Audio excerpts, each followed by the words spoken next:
We got new roots. We got Miss Francis. I appreciate that, guys. Thank you. Thank you. Thank you.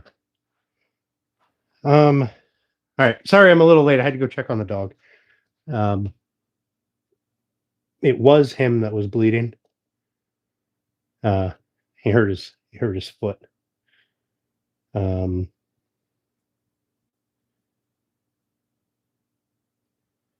all right. I'm gonna get this shut down.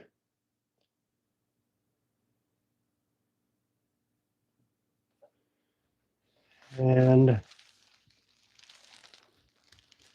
got some carbon paper. Got my pile of cutouts. All right. So here's how this is going to work. Hopefully, what's up, Miss Julie? Mr. Runick.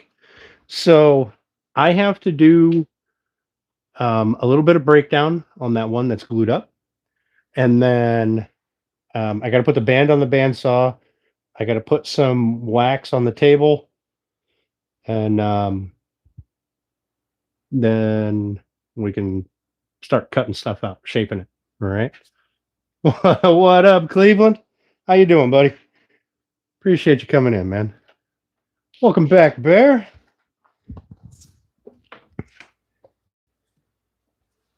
Cleveland, you get all your work done so you can play now, or do you have more work to do?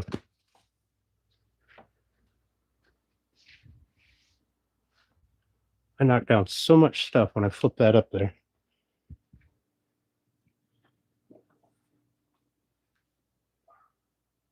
Running in the background, but you're here. All right. Hey, man. I know you got some shit to do, so I don't mind. I do not mind. I know everybody's got stuff to do.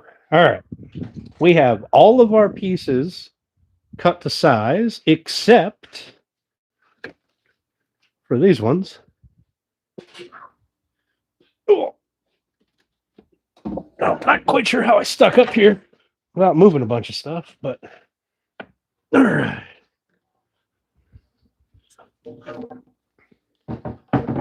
This is the uprights and the slats. And as you can see, I did no cleanup on this at all. So I'm going to have to clean up one side at least, so I can get it through the table saw.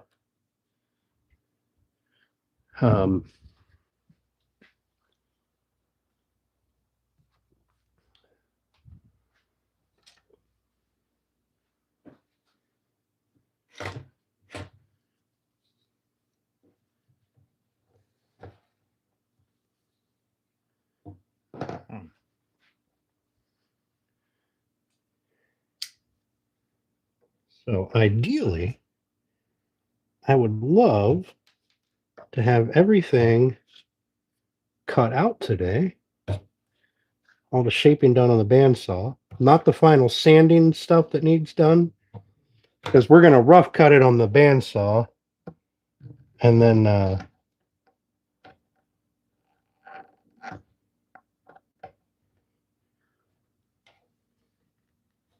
we're going to sand it to final shape with the belt sander thing over there. And you know what? I'm just realizing what might make this a lot easier. Ow! As if I cut my finger on my sharp ass knife.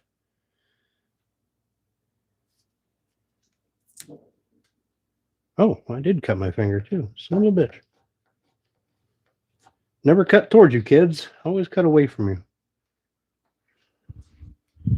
I hope I got some electrical taper in here somewhere. And paper towel. Make me a band-aid.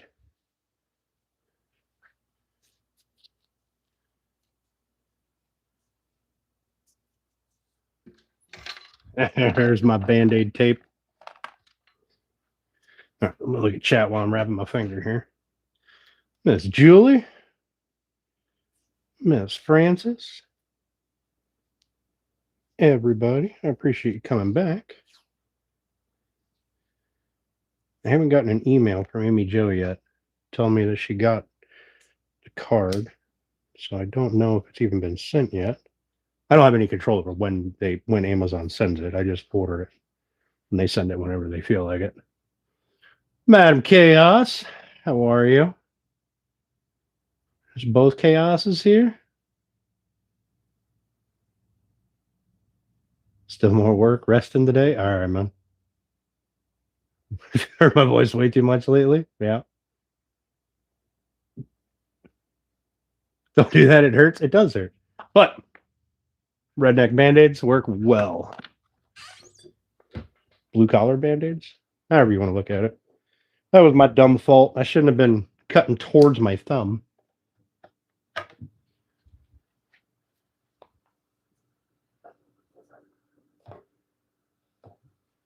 I need to cut off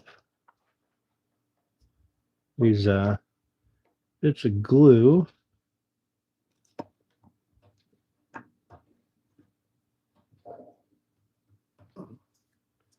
They're sticking out the bottom.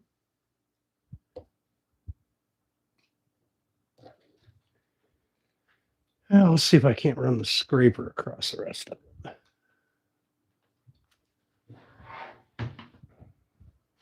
This is curly maple, so it tears out easy, which is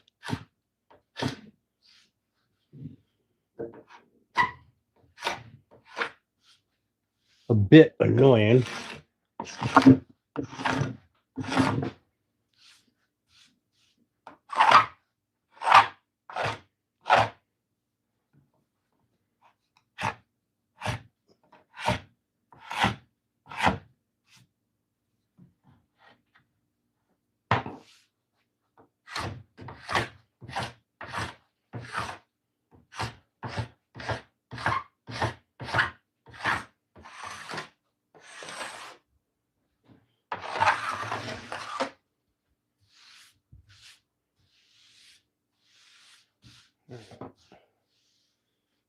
Just a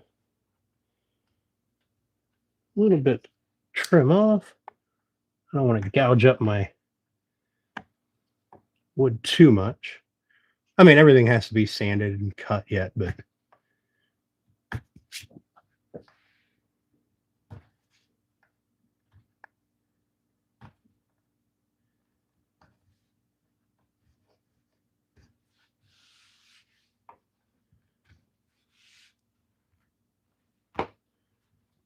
okay.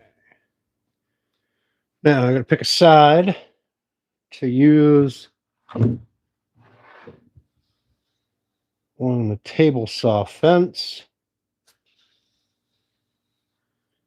I'll pick a side that requires the least amount of cleanup, which is probably going to be this one.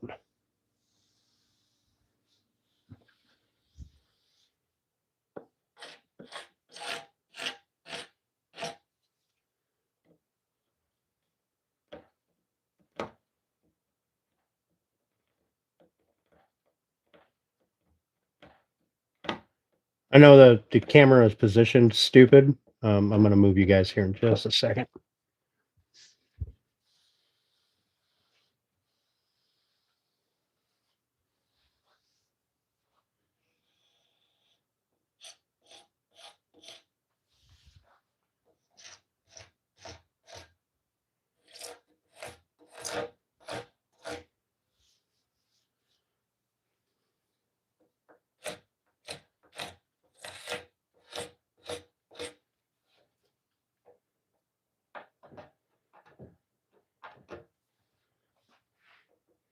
I got to make an effort to get into Turner's live stream tonight, where I'm actually talking.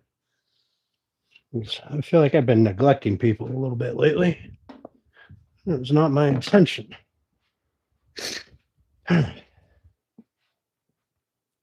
Turner is Craftsman Jigs, if you guys didn't know.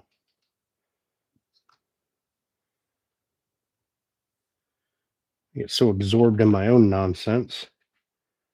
Sometimes I just put people up on the TV, don't even think about it.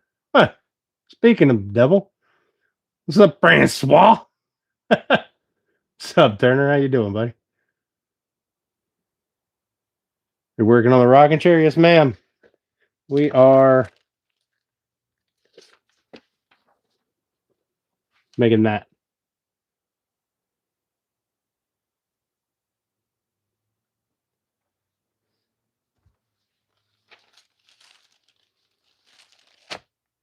All right. I may have made my tape a little too tight. I think I'm killing circulation in my thumb. All right. All messages. Good.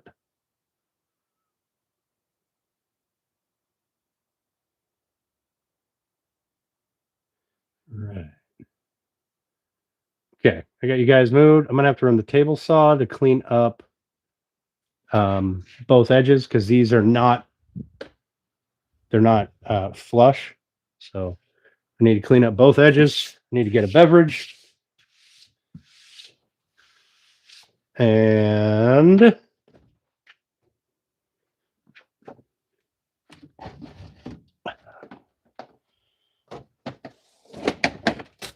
man, here, open this other case. Goodness. Running out of beverages. To make a run. Not today. Or tomorrow. But soon. Alright. There's that. Here's this. Let's make a table saw noise.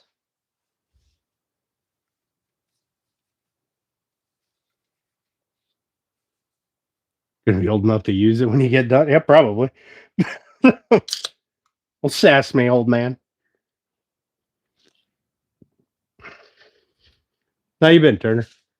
I know I haven't chatted with you I haven't been talking in your stream a whole bunch lately, but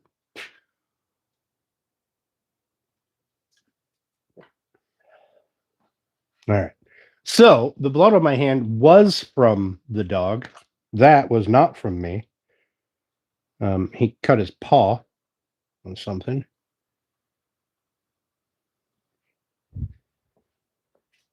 Or not his paw, but his leg. Right by his paw. So that was kind of fun. I know. I'd be watching you. I didn't get to see you last night. By the time I seen the notification, it said the live stream had ended. So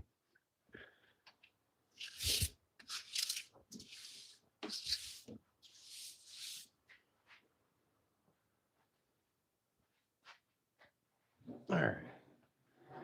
We have to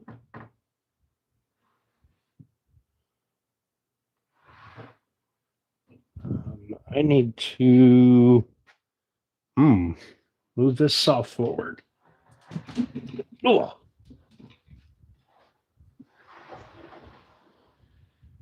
Okay. I need to move these parts. These are all the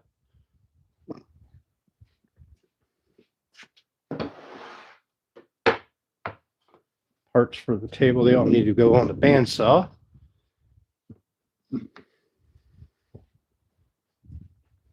Or not parts for the table, parts for the rocking chair.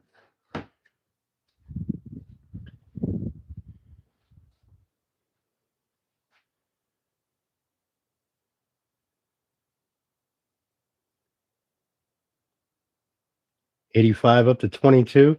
I don't know. I don't remember what episode or what edition that one came from. But I know I didn't have to buy the plan because it's just a direct copy of the magazine that I have in the house. I found it. Been doing yard work till 8 since it gets dark so late now. Nice. Nice. I am actually rather excited for yard work season.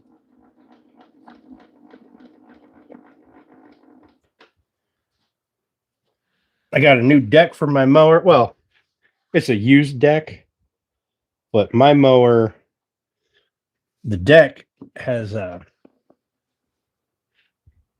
had decided to get some holes in it, and then I didn't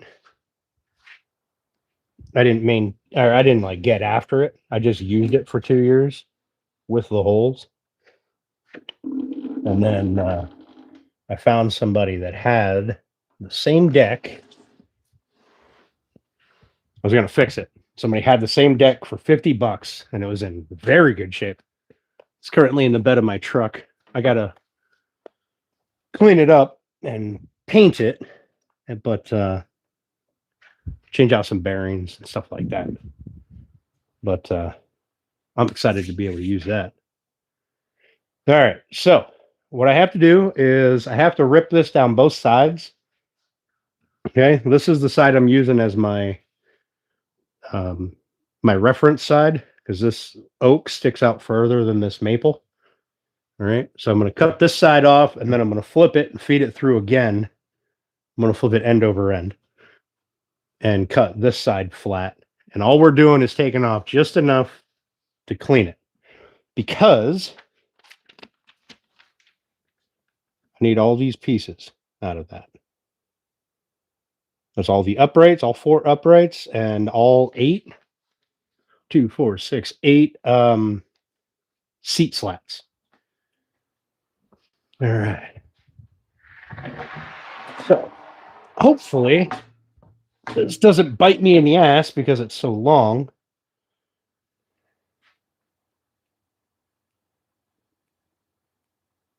We're going to find out.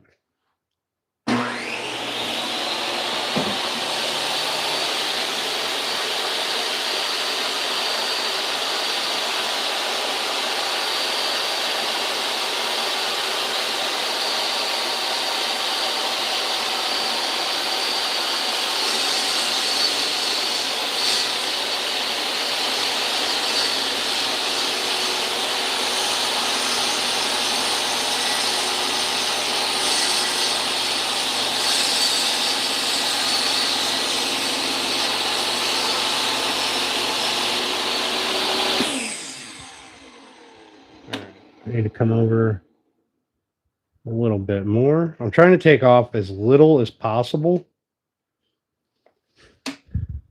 because well, I kind of need this width.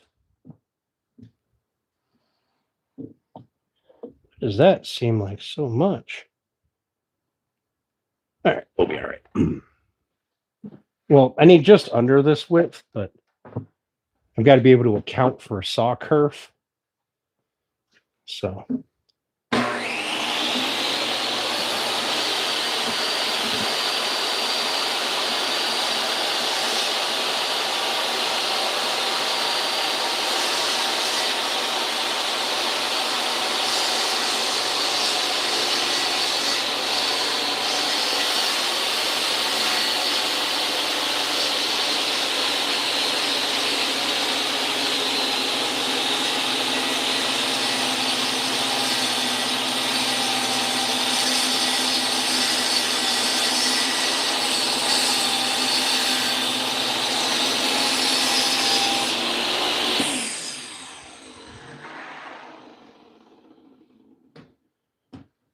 I gotta make one more little pass across it. But I really don't like cutting it this way. Listen, why is that heat on? Holy cow! Whew. Can I cut it shorter? Rip it down. All right, so part H and one of the J's. Where's J? All right.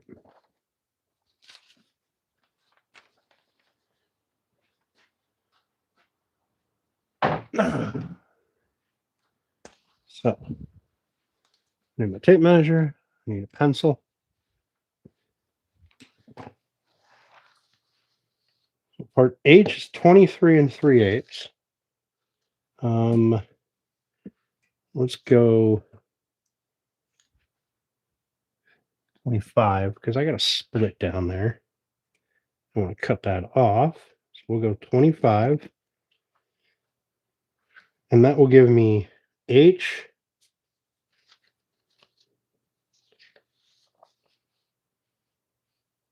HHJJ. All right, that'll be a lot easier to manage. And then front legs, or I'm sorry,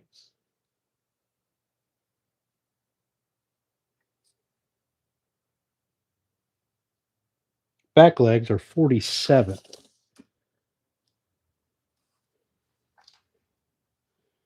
So we'll go right on that line, pull that out,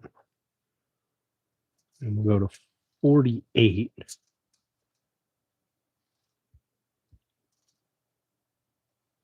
Well, we'll go 47 and a half. And that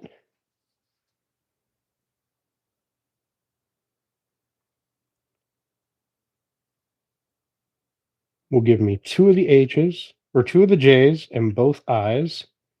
And then all I need is 2 more 20-inch pieces. And I've got plenty. Perfect. All right, that's what we're gonna do.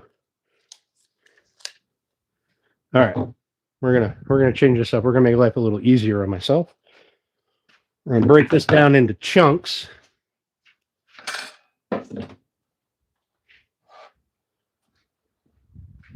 Hang up my thing.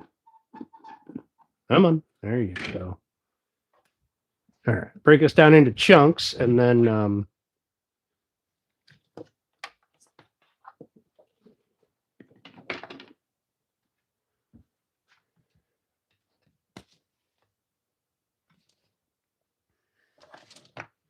what's in here?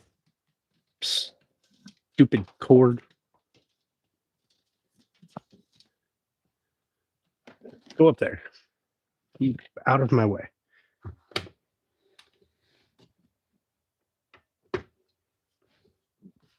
All right.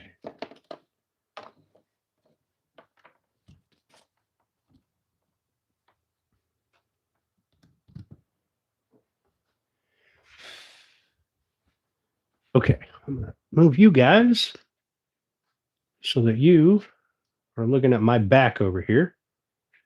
Welcome back, Crafty. Bayfield, how you doing? Working on his retirement plan? Yes. Yes, I am. Hey, Fanny Westwood, how you doing? If a long one bit you, yeah, it would hurt a lot.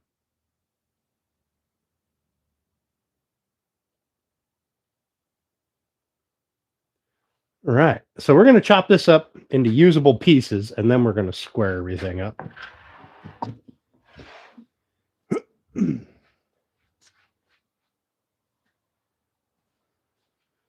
So we're going to start here.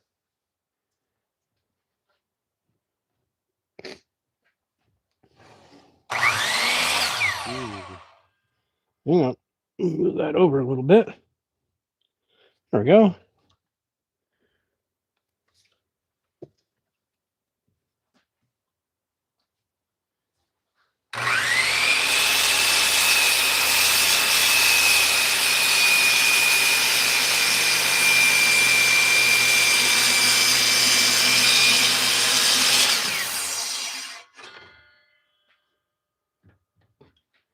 All right.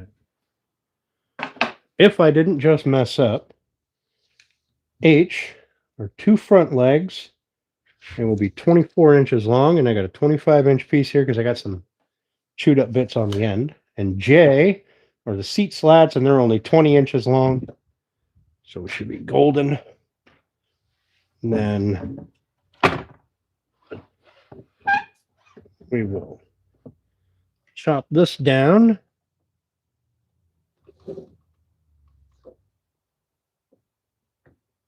to, what did I say? At least 47. So we're going to go 47 and a half. That way I have a little bit of wiggle room if I've got to square anything up on the table saw.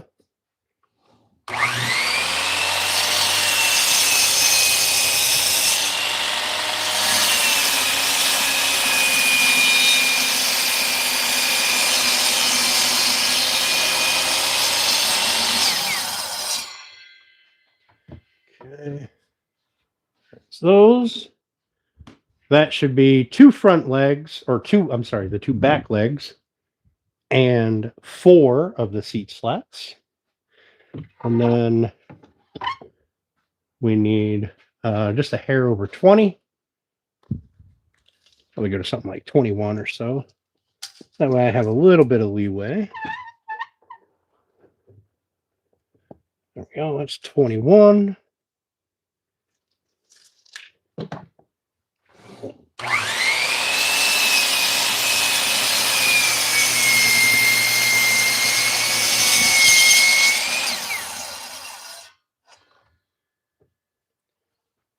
That's scrap. That is 4 seat slats. All right. We should be done with the chop saw because, like I said, it is a rough tool. It's not really, this one in particular is not really for fine detailed work. Okay. We'll leave that there. We're going to put those over here.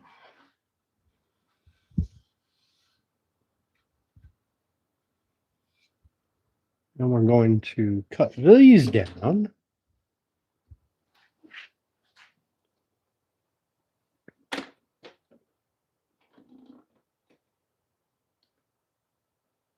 Right.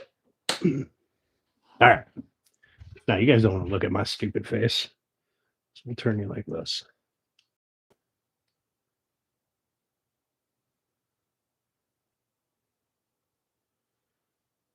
Can't see how you'll craft that.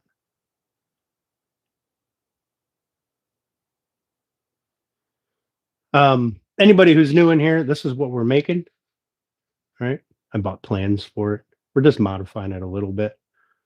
But I really like the way that looks. And it is something called dowel tenon joinery, which we're going to have fun playing with. So I need to make some noise. Bear with me.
This is how the legs will look, right? All the uprights and the seat slats. You're going to have the curly maple.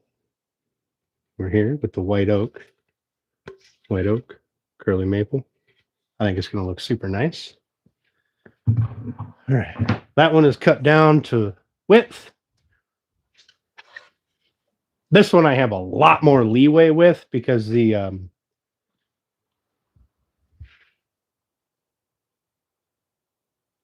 seat slats are only 3 inches wide. So I have a ton of leeway on that. But the side that we were actually cutting right here. Let's open this up. Get this set in place. Bring it down to just a little bit of pressure on the blade. Because all we want to do is skim, push it in, check that we're just taking a partial of a tooth off. And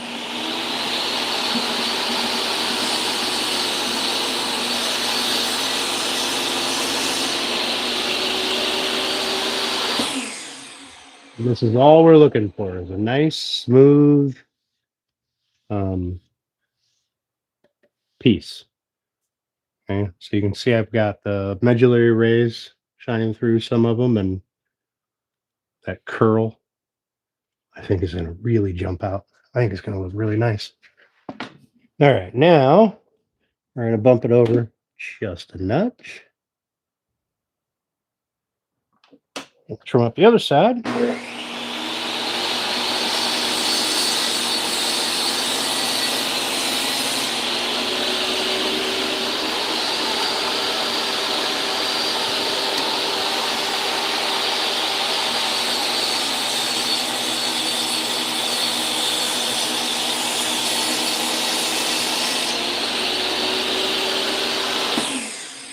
we go. Table saw boo boo? No, that was a pocket knife boo boo. I had my hand here, right? I was cutting glue off the side, and I cut towards my thumb, and it cut my thumb. But well, that's what we were going for right there. We got one more piece to do. It's the longer piece, so we'll open this back up.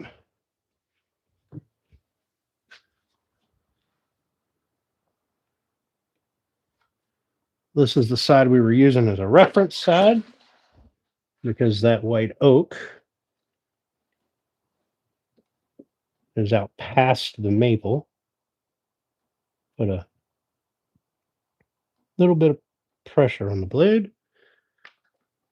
Lock that. Let's check it. Just a hair of a tooth.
There we go. Nice and pretty. All right, now the only bad thing, I don't know if this is a thing with all saws, the only bad thing about using this saw to just cut a little bit off the edge is it doesn't force the sawdust to go down and out the port. It allows it to just fly right into your face, which is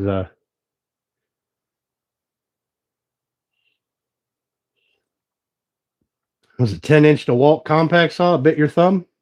One of these. Get distracted. I've gotten distracted a few times. That's why there's a deadbolt on that door. Almost had a bad day. I got glasses on. They count as safety glasses, right? All right. So this piece is supposed to be 2 I's and 2 J's.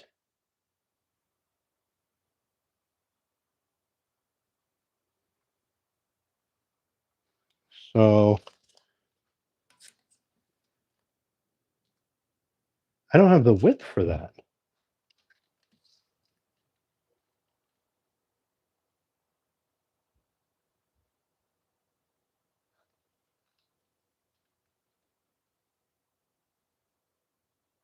Four, 5, 6, 7 inches. Oh, I do have the width for that. All right. Well, that'll be really close. I need two of them at 2 inch.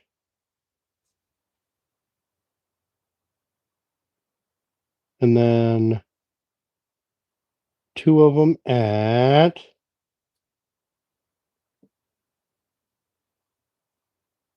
inch and a half. So 2, 4, 3, and a little over a quarter. It'll be pretty tight. We can do it. So we're going to run this down to 3. Or no, not 3. We're going to run this down to 2 inch. And I think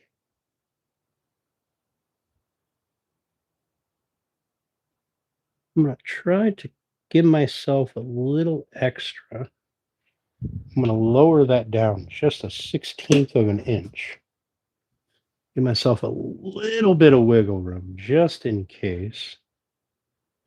Nah, fuck it. I don't want to skimp out on the legs. If we have to skimp out, it'll be on the seat slats. So we're going to cut this, which means that stuff needs to move because it's going to be all up in my way. These need to go over here. Those are pieces that need cut. All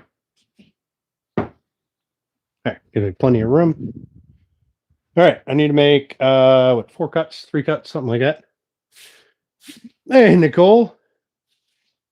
So your nose doesn't get stuffy. You know what? Honestly, the only wood when I'm cutting, the only wood that really makes me want to wear a mask, like affects me, like breathing it in, is black walnut. So I must have a mild allergy to black walnut, which I guess is pretty common. Like, I guess it's a common issue. But yeah, you're probably not wrong. I should probably wear a mask. You know, like I told you guys to bitch at me about. Fine, I'll wear a mask. God.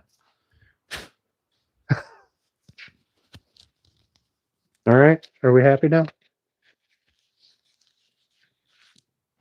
Are we happy? I told you guys to hold me accountable, so.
There, 2 legs, the back 2 legs.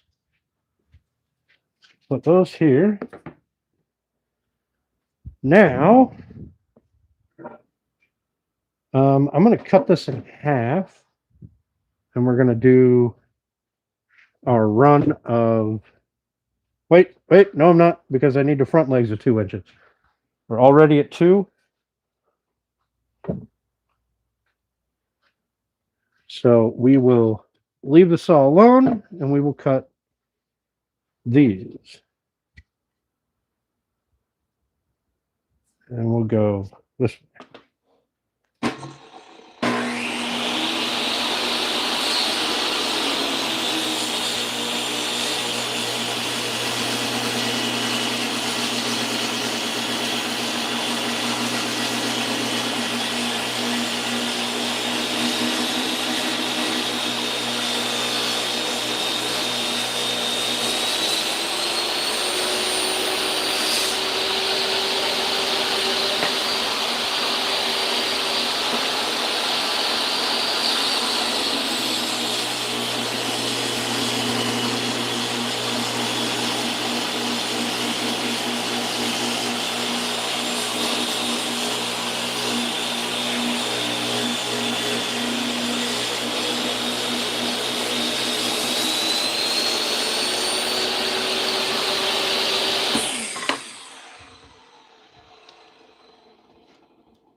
All right, so that leaves us with 3 inches, counting a saw curve.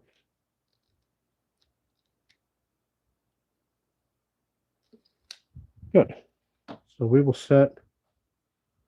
So you might notice I took a piece off of each side of this because this one has a split here. I didn't want that split in here. So the seat slats are shorter. So I'll be able to cut that slit out.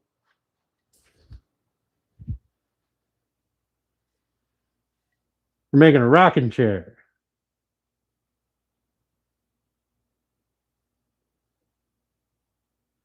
I can listen. Anyway, I got to turn on my my filter fan. It's getting kind of dusty in here. All right. So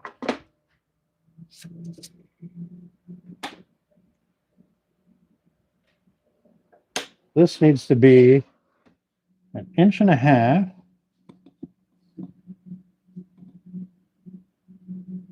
or whatever the middle of this piece is. That is how we're going to make our all of our seat slats. If they end up being a little thinner, it's not the end of the world.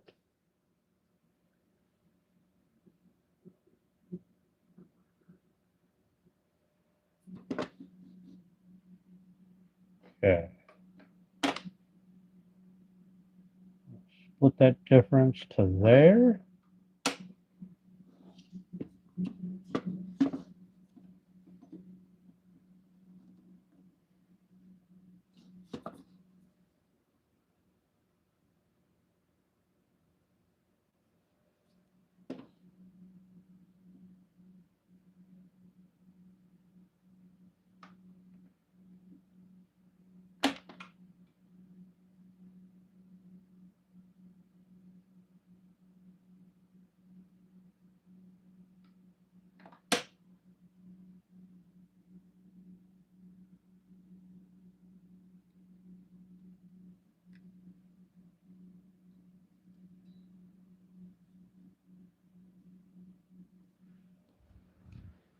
You know what? I want to do this.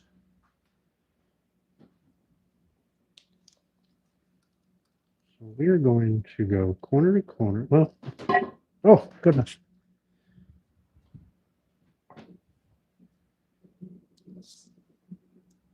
There's my total width. That is 3 inches on the dot. So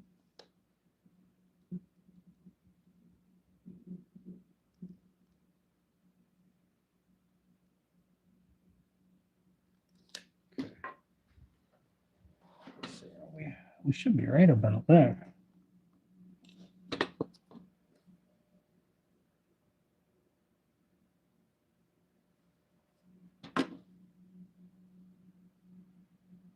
Damn, that looks pretty fucking perfect. Pretty damn close to perfect.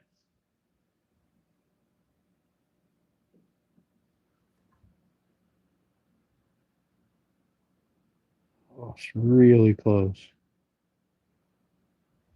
So we're gonna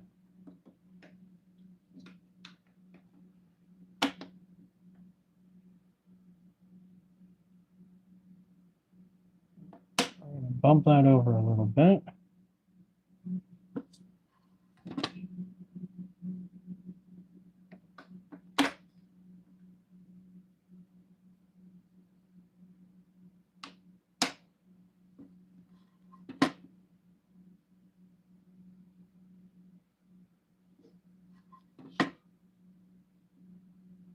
think that's pretty good.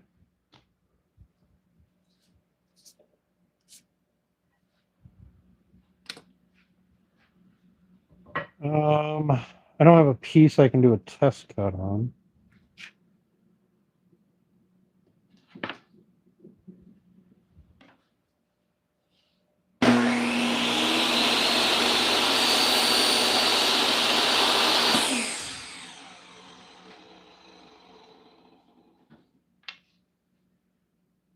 Okay.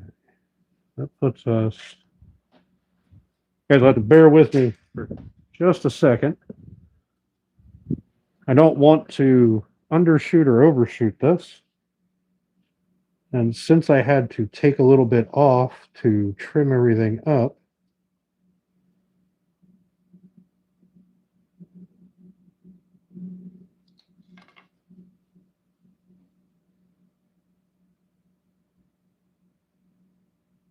all right, so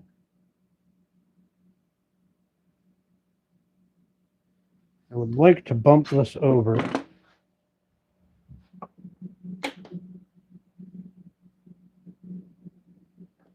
Probably about that far.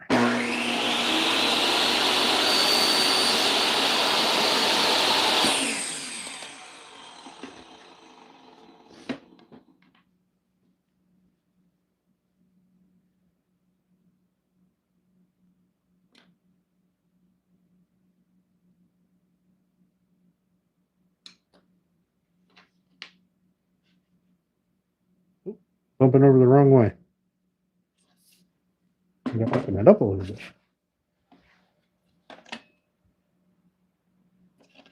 So we'll go back to this one.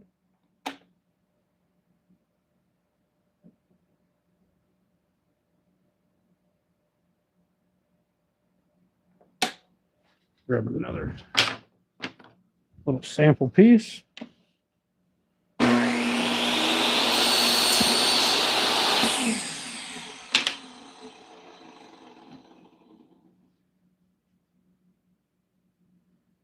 Okay, we're going to go to there, and there.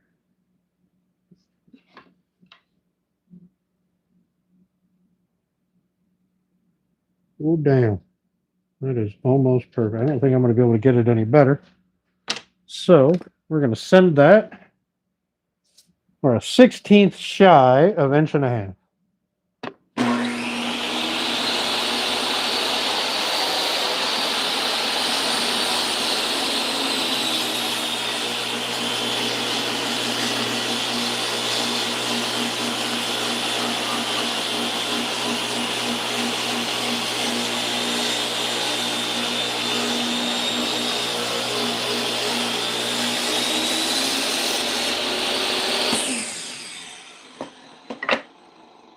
Oh, not even a 16th. That is.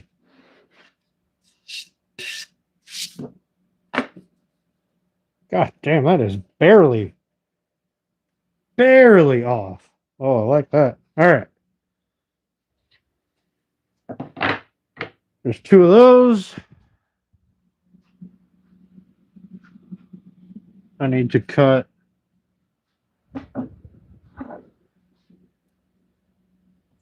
four more out of this long one.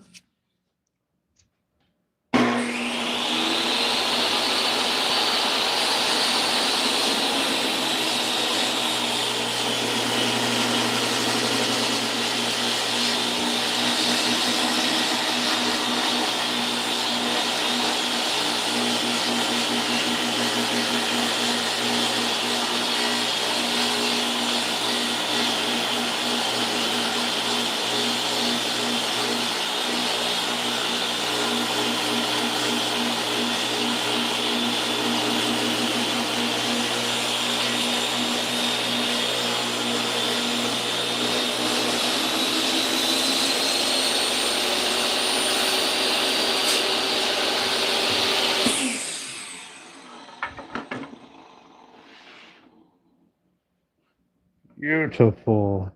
A little bit of a bow there, but it's okay. We'll chop that down in half. I need to cut two out of this one.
That's it. Now we just cut them down to length. I got this one piece left over. I don't know what I'll do with it, but you know, I'll keep it forever. Put that up there.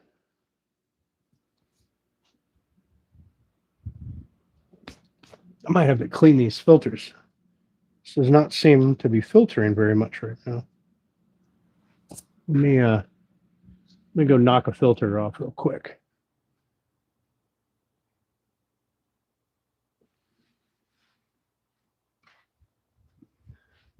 Bear with me for just one moment.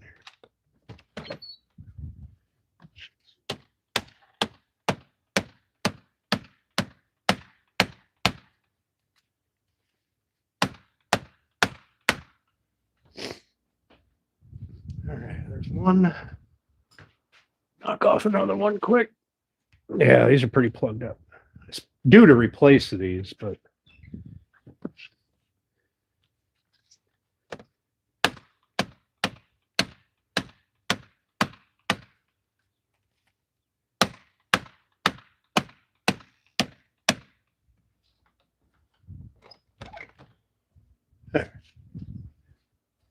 I could see through them now, so at least those two should filter a little bit. Slide those back in there. Turn the fan back on.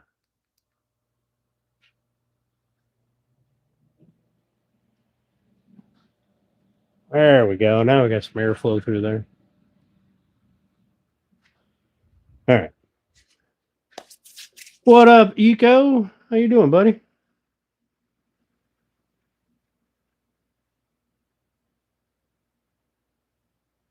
He's a lefty? No, I'm not a lefty.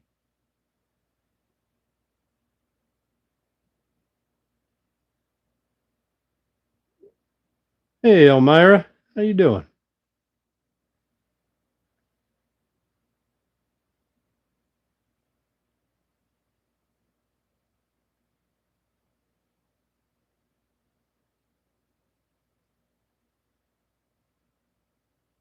Yeah, that's a really high electric bill. Goodness.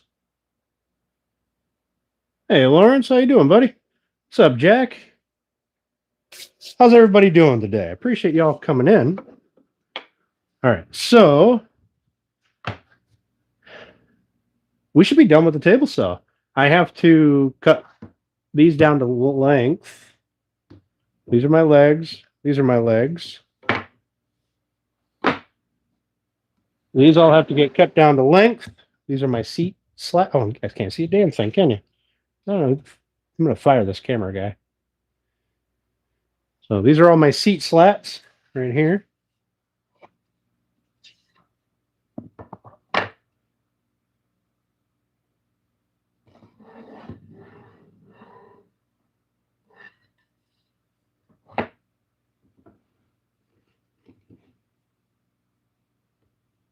There we go.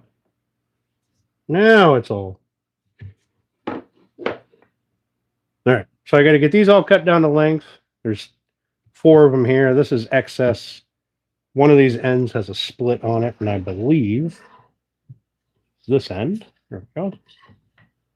Yep. So we get these cut down to length over on the choppy saw. And we'll be off to the races. I'll put the bandsaw back together and get that all tuned, put the oil on or the wax on the plate, and we'll start gluing some templates onto these things and cutting them out.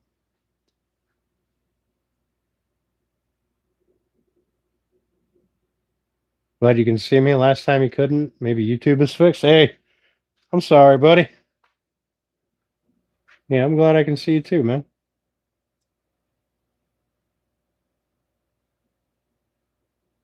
Unless you ran power tools a lot. Been busy in the shop. Goodness, Jack.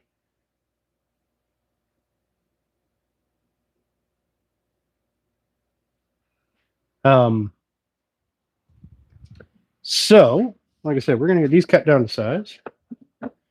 I believe we're done with everything but bandsaw, sander, and router. after we get these all cut down to size. I think. I'll double check on the plans, but I'm pretty sure that that's where we'll be at.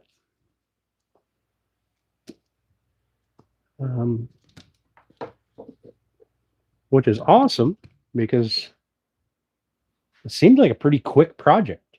I mean, this is only day 2 of actually working on it. And if I would have glued stuff up beforehand, day 1 would have been getting everything cut to dimension here. All right, so J has to be 19 and 9/16. Very specific fucking measurement. 19 and 9/16. So we're going to set up, put this down, lock it, slide it back here.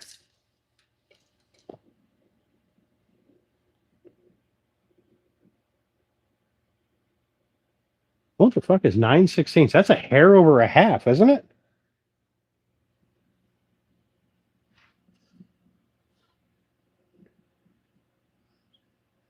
Yeah. A hair over a half, just under 5/8. Okay.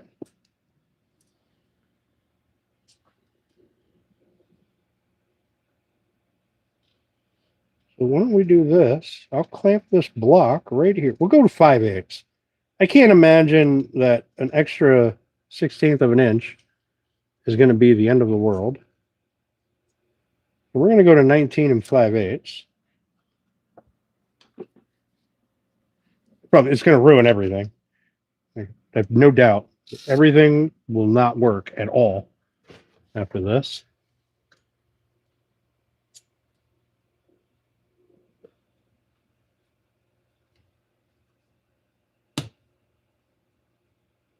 All right, that's 19 and 5/8.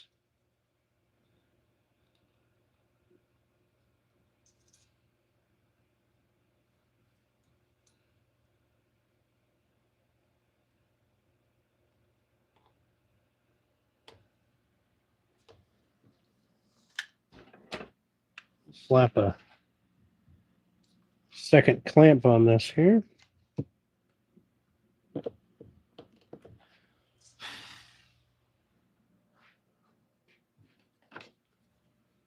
Let's do a test cut. You guys want to be on this side? No, I'm telling you, I'm going to fire this camera guy. This camera guy's a jackass. Might as well put you guys over here so you can actually send my back the entire time, right?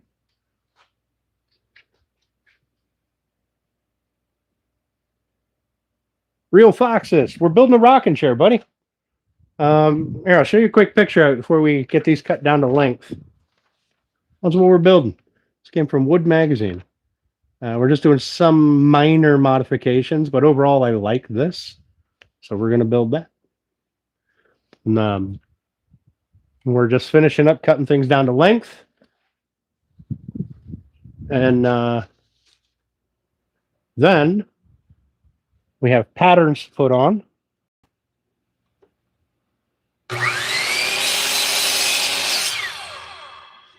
Let's see, is that 19 and 5? Where's my tape measure? Should be 19 and 5/8. It's 19 and 5/8. That is beautiful. All right.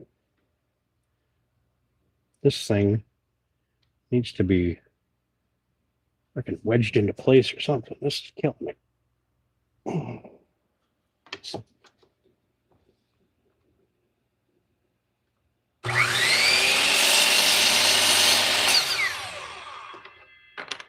Make sure I didn't remove it.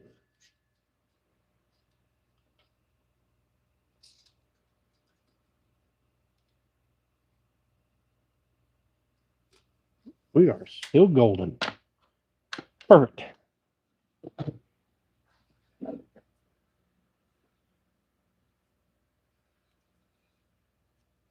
Doesn't really look like it matters which side comes off. We'll put this right in here, butt it right up against, and choppity chop.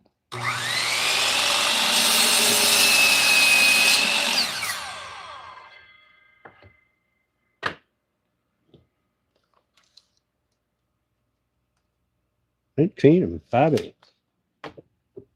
I love it when things come together like this.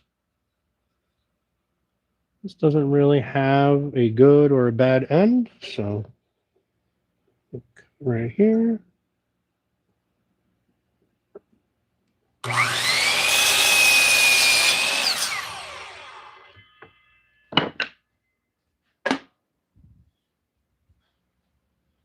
I'm going to do these one at a time because I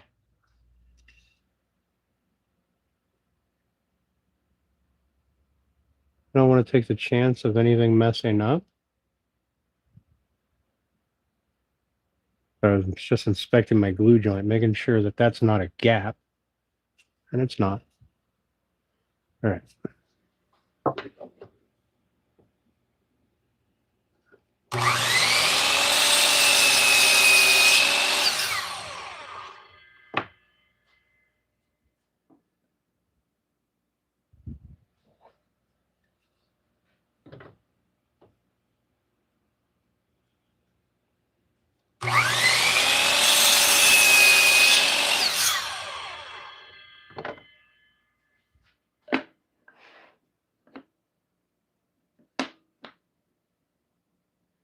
And to be perfectly honest, these are getting cut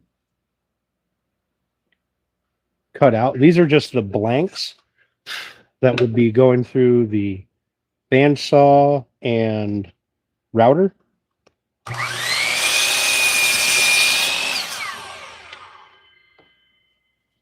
So I am fairly positive that we have a little bit of wiggle room.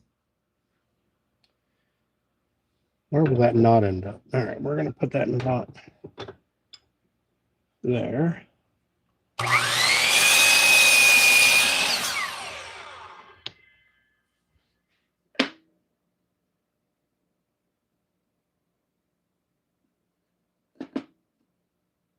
Okay. All right. Last couple. Nice miter station. Thanks. Not old enough for that. Yeah. Me either, Jack. Me either. Let's see. The side that has the most curl. I think we're going to go with this side.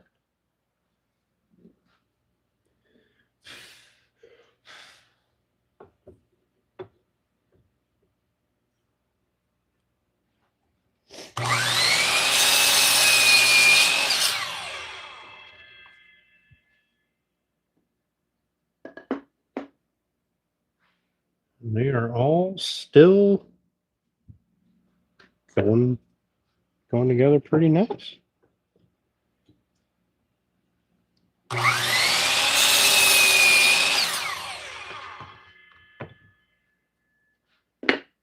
right. This is the last set of them.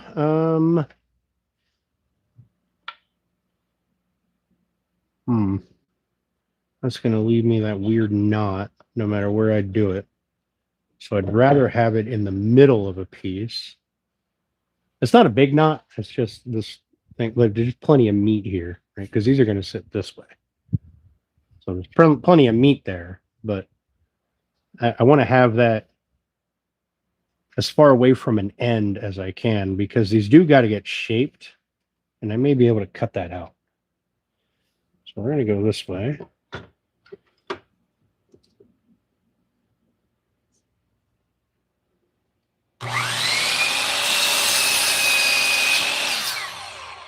But the ends have the least amount that will be cut away. The shaping is all done kind of in the center. And you know what? I kind of like how that piece looks right there. So we're going to go with that one.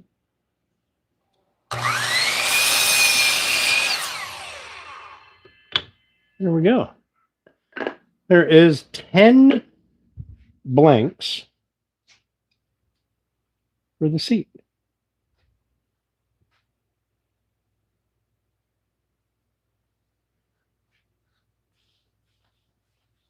All right. Chaos one, good luck.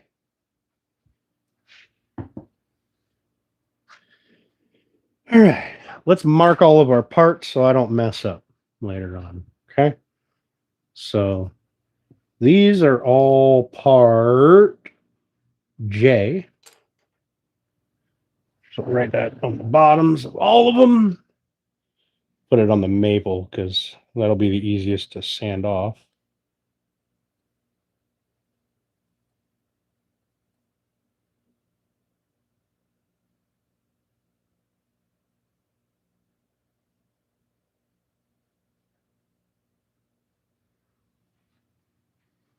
Okay. We have those. 10 seat slats. 2, 4, 6, 8, 10. Part H, which are the front legs, which I have to cut to size. I forgot about that. All right, let's get these cut to size. Part H, 23 and 3/8. So let's mark these real quick. 23 and 3/8. Ugh.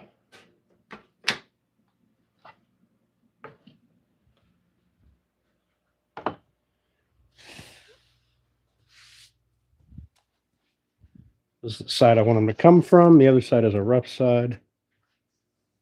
23 and 3/8.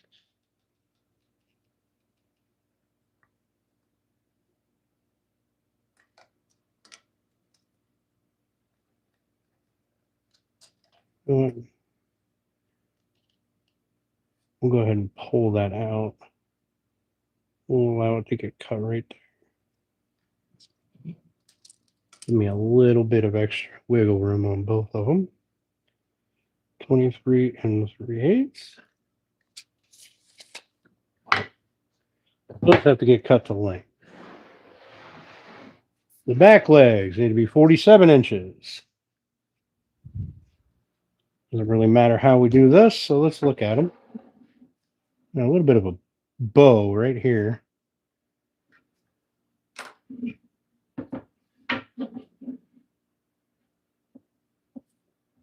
Nothing crazy.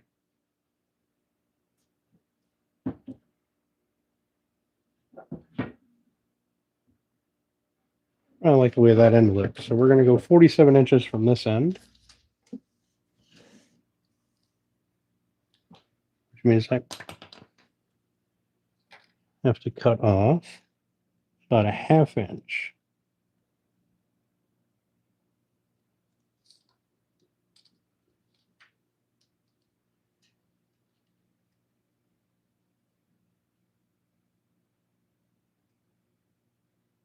Okay. Let's get these cut down to size. Turn you guys around. We're going to look at that.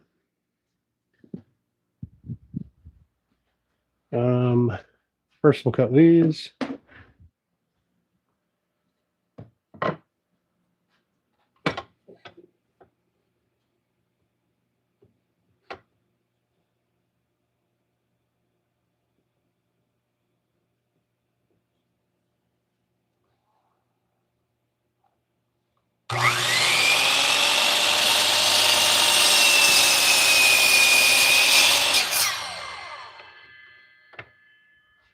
Probably could have cut those both together, but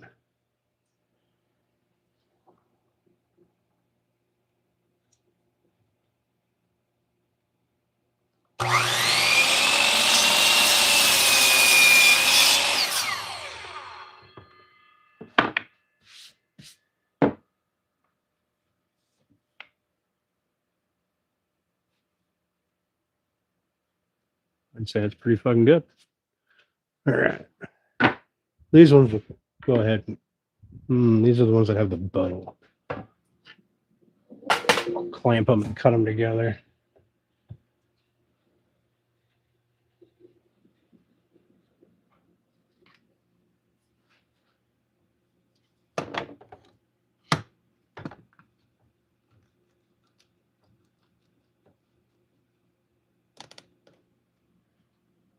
It's nice and flat.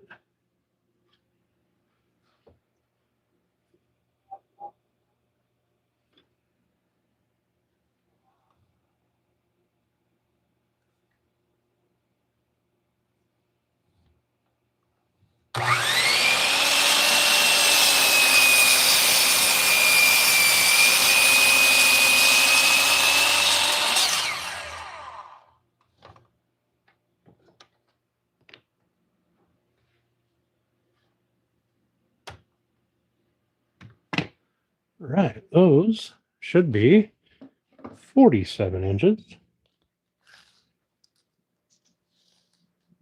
Yeah, but do. And these should be 23 and 3/8. Perfect. Right. Now, I think we're done with everything but the bandsaw. Everything but the crying. What's up, Crass with Heather? How you doing? Executive decisions. You know, I had my other camera on this mount. Who has a good jewelry box plan? Also, Coffee, I'm sorry if I didn't say hi to you. RMP. I apologize, buddy. All right, these are part H.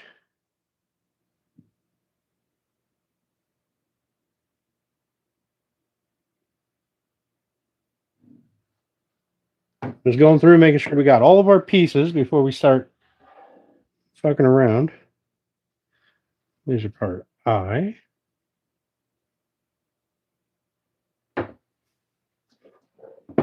Right. We've got these slats. Okay. Let's start with A, F, F, E,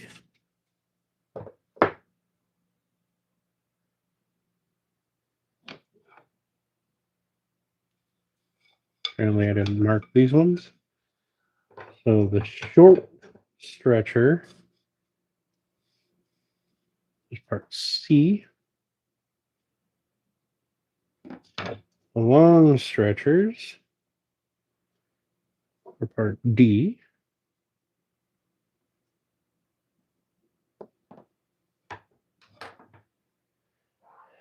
These are B, and then here's 4 Gs.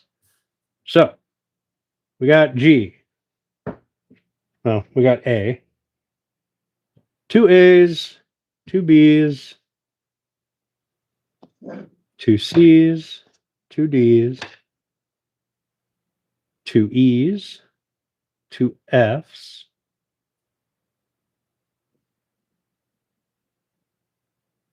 4 G's, 2 H, 2 I,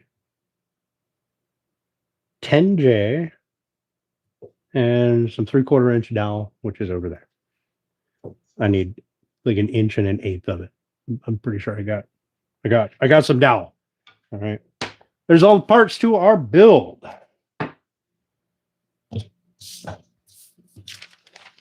Now, so the only thing we're really modifying on this is the material. That's it. The build is all white oak, and we're doing a laminated white oak and curly maple setup. So, welcome back, Papa. Welcome back. Only 24 away from your handmade wind chime once you reach 100? Well, hell yeah.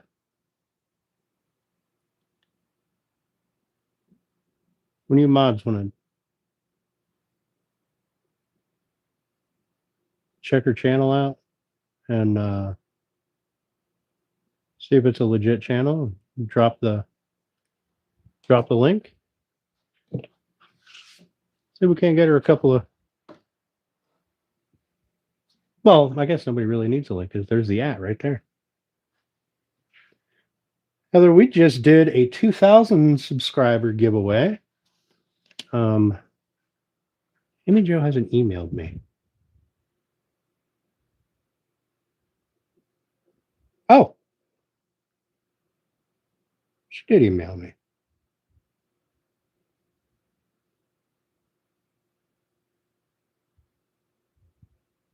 Good. Right. Good.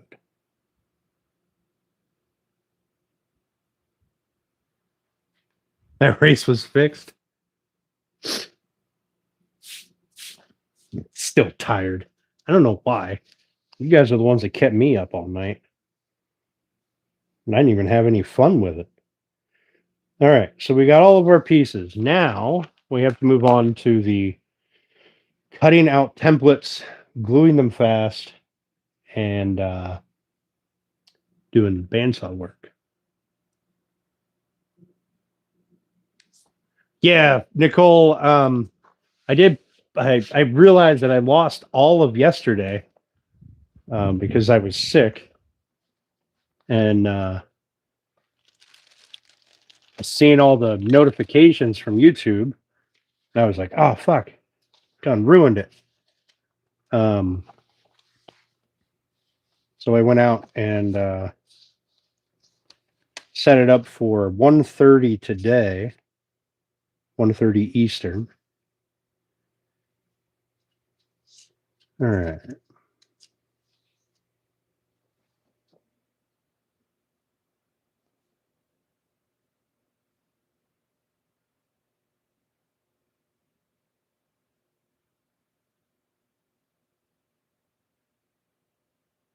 Okay, so I need that. You have to bear with me. I'm just getting my my printouts.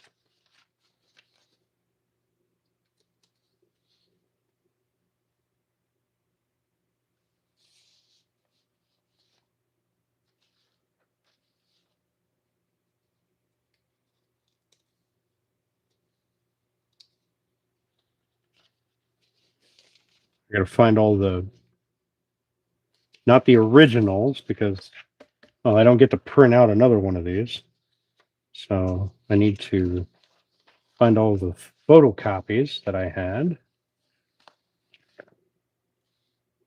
There they are. All right.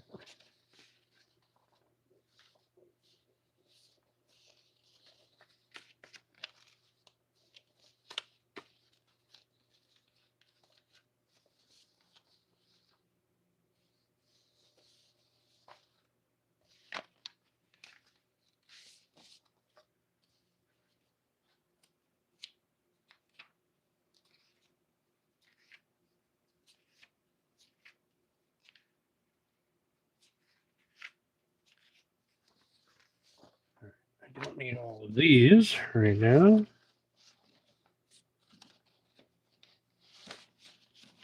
I need 4 of these. 1, 2, 3, 4. I'm over here. Oh, let me move you guys over here. I'm gonna have to move some stuff around my shop. Like we're done with the table saw and stuff. So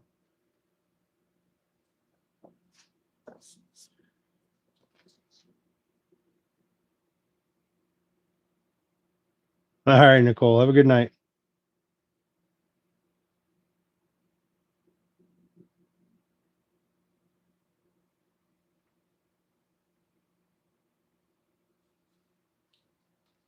Yeah, Heather, I don't mind.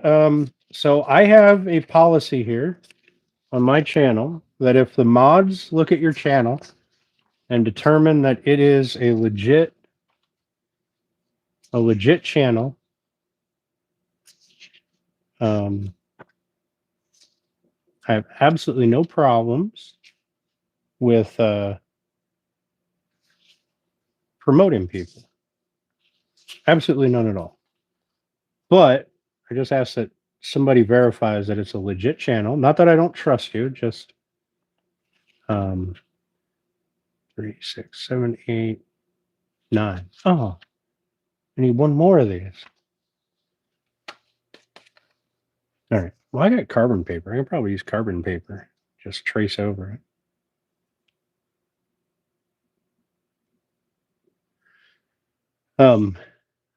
Because so I only say about the legit channel thing because there's too often you'll get somebody who's just out trying to get people to promote their channel. You know what I mean? And they're, some nonsense channel out there trying to promote an OnlyFans or something stupid. And we don't support that here. But it appears that Runic has said your channel's. Who's that other channel? Oh, was that the same channel? Just a weird link. All right. You know what I don't have? I do not have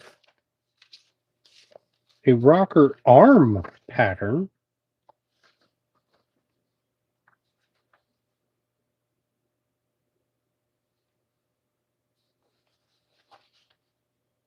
Wait, maybe I do. No, it's the rocker. Hang on, I gotta read these instructions here. What do you really want me to do with this rocker arms?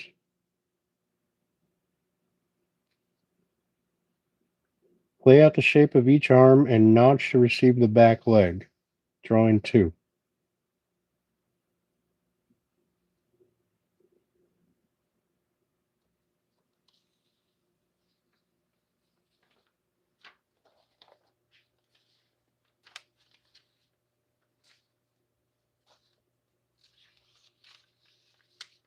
Where's drawing 2? Because that arm is a very specific shape.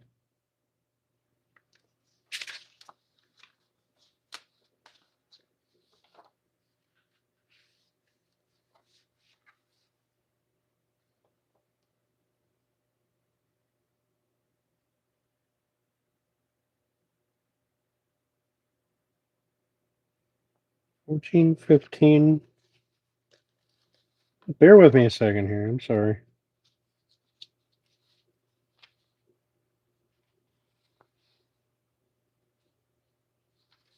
All right, where's page 13? I feel like page 13 is the one that has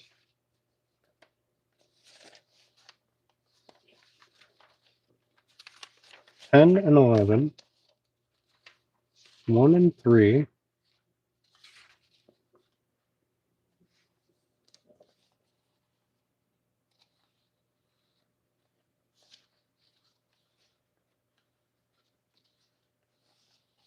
12.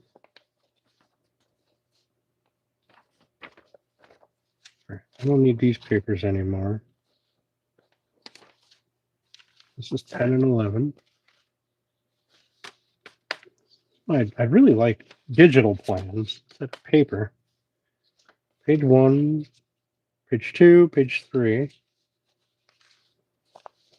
Page 2 or page 3 is just the blow up of it. Well, yeah, Lawrence, but it's a very specific shape, and they tell me to lay out the plan or the pattern. So I want to make sure that I'm not just missing it.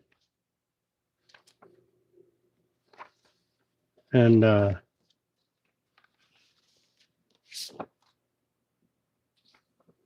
that's page 13 right there. These are the rockers. 13, 14, 15.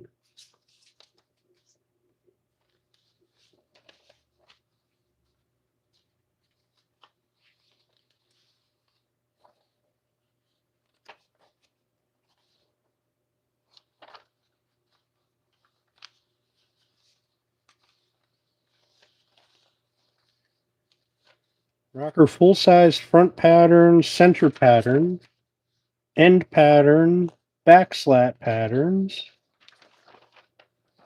seat slat patterns. All right, so I get to wing it. Let's see if they give me. Oh, okay, I see. All right, there is no pattern for it. I have to. It tells me where to make marks and stuff and actually draw it out.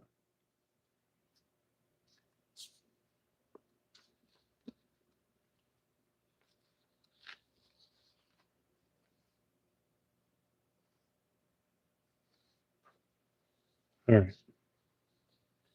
Which one is drawing two?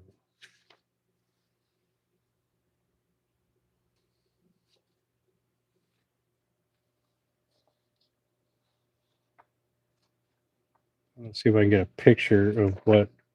There it is. Okay. I mean, I could blow that up and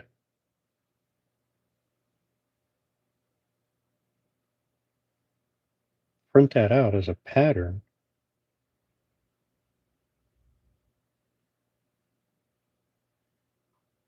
Okay, we'll worry about that later. That's one that I actually have to lay out. We'll worry about the rocker later because I have to use a string and make a curve and all that bullshit. What we will worry about first are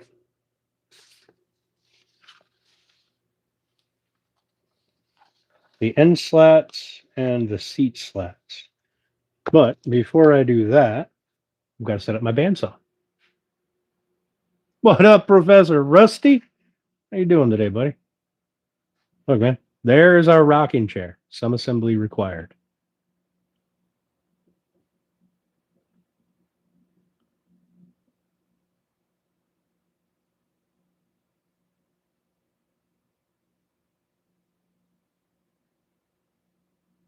Have I made one before?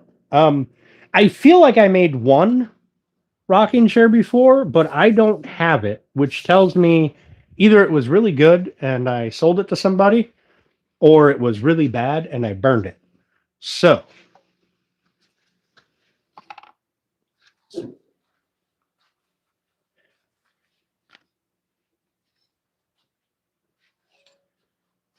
I don't know which is which. That needs to go back in my truck. We are going to use a 3/8 bandsaw blade. I need to work that out here. Let's put the table saw away. Most everything we're going to be doing now is going to be router table, bandsaw, and belt sander. And then, hand sanded, which I know you guys just love, but it shouldn't be that much because this stuff is pretty smooth. So how this process is going to work is I'm going to cut out the patterns that this people have so graciously given me, right? The patterns, and I glue them onto the ends of the seat slats, right? Not the seat slats, the back slat and the bottom slat. Glue them to the ends, and then I cut this pattern out. And then this second line is my roundover, right? Because I'm turning this into a 3/4 inch dowel, right? Well, about 3/4 of an inch. It's gonna be a 3/8 roundover in the center bit. We're turning that into a dowel. And those get stuck into the uprights. All right. Signature scroll saw making pens. Yeah, I am. I'm not a plan guy. I'm a let's fucking wing it and see what happens guy. But like I said, I really like the way this one looks, and I think I can do this. And like this is the seat, right? So I'll cut these out. This joins up here, right? And that whole thing gets glued onto this. Okay. Like it goes on, one end and that's on the other. And then we cut out all of this and do some round over and sanding and put a countersunk hole in it, et cetera, et cetera. The only screws that are on this thing are on these, the front and the back, and I believe on the arms in the back and in the front. But we're going to get the...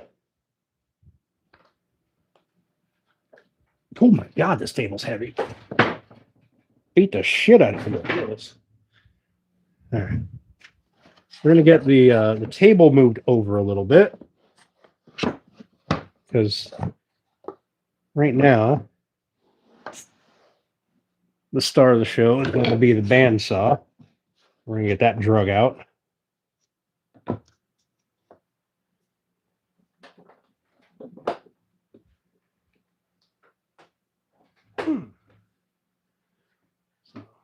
We could probably, if I didn't have that door blank there, we could put... Why are we not moving? What's holding me up? There we go.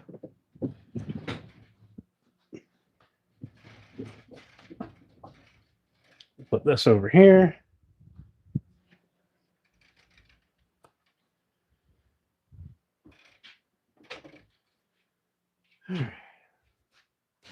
This drug out. I haven't used this thing since I broke the blade on it. That's for my countertop in the house. I'm going to lose those.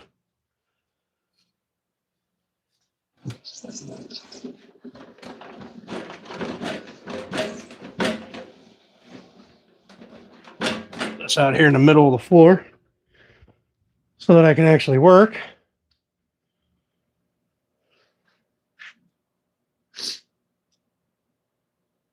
Strict no instructions policy. No,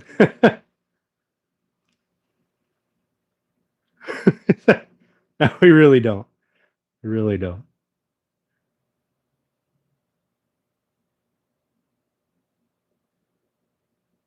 The new guy over here, take it easy on you.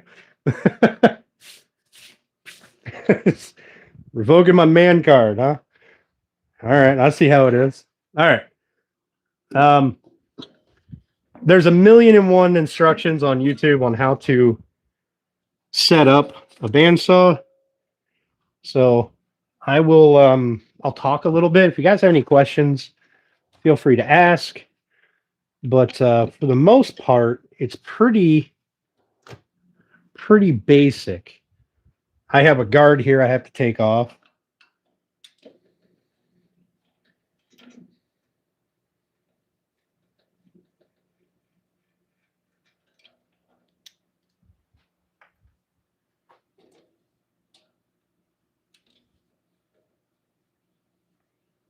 I have ordered new tires. Can't wait for those to come in. I hear it's a treat to put them on, particularly on this, because these are 13-inch wheels, and the rubbers are like 12 and 12 and a half or something. So it's a nice tight fit. Can't wait to put that on. Oh, let me clean out some of this debris in here. You can see I don't use it very often. I do want to put some wax on it. Got some wax from a buddy. He wants me to test out, see if it works out.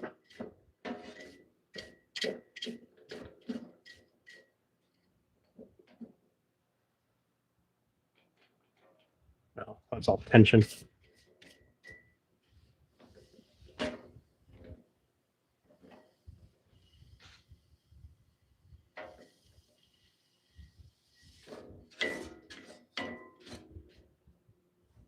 So when I put my blade on here and I tension this wheel, so all it does is it pivots that wheel, right? For the tracking, you pivot that wheel, you cock it in or out. and tension pulls up and down on it. But at some point, I got this secondhand, but at some point, this piece was bent, this top piece. And I just haven't taken it off to try to flatten it out. But I see that there's rubbing up here and over here, when the wheel gets kicked back and it goes. So we may have some noise when I'm spinning it. That's going to be me trying to fix the bend so that it doesn't rub. And it has a vibration at low speed.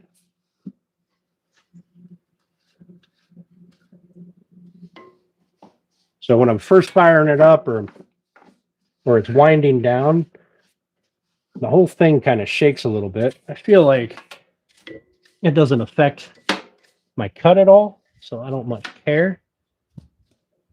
All right, let's get a blade on here. Try not to snag ourselves.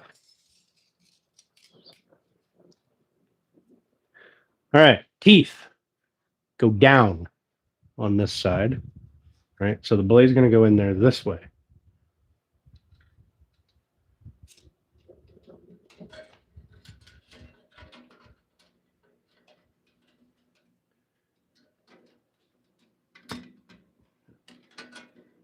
Oh, stuck. Come on. I don't want to mess up my teeth. Brand new blade. I'm going to get it set in these cooling blocks. And that over here. That in the bearing.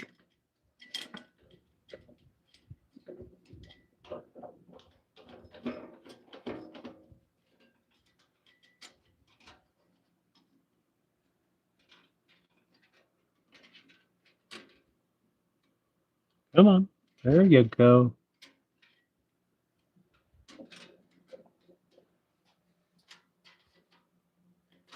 There you go. In the cooling block. Come on. Get in there. There you go. So tension on it. So it just kind of wants to do whatever it wants to do. I just want to get it set in place before I start adding tension.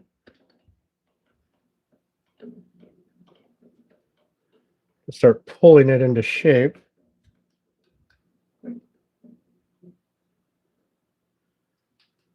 We're all set there.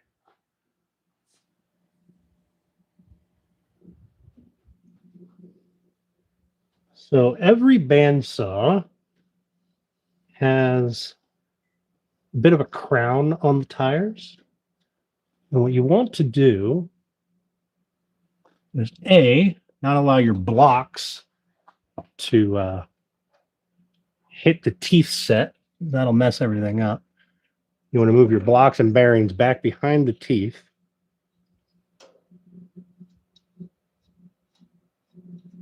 I like to move them back a good distance. I just had that set screw pulled all the way out. That way, when I'm doing my adjustments, I don't have to worry about it. And I pull back the rear guide bearing.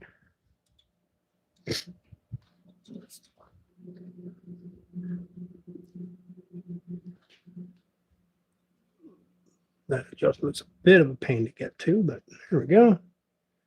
Pull that back. So every tire, so these are called tires on here, there's like a crown in the middle of it. And I always try to put my teeth right in front of that crown.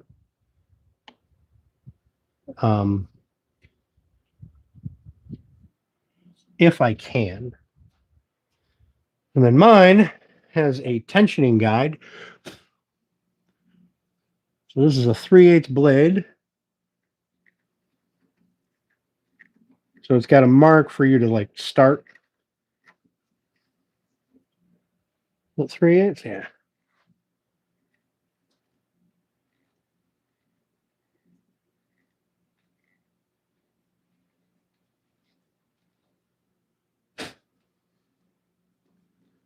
So I've got a little red washer that lines up to a mark that's cast onto the adjuster. And I just set that so it's right there. That's a good place to start.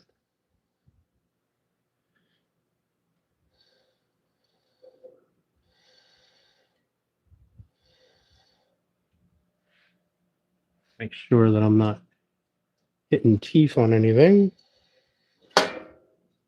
Wrong knob.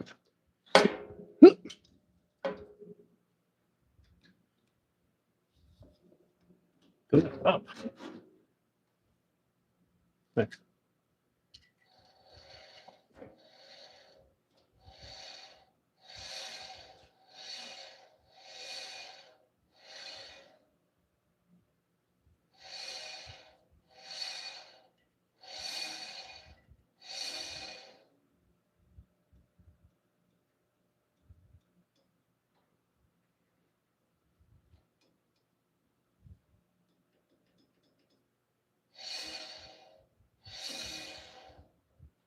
You can hear that.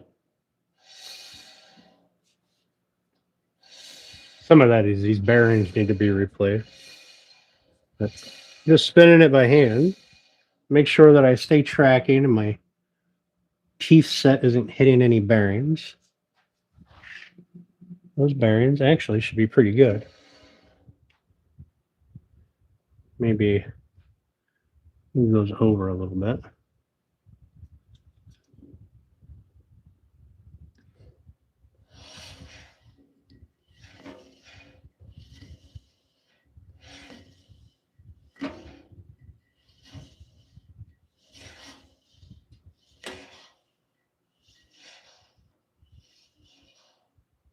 Okay, that seems pretty good.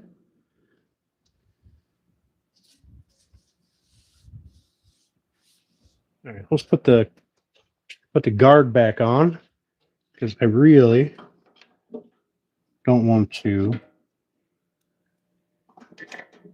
get my arm up on that, nor do I want it to break and fly out of there.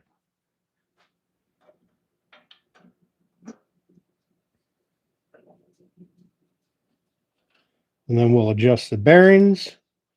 We'll give it a test run.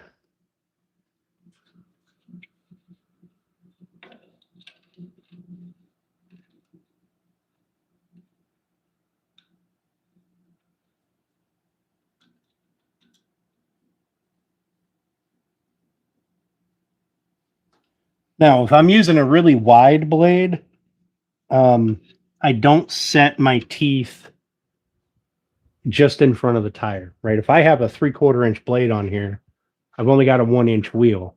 So if I set my teeth right in front of the tire, none of the guide bearings are going to be able to do anything. So obviously then the teeth have to come forward more. But that should be that. We got our nifty little plate there. I'm going to wax this. I probably should have did it before I put the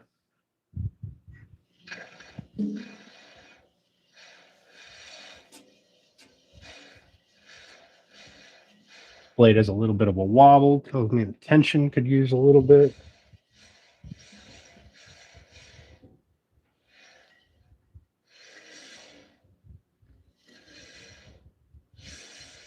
There we go.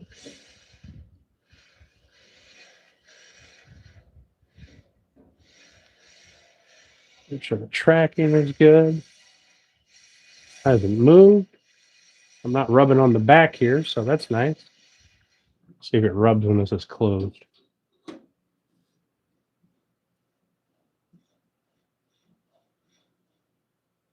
Doesn't sound like it. Good. All right.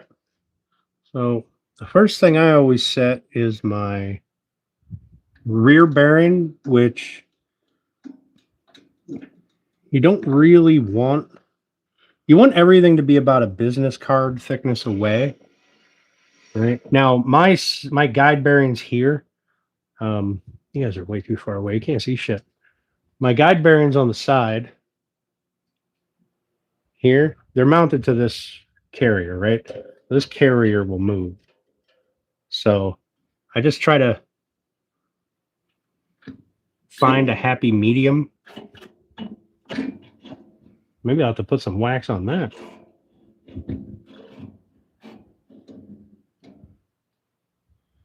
Anyway, I just try to find a happy medium so that I'm not like, if I'm spinning a bearing, it's whatever. I don't really care, but I try to have that thing move back just enough that it's not spinning all the time. So that one needs to come back a little bit. My guide bearing in the back. I want to be able to push my blade back just a little bit. And pop that plate out of the bottom so I can see this one.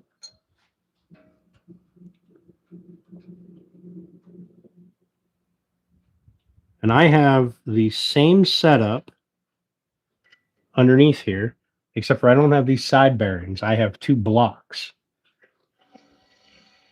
And you just move those blocks out so they're just barely touching, or just barely not touching.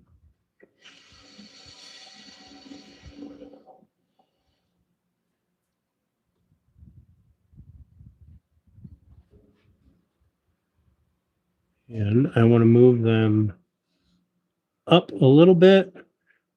I want to make sure that if I push my blade back, I don't ever get into the teeth, which I only leave it so I can push my blade back just a little bit. Like when I'm spinning it, I'm not spinning these rear bearings at all. All right. Unless there's pressure applied, and then it'll spin the rear bearings.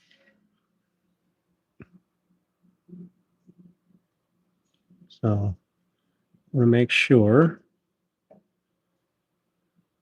that sits right about there.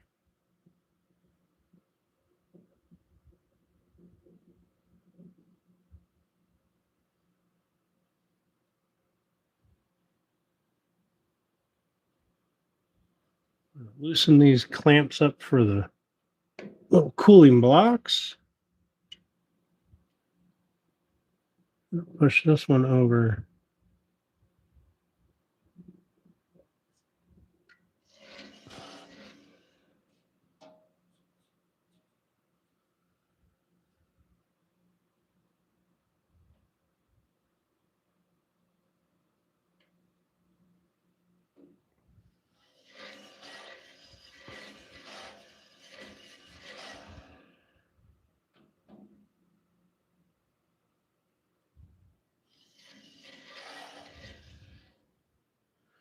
All right, I believe that'll do it. Now, move these guide bearings forward so that even if I push this back as far as it's going to go, I'm still not going to hit the teeth. I do not want to change the set.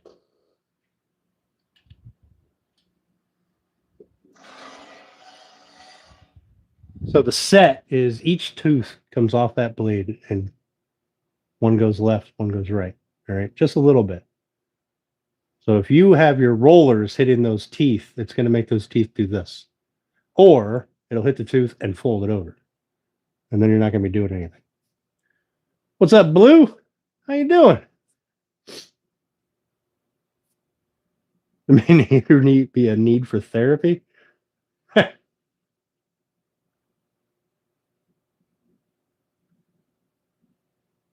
Dihydrogen monoxide? I have no idea what that is.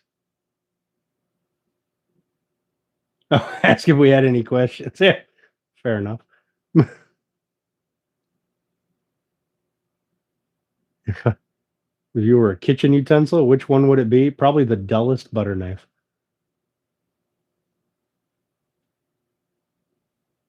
All right. Sorry, guys. I know I wasn't really paying attention to you there, and I apologize. I kind of got distracted here. So my blade has a very slight wobble in it. It's a brand new blade and it hasn't been curled for a long time. So it just ever so slightly drifts left and right. So it'll like hit this bearing and then it'll hit this bearing. Like right now it's sitting on this one, not that one. Right now, it's not hitting either one of them. This bearing needs replaced. It's pretty rough. And then right there, it's hitting that one, not this one.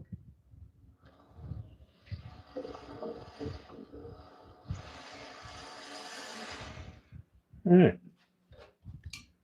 So we'll see if that's going to give us a good enough cut. I think it will.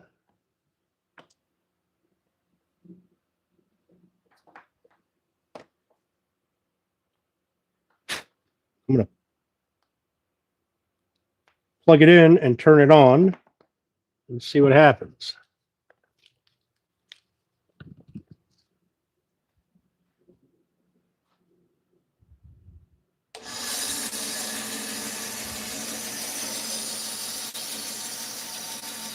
That noise, that's these two bearings right here.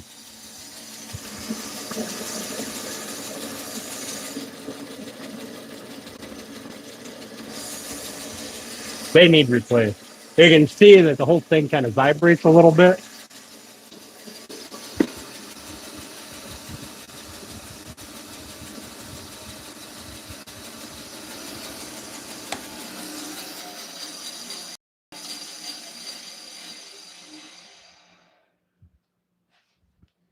But I do see at some point I hit this bottom bearing, which spins really free, so that's fine. It's holding it in place. This one needs to come forward a nudge.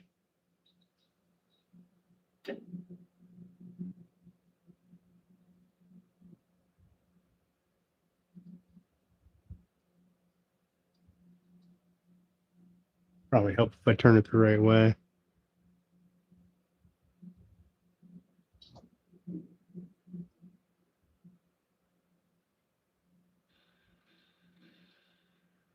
Okay. All right, I think we're golden.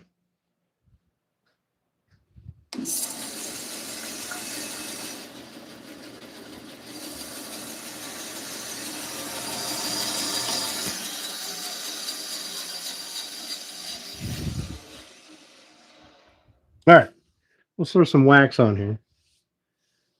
So I am testing out a shop wax.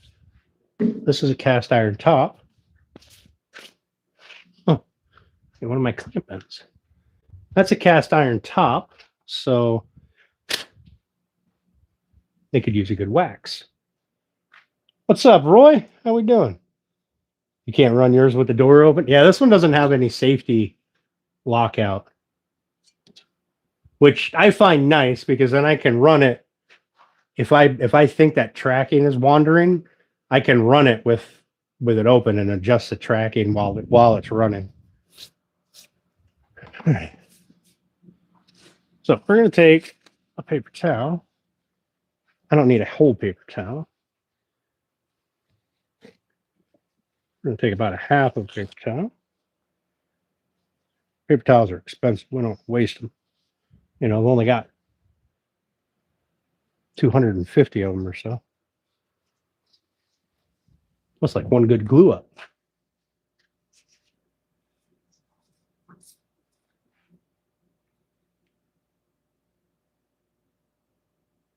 Be it tongs. Because reasons. All right. So, buddy of mine sent me some product to test. We're going to test it out here. I'm not going to give you guys any details about it, but it is a shop wax, not for kitchen use. It's for your tools, wood, leather, you know, general stuff. So we're going to put some on here. It's a very thick wax. I like it. Very thick. We're going to put some on this table because I haven't waxed this thing in a very long time. And I'm about to do some cutting. So I would really like stuff to be able to slide across here easily.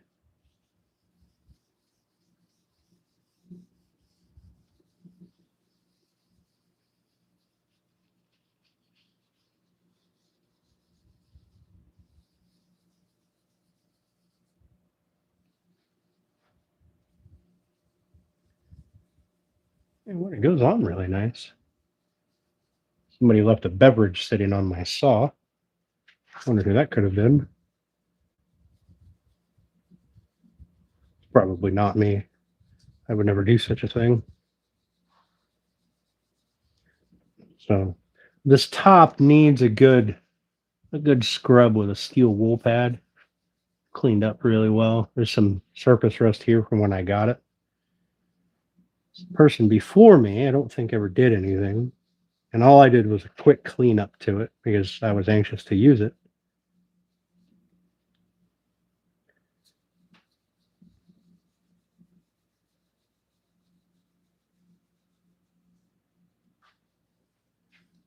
All right, application goes on real nice. I can see that it's actually being applied. Oops, I missed a spot over here.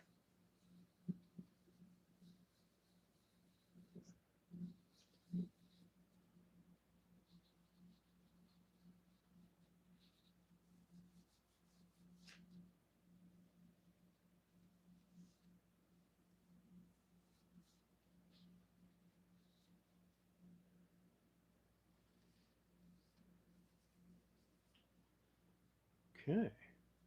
Well, that's set there for a second. Like, kind of dirty. Not the wax, but my, my table. All right. I don't have any leather to apply it to test that. I mean, I have my boots, my cowboy boots, but they've got something on them already. I might have a couple of squares of leather that I got for the laser. Maybe I can test them out on that. It did apply really thin and evenly. I do like that. I was a little concerned because it is so thick, but you know, it's something that a little bit goes a long way.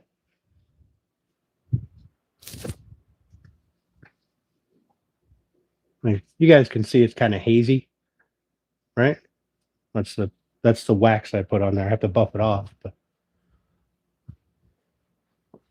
which I mean, it's cast iron. It's not going to absorb anything. If it does absorb it, then yep, there's some magic in there.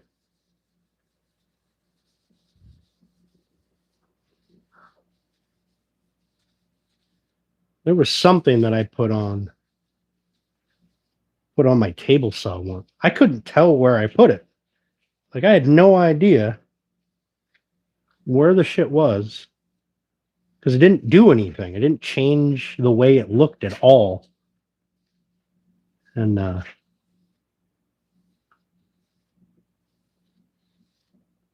kind of bothered me. I ended up putting on so much. And I don't think it actually did anything. I bet I still have that jar around here somewhere.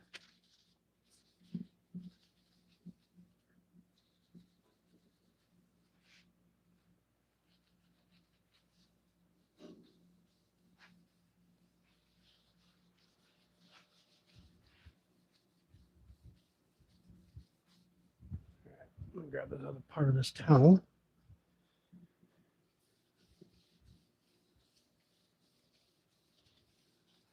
Good buff. One thing that I get concerned with is transfer.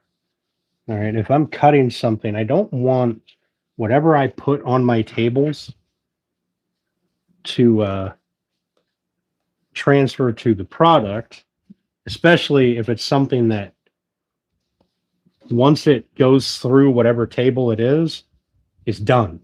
And it's not going to be sanded or whatever. Because there's some stuff that will really interfere with a finish.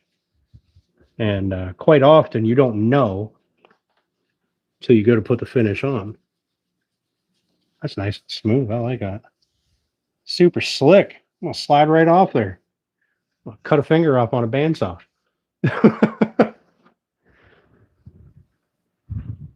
Like I said before, if you hurt yourself on the bandsaw, it takes a while.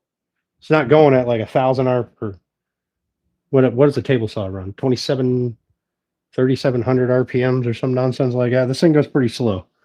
It will hurt the entire time. Oh, buddy, so far so good. I like it. Maybe in the summer or when it gets warm in here, I'll set a drink on it. See if it leaves a ring.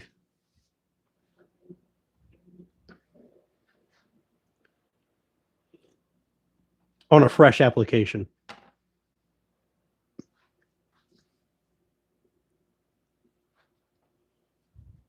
All right, so this is all set up. We're ready to go.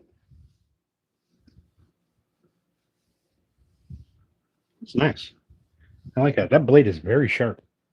Smack it with my finger. I'm playing with the table. All right. I'm going to unplug that so I don't inadvertently turn it on. What we're going to do now is we're going to move you guys over here. Oh, hi. How are you? Your turn for the store run? Nice. Hey, while you're there, you want to get me some food for next week since I'm on my own?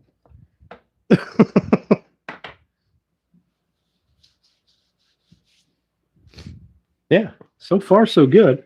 I like this so far. And then my test pieces of the other material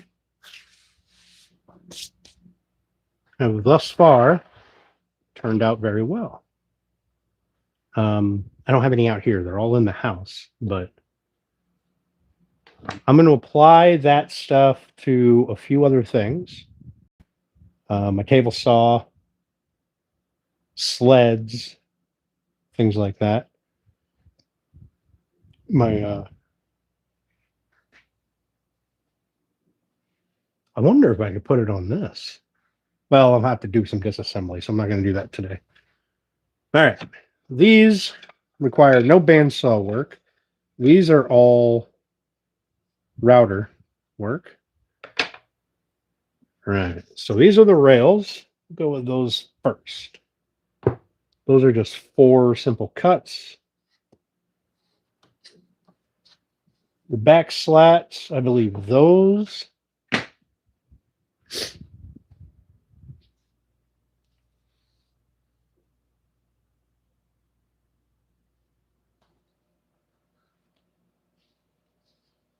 One, two, three, four. Oh, I need 8 of these. Ooh. 6. Oh man, I think I'm short on parts. All right. Okay. Okay. Make sure I have my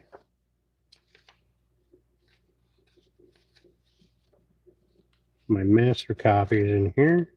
I want to use up the master copy.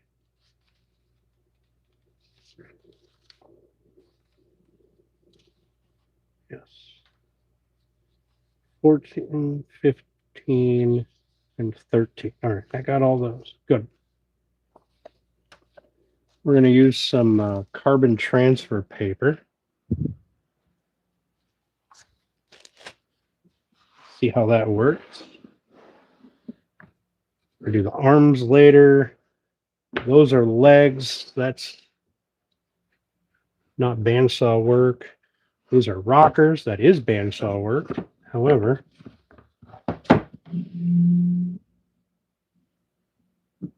we're not doing those right now.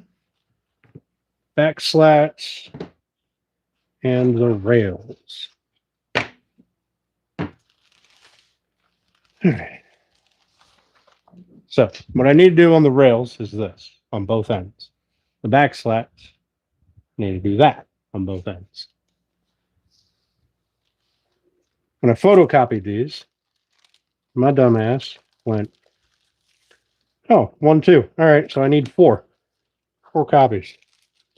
And these should be little presser tools. Yep. You know, I was looking for these one day, and I couldn't find them. and they were in the bag with the carbon paper.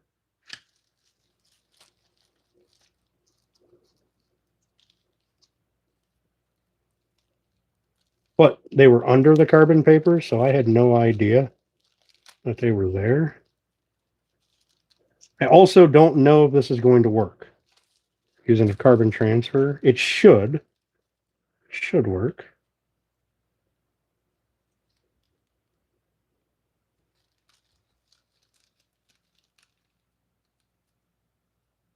Huh, I just need one piece.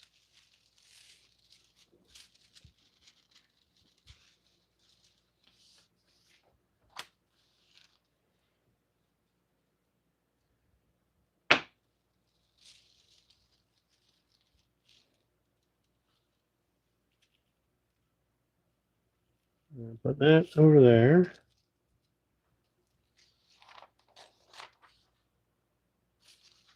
Here, why don't we do this? I'm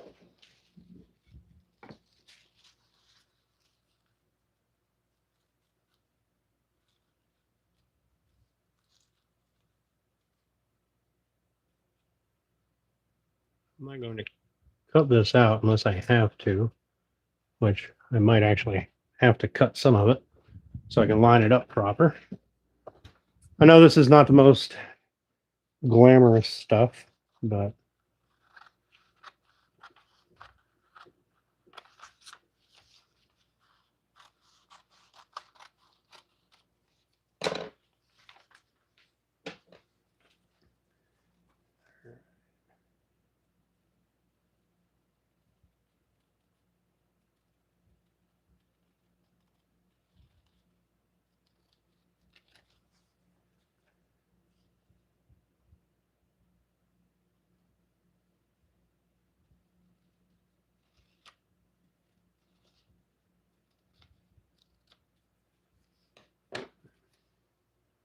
that will allow me to line this up with the edge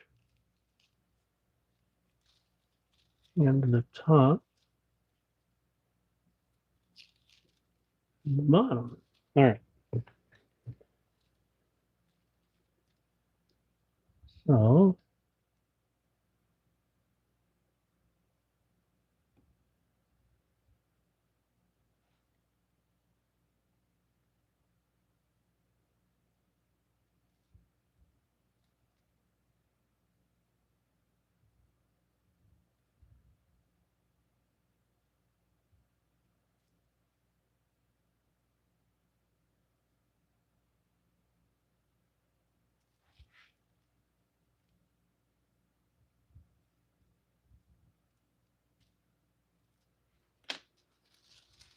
hey, look at that. Transferred right over. Look at it.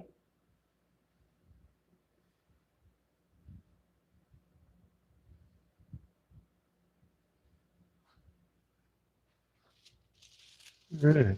So that's all I need to transfer here is that. Now, ideally, I would have glued this right on here and then cut the shape out, but I've got measurements. They need to be 3/4 of an inch from the sides.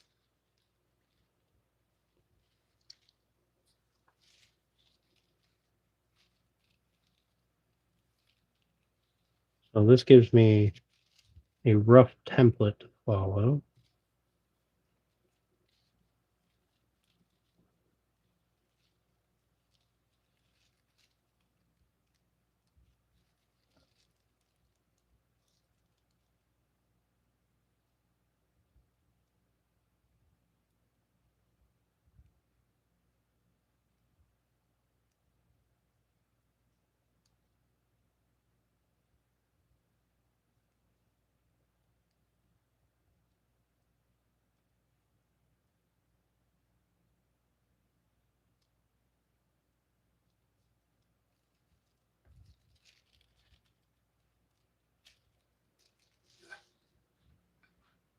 Would you just look at it?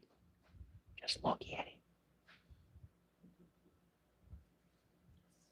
What up, soldier? All right, so there's one.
Now, I am not cutting to the line on this with the bandsaw.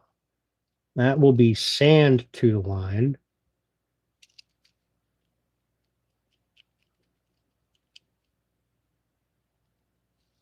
Or make a jig and flush trim bit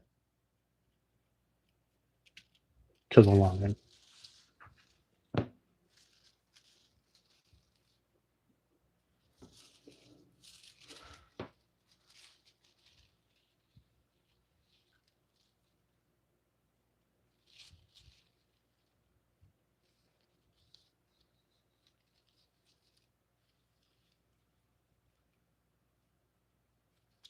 But I do want my lines have to match up because this is what I am drilling into. These are the tenons for attaching them to the uprights.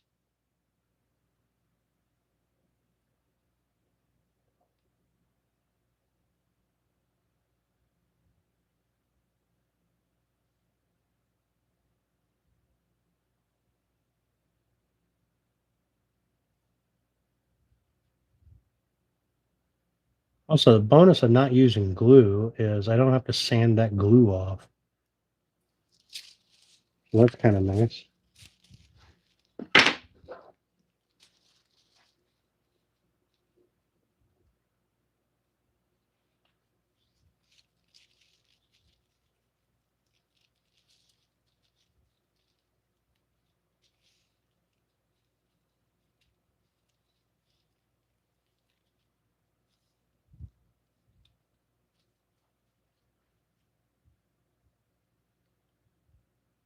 Probably takes a little longer.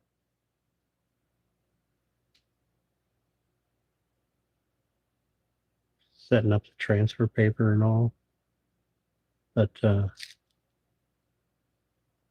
it's a line that doesn't move, and I feel like it's less work later on. Because now all I have to do is sand with a nice finish sand.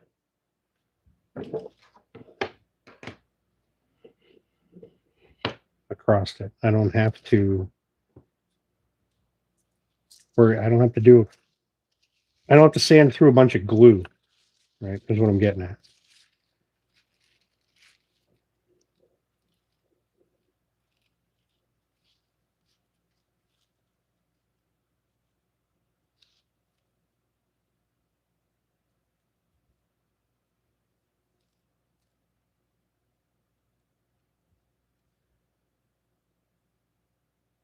So it might be a little more time on the front end, but I feel like in the grand scheme, I'm going to save some time on the sanding.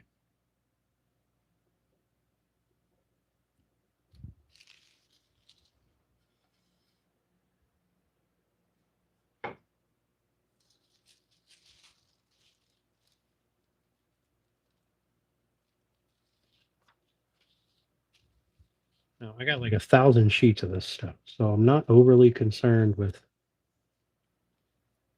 trying to maximize my use of it. And carbon paper is cheap. So I don't want to waste a ton of it, but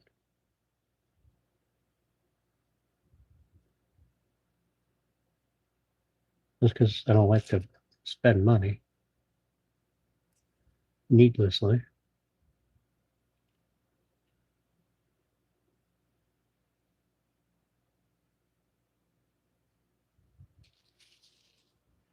There you go. Those 4 layouts.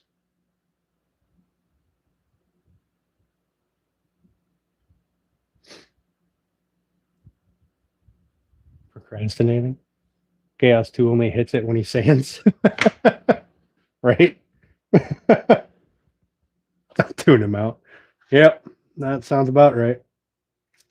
All right, so I didn't do it on front and back. I'm kind of hoping that I can. Well, we're rounding it over anyway, so it won't matter if it's a little beveled. But these are the back slats, which is this pattern down here, which is, I guess I really didn't need a bunch of these. Now the seat slats, I kind of want to glue those down, wherever the seat slats are. Oh, right here. I kind of want to glue those down because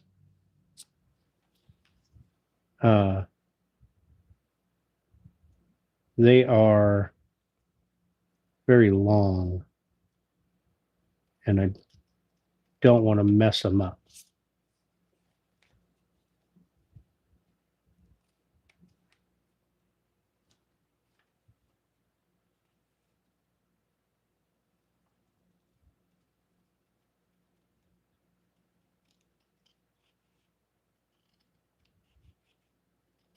Oh, we'll also be using the drill press.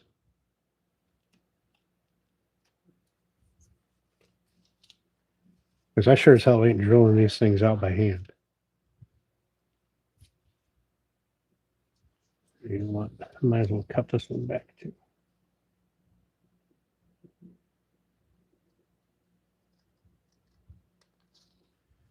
That way I can get a nice circle square on here.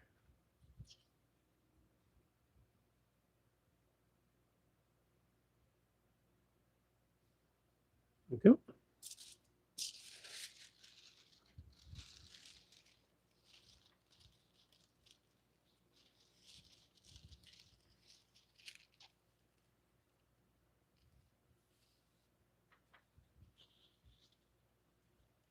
Now, carbon paper, I don't know if you guys have used it very often, but you want to make sure, like, you can brush your hand across it and stuff, but if you're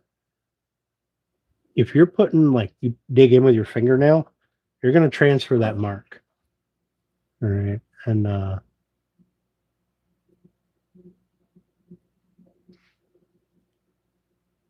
probably don't want to do that.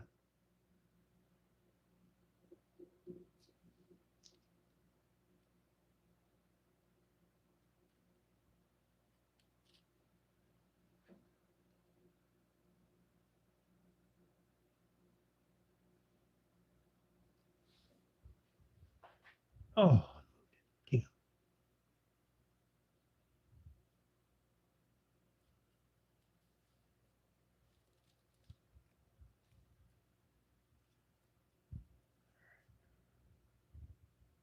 Let's hope that lines up.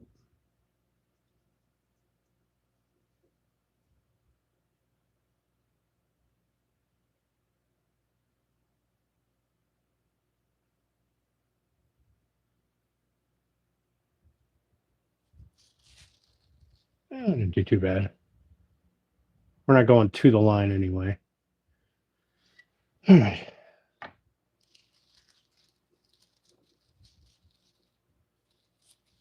Move this one up here. I want to make sure I'm off my previous stuff.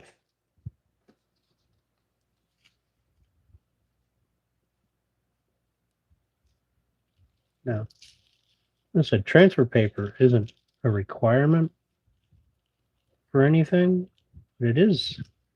I do find it very handy for stuff. Um,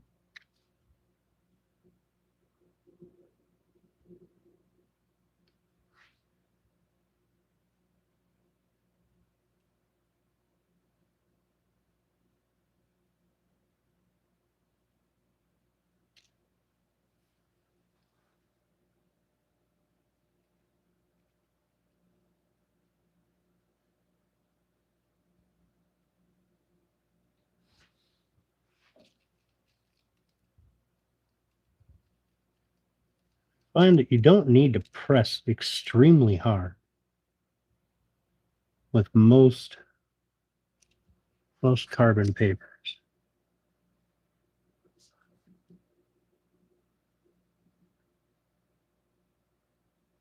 I'm just talking to talk now. I hope you guys realize that. It's a much better one.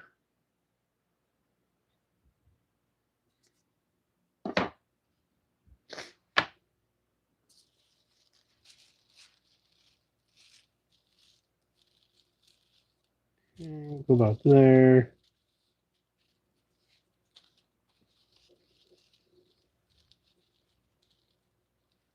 Line that bad mamma jamma up here.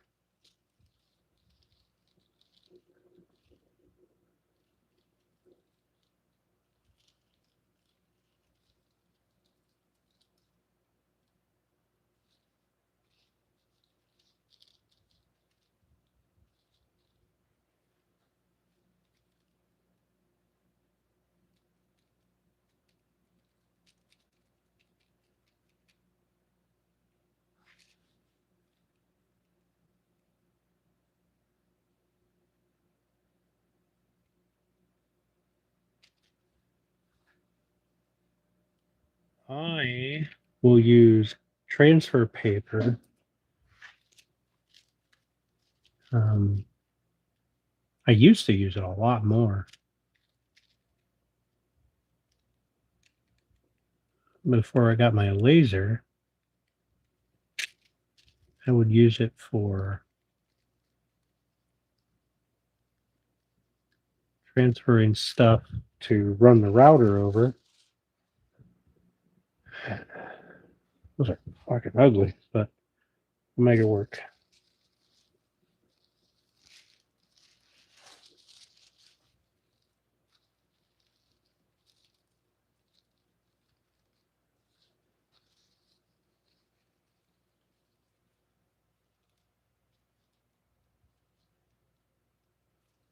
If somebody sent me a drawing of their logo or whatever, I would use the carbon paper to transfer it over.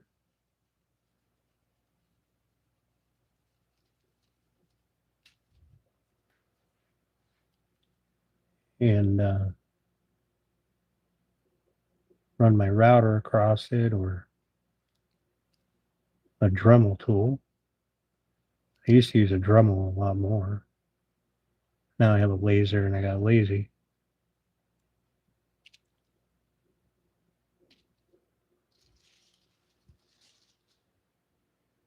That's not bad.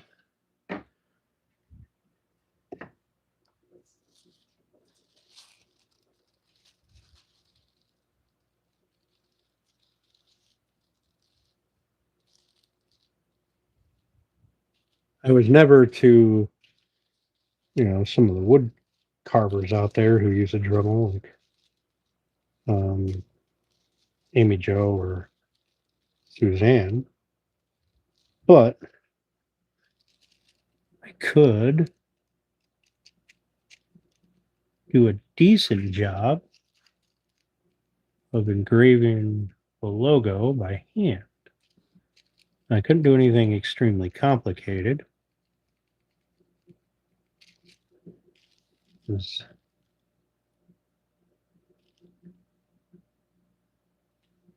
I'm not a carver, but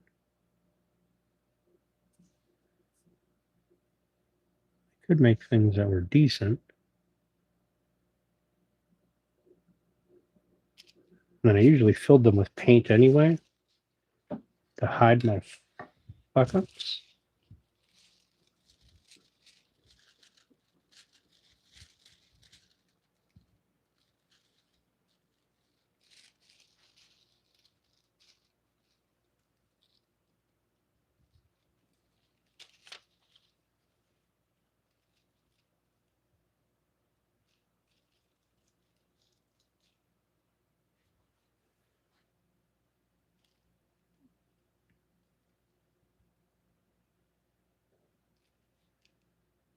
I will ultimately make a router pattern out of 1/4 inch plywood so that I can run these pieces across them to fine tune the shape.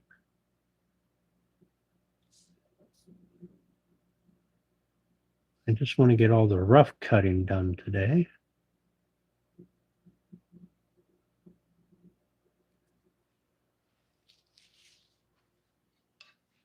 Do that. This works really well.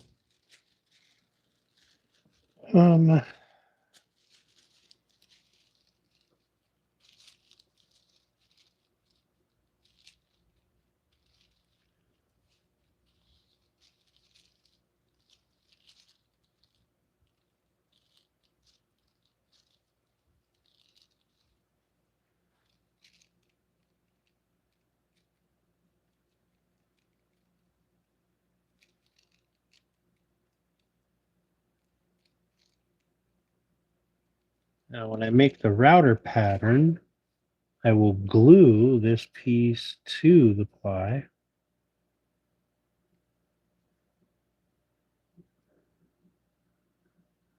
Then cut it out exact.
I suppose, now that I'm done,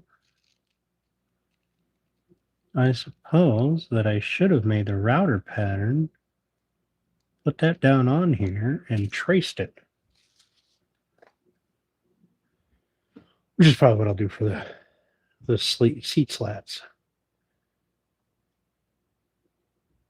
That would probably make sense. Bring muffins with you? Oh, yeah. Lazy way.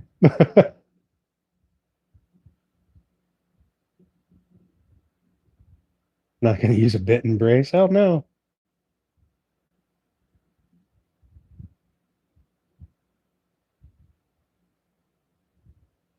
Sorry, touching buttons.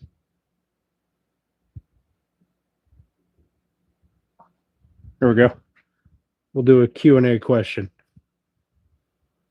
Put it up here.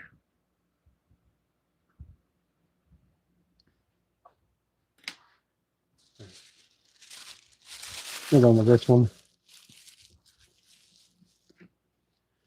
Like I said, carbon paper is ridiculously cheap to get a hold of anymore. It used to be. I remember it being a lot more expensive back when I was using it all the time. Yes. So you're just hanging out. Hey, Lawrence, I appreciate that.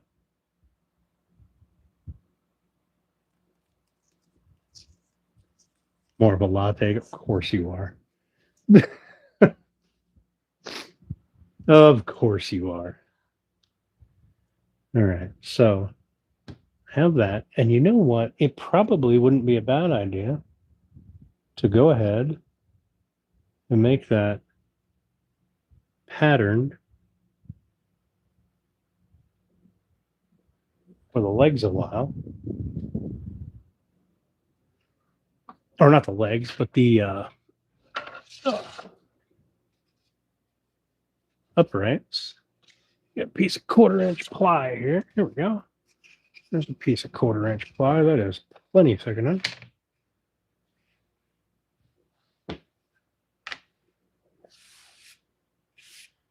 Cut the uprights out, or the seat slats out. We'll get one glued on there.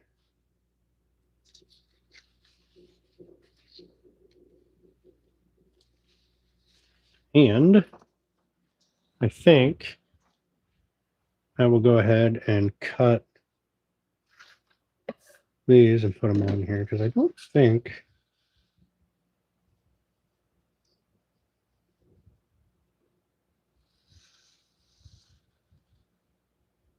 I'll grab the other one. I have another piece over there. We'll go ahead and make these right away. All right.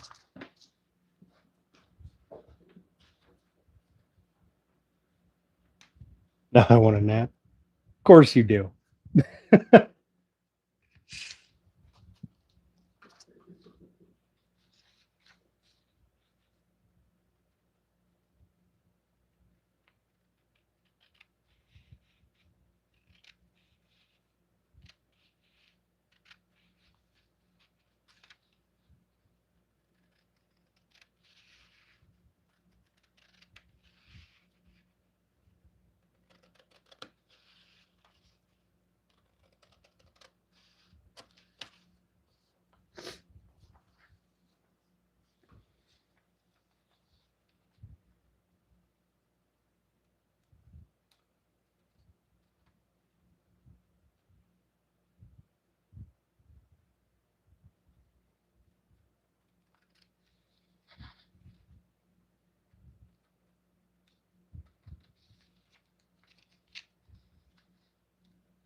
I know this is probably the most exciting thing you've ever experienced, but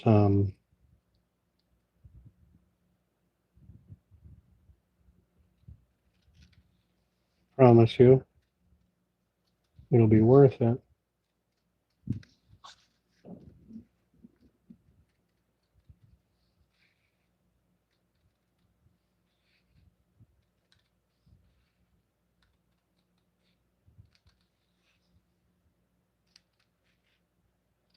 And I'll have patterns to add to my collection.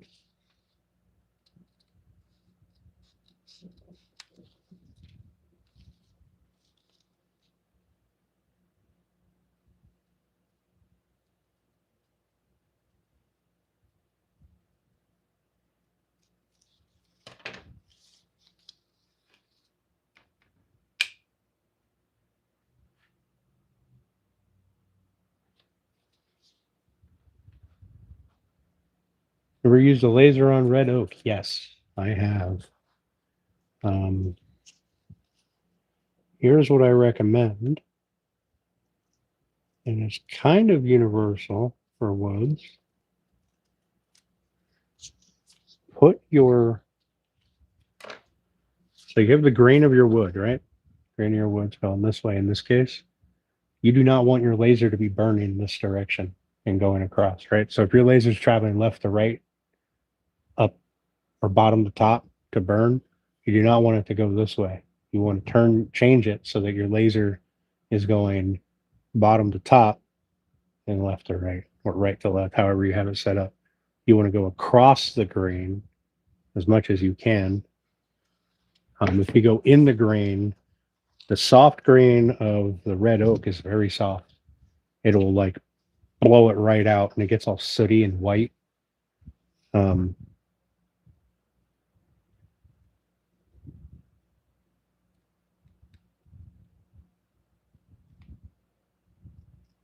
Now, obviously, you can't avoid it for everything, but some things are going to go across the grain or with the grain, rather.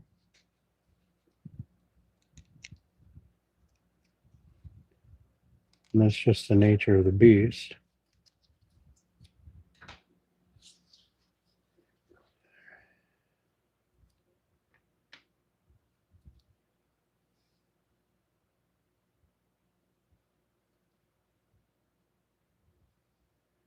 Now, that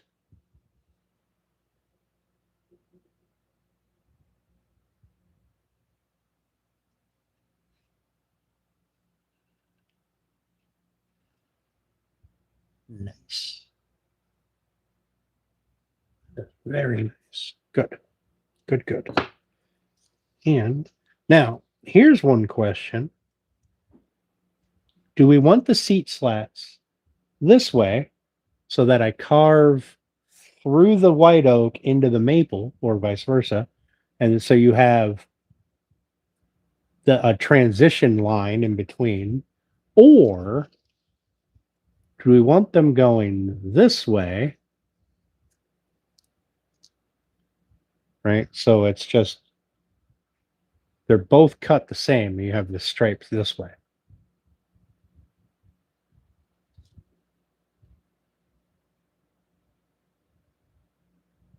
Work with your iPhone or iPad. Lawrence, I don't know, but Atom Stack has an app. And most lasers have an app. It's usually not the greatest thing. Um, I don't know if things like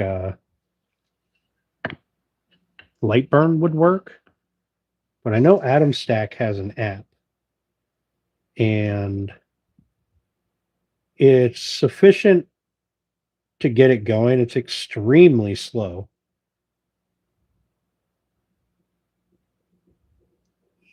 And your ability to do anything in it is limited.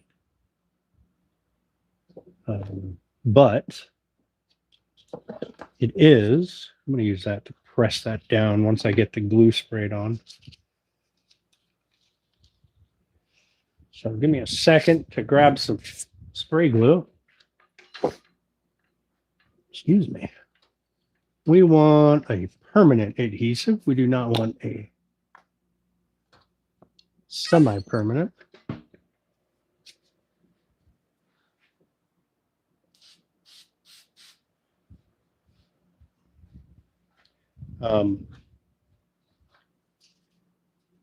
Now, I haven't used the app in a very long time.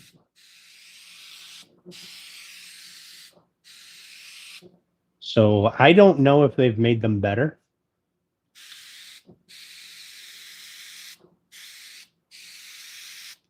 They very well could have made it better.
I didn't even fuck it up.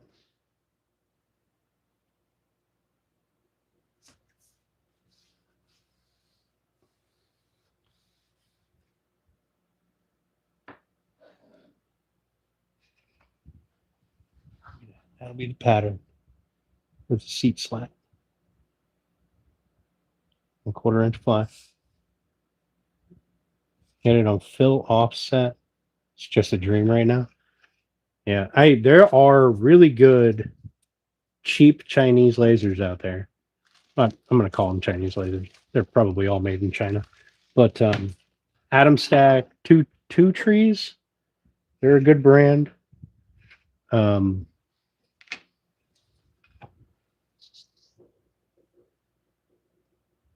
going to just glue that whole thing right on there. Where's my other one? Right here.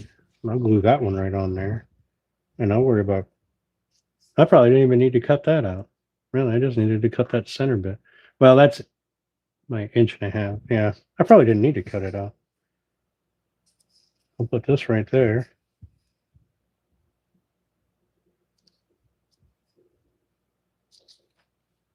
Okay, let's do it.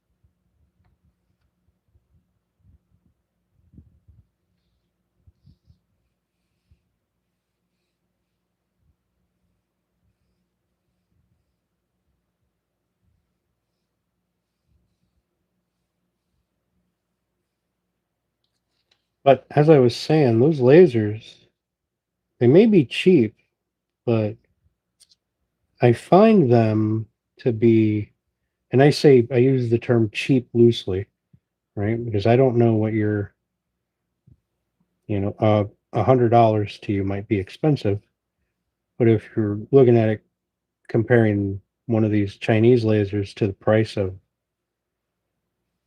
like the hell's that really expensive brand? It's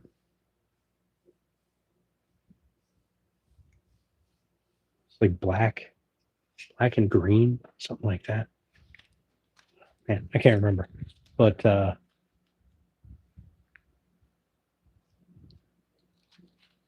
yeah, so Papa, it all depends on what you're trying to do. So it's I highly suggest you run a test pattern on every type of wood that you use, every type of material you use. Run a series of test patterns on it. The ones that are built right into Lightburn. X stack or whatever it is. It's like I don't know, $2,000 for a tiny little laser. They're ridiculous. I mean, they're probably great. I just can't justify the cost. They're probably fucking amazing. You guys know that I always have a hard time justifying spending a ton of money on something that is not going to immediately pay for itself. Hence why I do not have a domino, because I don't use one enough for it to pay for itself in a quick enough fashion. I'd be looking at 3 or 4 years till it pays for itself. At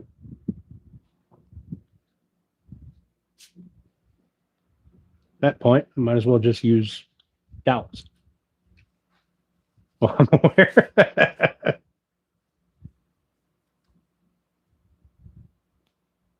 Oh, okay. So, yeah, that might have been.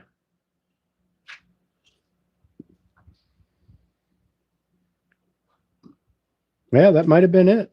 All right, I want this stuff to de-tack, like, so I can start cutting this stuff out.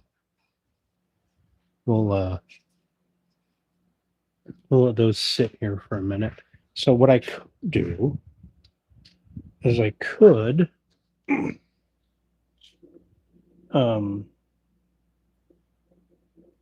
set up a a fence 3/4 of an inch away from, well, more than 3/4 of an inch away from that, but we're just going to rough this out. They often sell reconditioned units for seriously discounted prices. First time you had little sparks.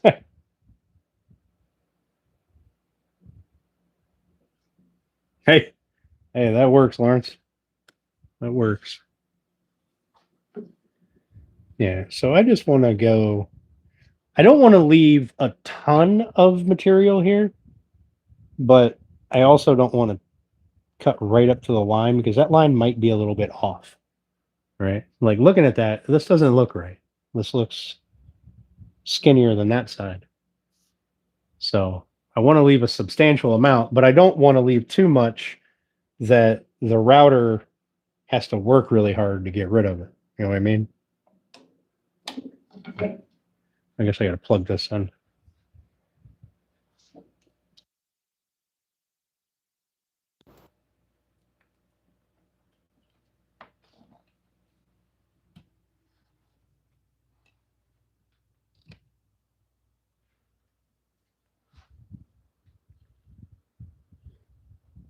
I'll have to look at their secondhand or reconditioned units because they do seem like a very good laser. It's just the initial investment is so steep.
So that's all I'm trying to do, right? Just rough it out, get most of it out.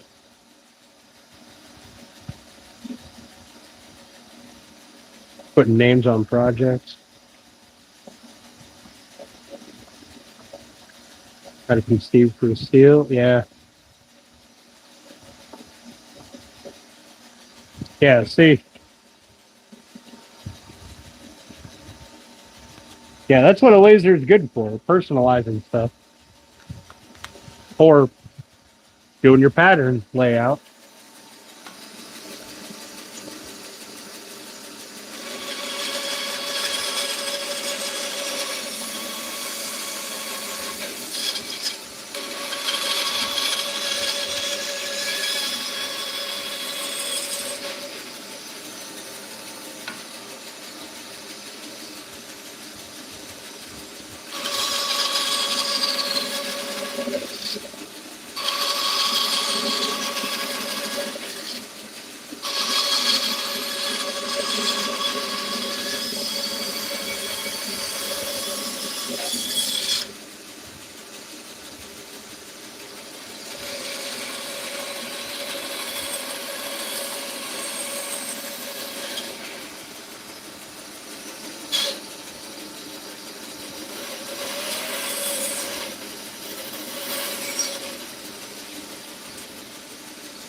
We could probably get rid of that.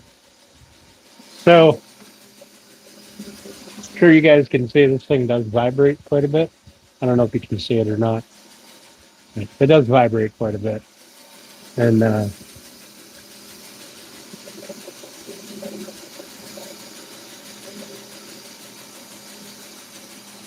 I'm not really sure what the vibration is being caused by, but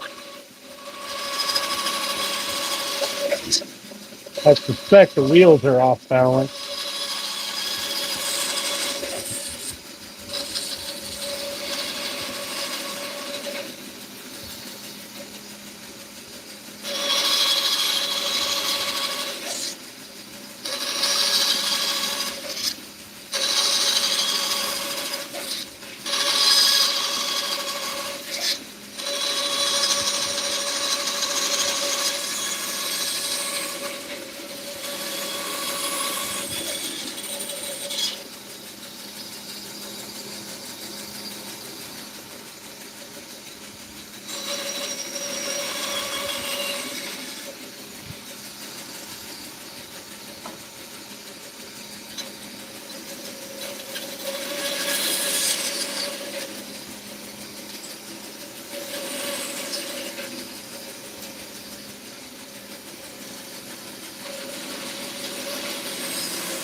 So a blade has a maximum radius that you can turn.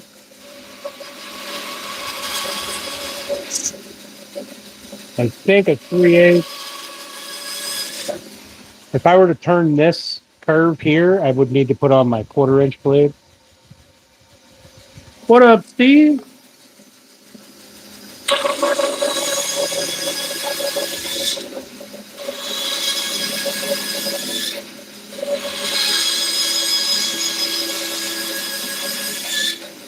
Oh, I got loud.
Google Nest.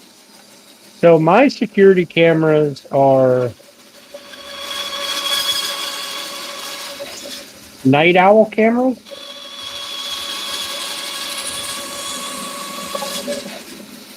It's because I can use the app and look at the cameras without having to pay any fees or anything.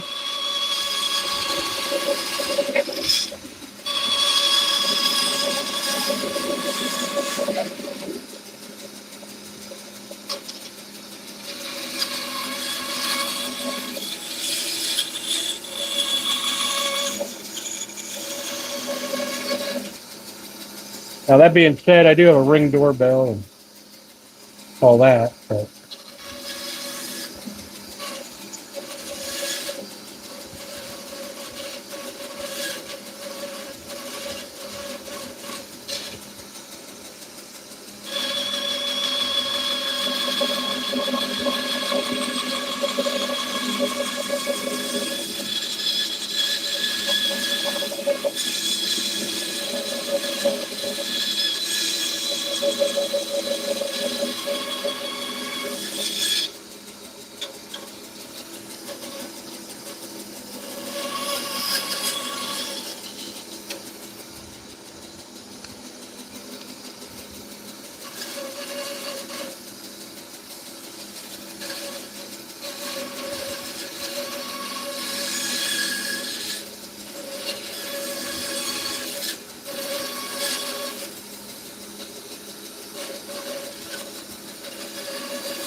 Just laying on the couch. Hey, nothing wrong with a good couch day.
All right. These other things cut out. These I'm going to have to pay much more attention to. I kind of want to cut these out on the table saw.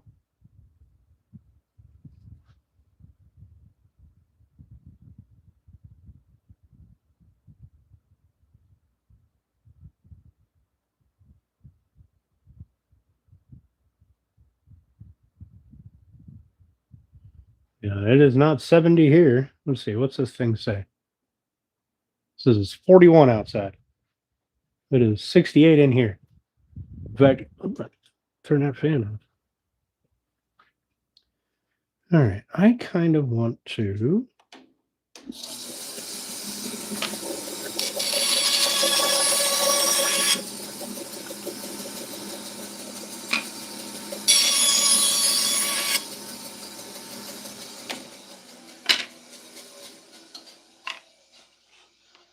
All right. I'm going to break out. I think I'm going to break out the table saw.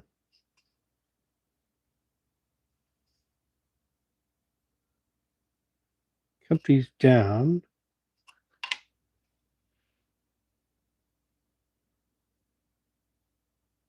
And I'm going to break out the sander. Well, we'll do the table saw first. Yeah, it's currently raining here. Joseph, I'm working on making a rocking chair. Right now, I'm making the patterns. There's all the pieces for the rocking chair. Right now, I'm making out patterns that I can run on my router. Like this. And I'm bulk cutting out I'm cutting out the bulk waste with the bandsaw. I got some back slats that I need to cut chunks off of yet, but um, I was pretty much just killing time until the glue was nice and dry on those patterns.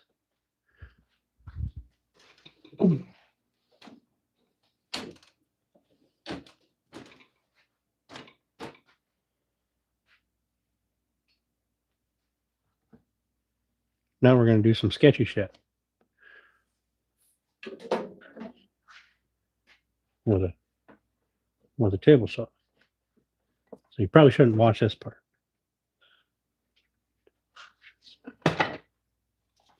Don't do as I do.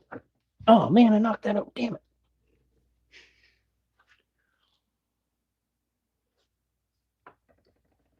Bummer. Too much shit piled up around here. There.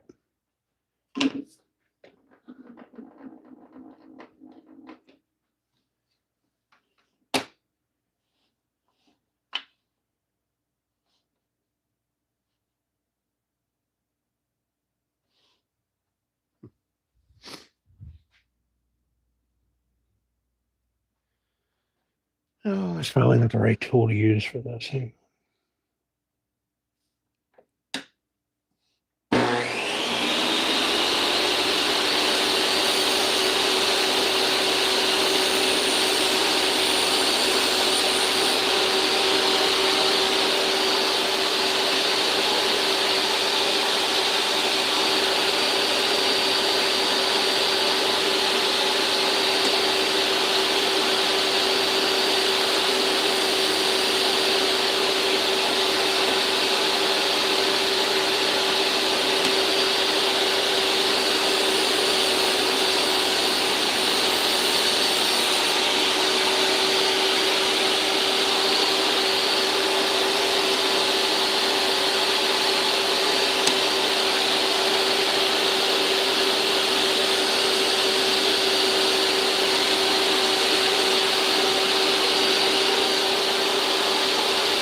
Mm-hmm. Mm-hmm. Mm-hmm. What up, MRH? Yep, that's the Bauer miter gauge. Kind of sketchy. Yeah, a little bit. A little bit sketchy. Any amount of slack in the blade or arbor? Not really. Uh, once it's up to speed, the blade is pretty much where it's going to be. I guess on the speed up and the down, or when you bog it, that's when the blade will start to wander. Um,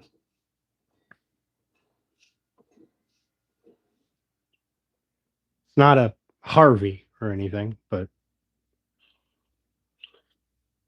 how do I like? Oh, the Bauer. I like it so far. I haven't used it a ton, but so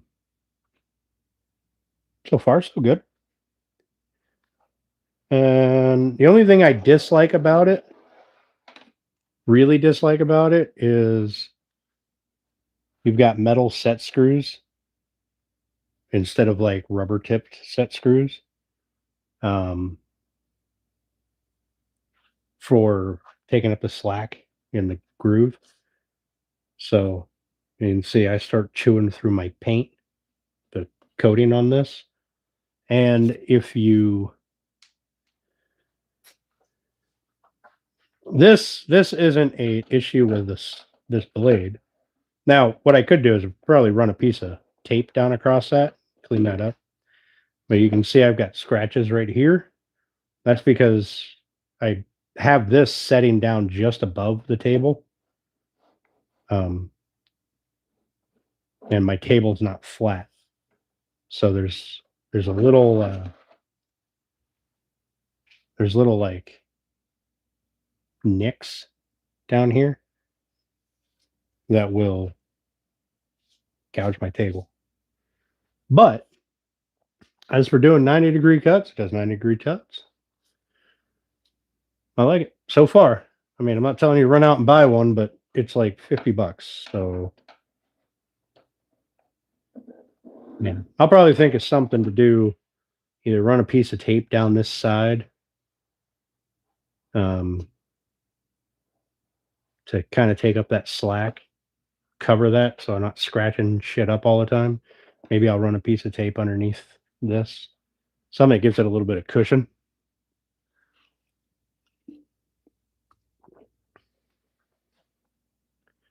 Now, I have to cut these out using that and then sand them into position.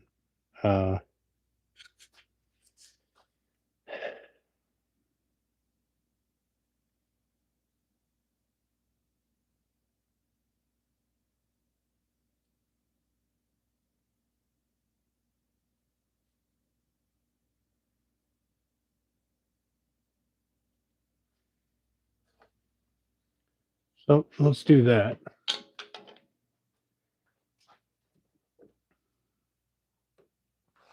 I know today is turning into being make jigs day, but it makes life easier.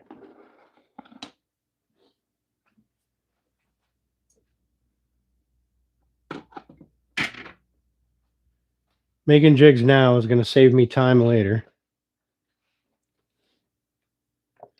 Because now with jigs, I won't have to sand to the line.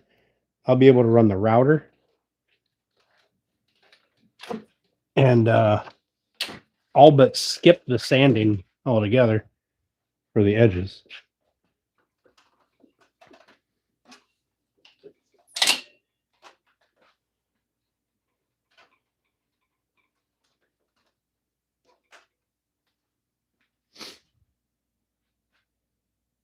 There you go, Ashley.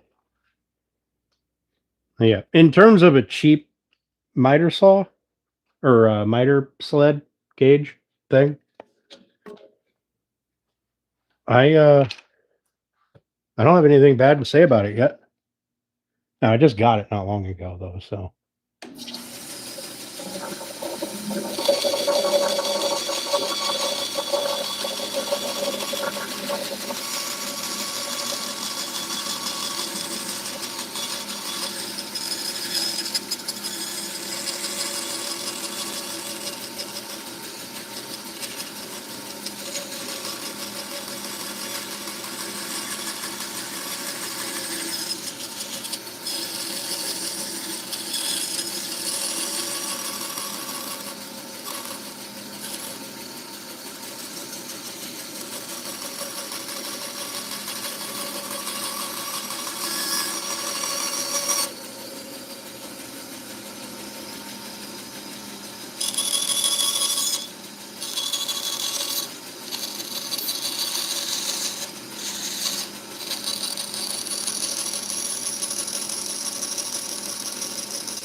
Tried to whittle that down so I don't have so much sanding to do.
The Bauer router table. I haven't seen the router table.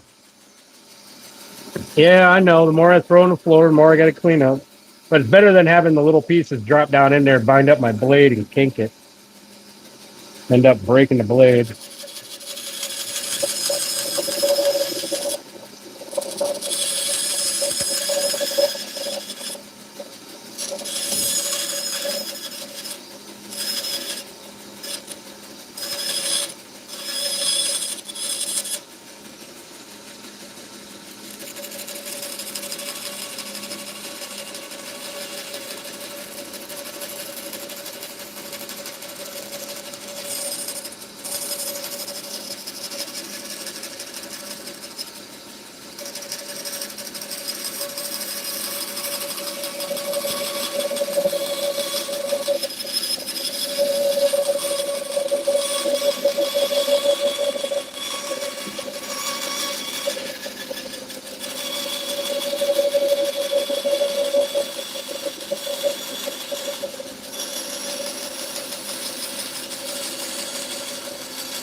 I don't like this blade. It still hasn't straightened out.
There we go. Got it pretty close to the line. We're looking at that first line there, not this middle line. Real close to the line. Pardon me.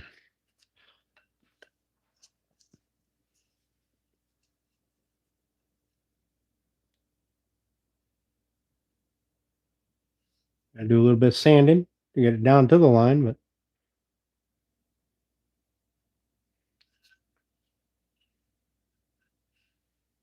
hey Tim, how you doing?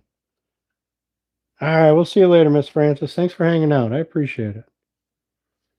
Now, how do I do it? Do I do it this way and carve it out that way?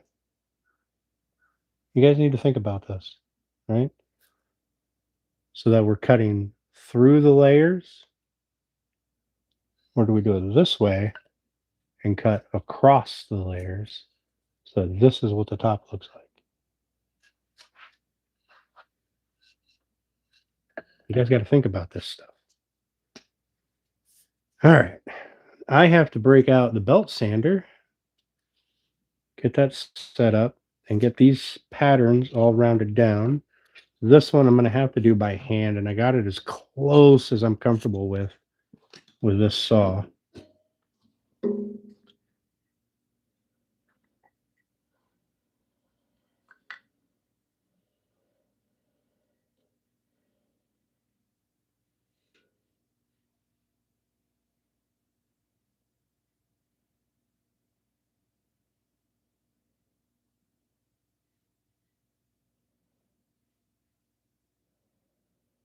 Make sure I didn't bend any teeth because I was trying to cut really tight curves.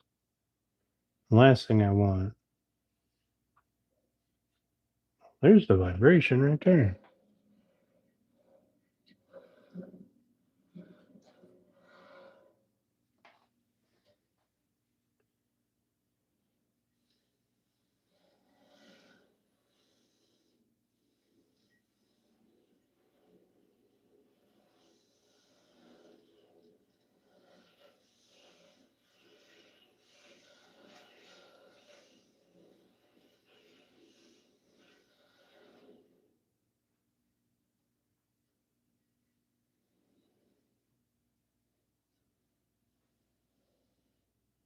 Hmm. All right. Doing the summer weather in the first week of spring. Man, I wish we had summer weather. We had nice weather here a couple days ago, and then it snowed. Now all the snow is gone again, but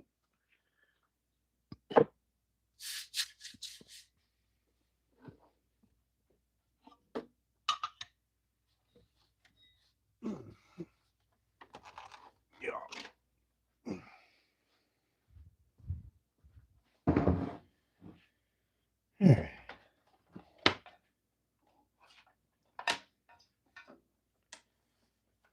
Got to do some sanding.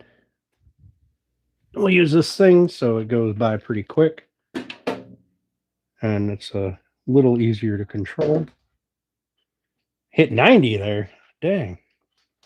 Hang on, I got you guys all twisted. I keep turning the stand one direction, I guess.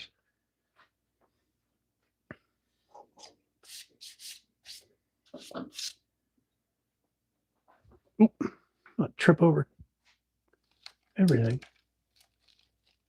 Still gonna make bases for my stuff I got from Steve, my stamps.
Now, it doesn't matter so much if it's perfect. What matters more is that they're all the same.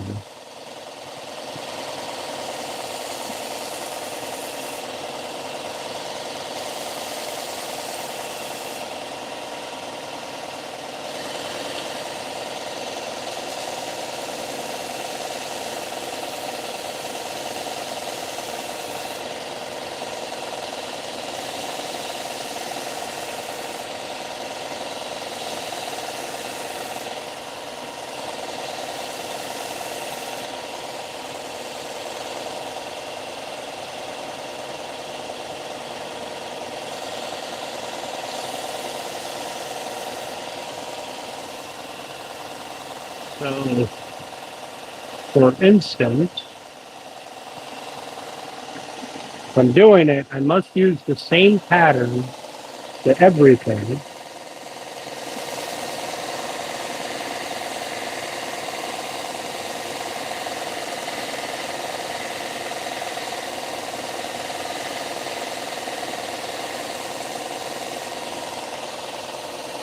Now, obviously, I want it to be as close to perfect as I can get. It's going to save me time later.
not half bad. Got a little bump right there.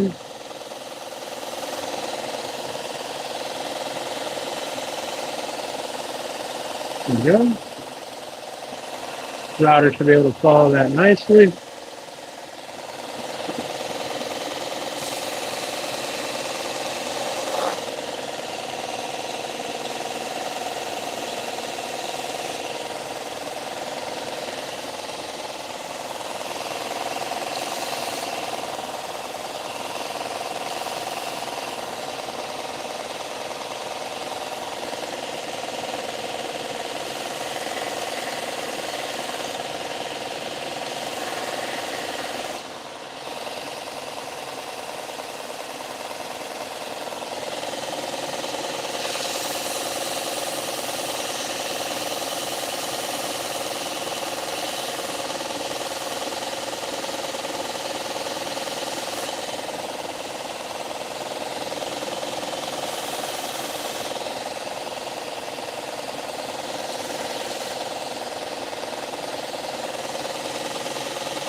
Nice.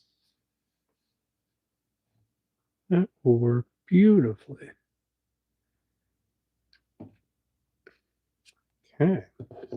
And this one, the only thing I can't do on these ones is this inside turn because my sander is not that small.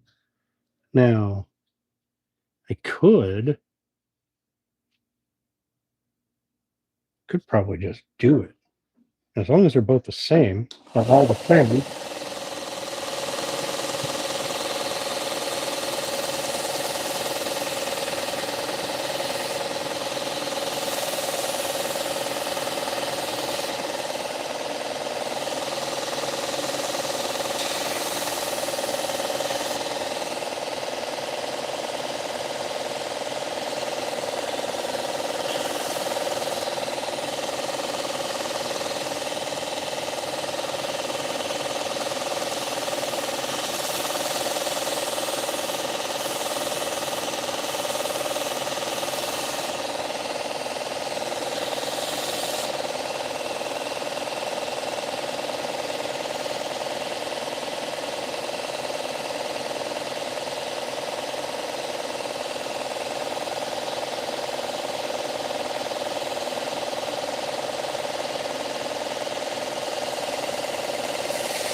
This one I have to do by hand, and I have to do this little bit here by hand.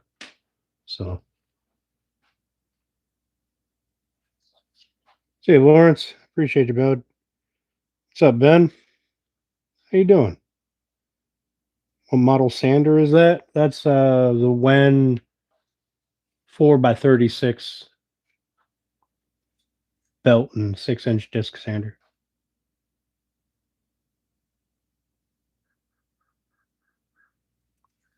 No, I do not have a spindle sander yet. I probably should get one because that would make life easier. I could do these curbs with it instead of being restricted to that. But for now, I have sandpaper. Will sand.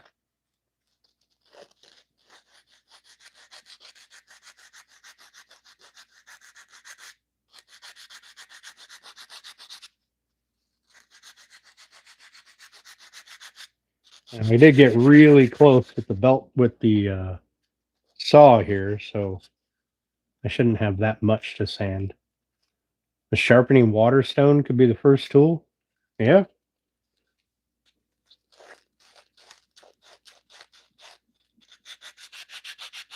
Well, sharpening stone can't hurt you.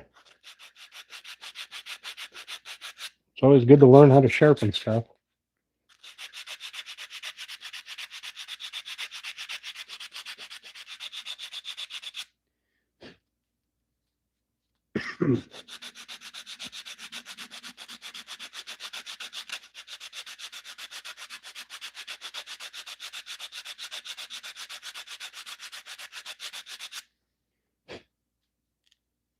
There we go. There's the inside of that one.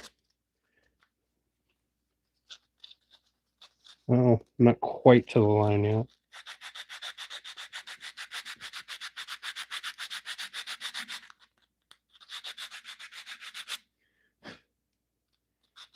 I do need a spindle sander. I also need a drum sander.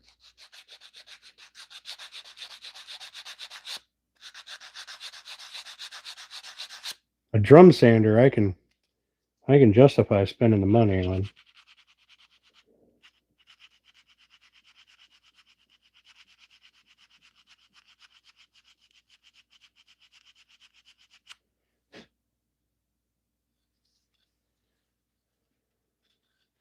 Faster, we're waiting. I'm trying, buddy. Trying. I'm looking at probably next week we'll be doing all of the routing or most of the routing. Oh, we're looking at probably 2 weeks until we do assembly. You and me both need one. Hey, Papa. You know where I'm at, buddy. We can go halvesies on it and keep it here.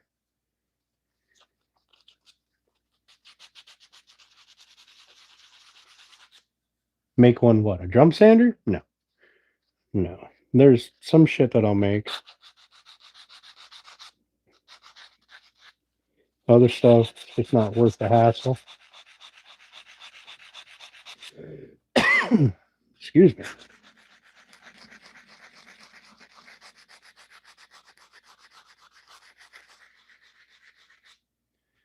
Only if there's muffins ready when you get here, I'll make sure. Make sure there's muffins here for you.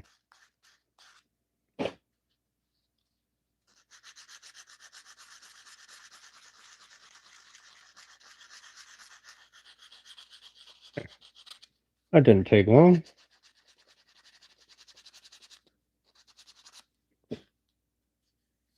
Nice and smooth. Shouldn't be anything that a bearing drops into. That's a little off right there.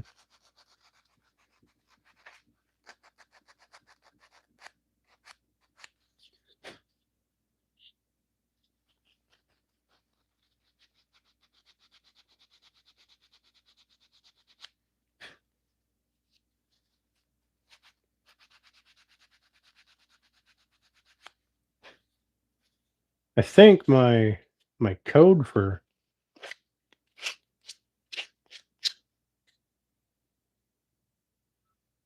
or serious grit still works. Just saying, guys. Just saying. You can go get you some some serious grit sandpaper and have yourself a howl time. This one's going to be a little more annoying because there's this right angle in here, which I won't be able to do with a router, which means I'll have to smack it with a chisel.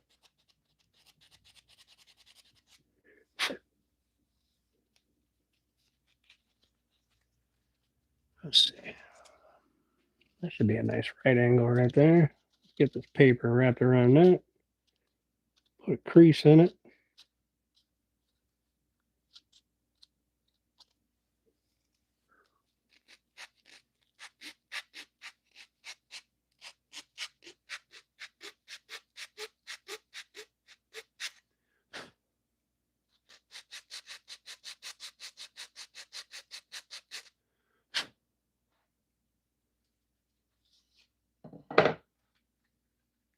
You have a Harbor Freight one?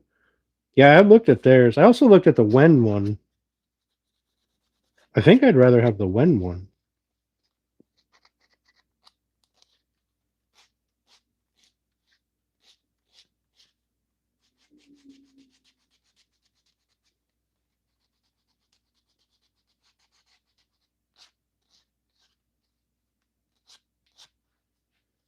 There's a guy that I know here, sort of locally.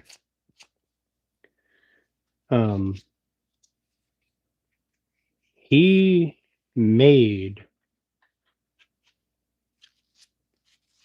his own bandsaw out of wood. He made I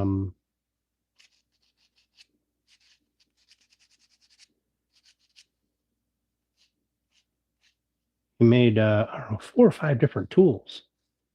I mean, they're really cool looking, but all right, there we go. That is stuff that is not sanded right because it's sanded at an angle.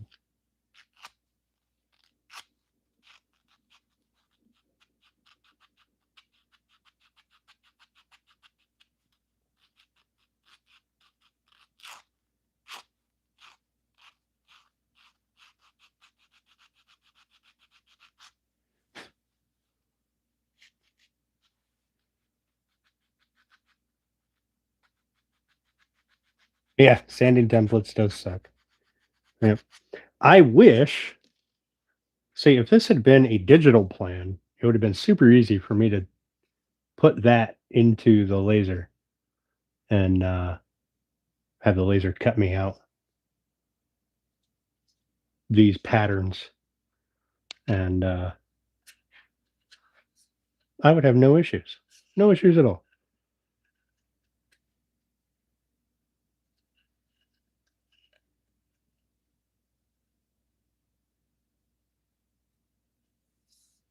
So I think that what I want to do, that way I'm going to lose. I think I have to do it this way.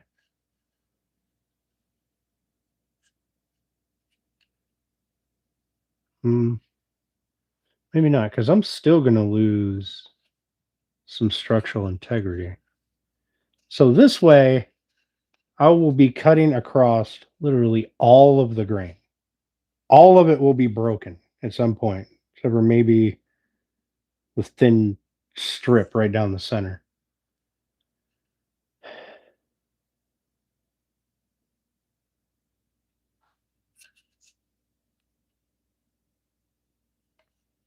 This way, however, I'm going to cut across the grain, but the grain runs this way. So, like, it's running this way as opposed to here. Well, I guess it's still running the same way. It's running this way, and the maple's running that way. I don't know. What do you guys think? Cut through it this way or cut through it that way? scan and scale them to full size. Yeah, I have to get a new printer scanner because when the ex took all of her shit out of the house, she decided I didn't need my printer anymore. She took that, so I have to get a new one, which is fine.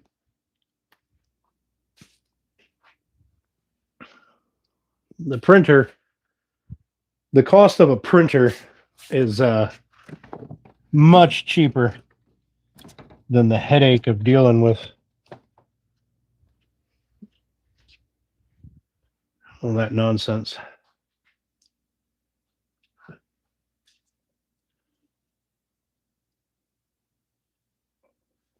But you want to know what did upset me? When she took all of her shit out, she took all my cast iron. All of it. Except for one piece, a griddle. Cast iron griddle for my stove.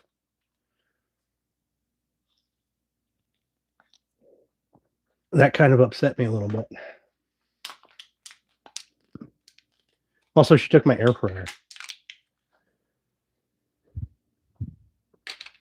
But all of that shit's replaceable. Yeah, just random bullshit. Shit she knew would annoy me. But all of that stuff is replaceable really easily. And much easier than fighting over stupidity. So, all right. Well,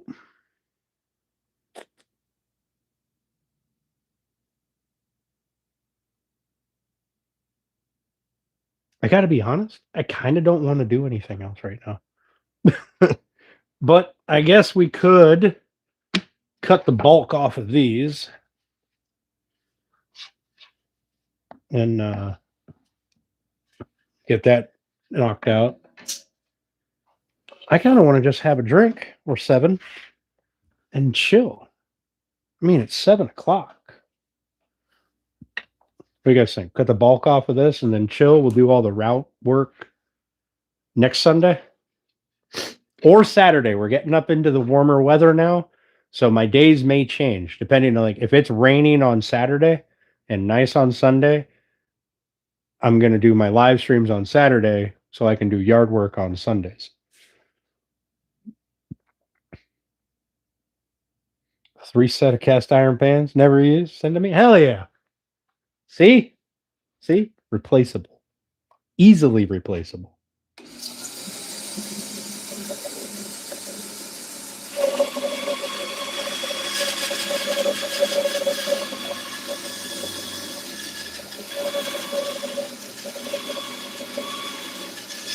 All right, what's going on here? What am I holding up? Oh, there's a little piece of shit down in the guide over.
Oh my. Log cabin? Shit, you let me know, Papa. You got Cash App, right? Think it's a rocking horse?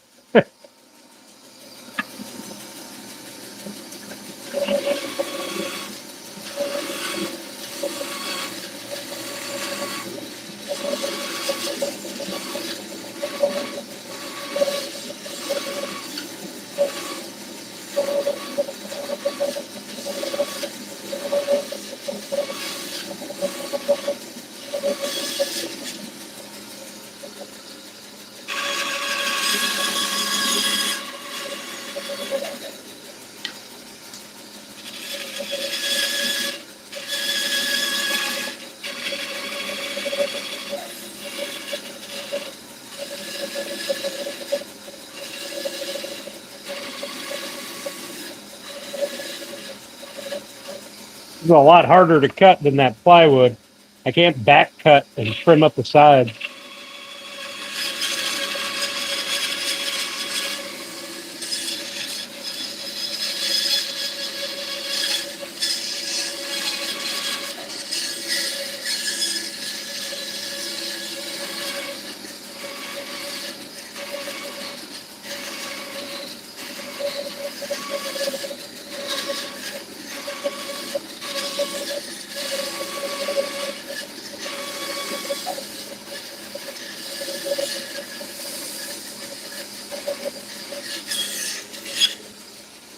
Get my blade stuck in there. I keep fucking around.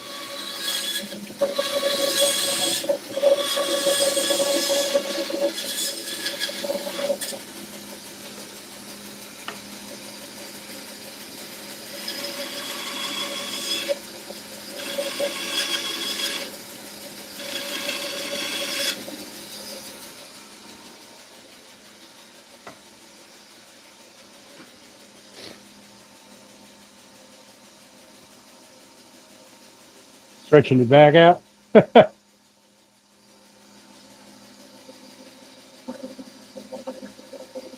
Forgot what he's making. So did he? Yep, I did. I got no idea. It's a good thing it's written down over here.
You know what's really funny though?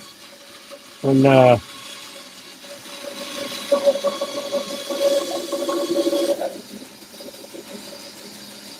when the ex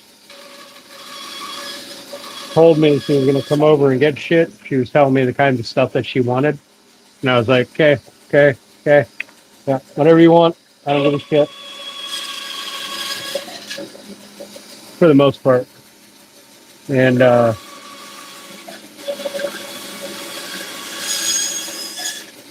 she said, you could keep the bar though. I'm like, oh gee, thanks. The bar that I made out of trees that I cut down and had milled. So nice of you to let me keep that.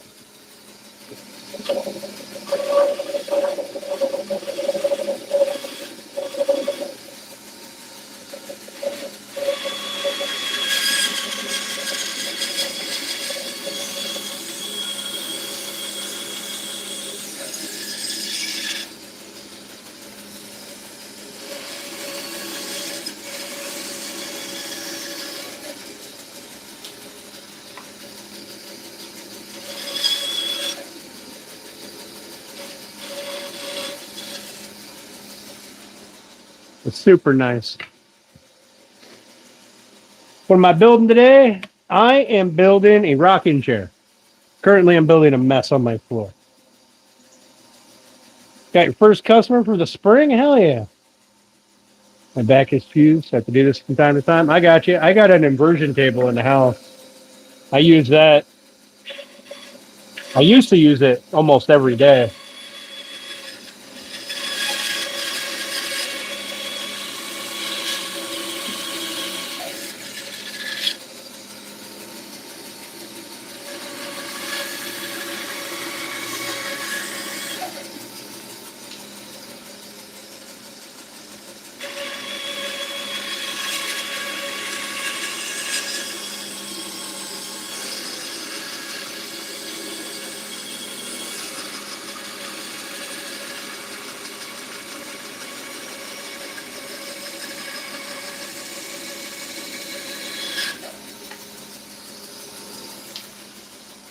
Probably good enough for the router.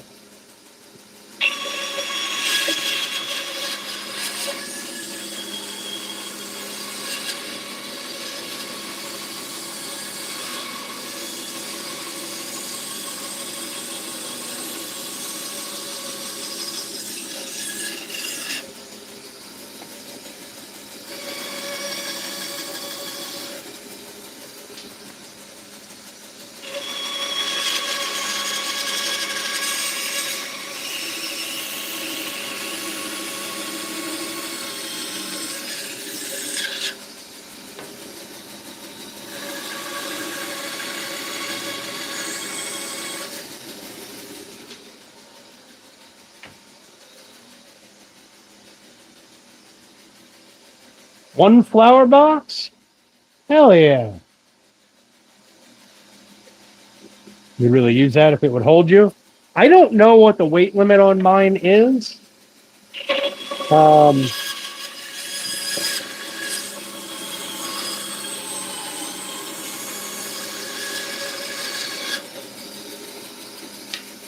I tend to get pretty nervous when I'm dangling upside down, so I tend to oversize my stuff. Yeah, MRH, that's awesome, man.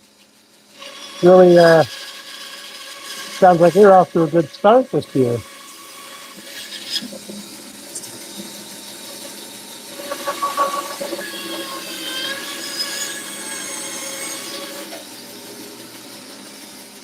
That is awesome, man.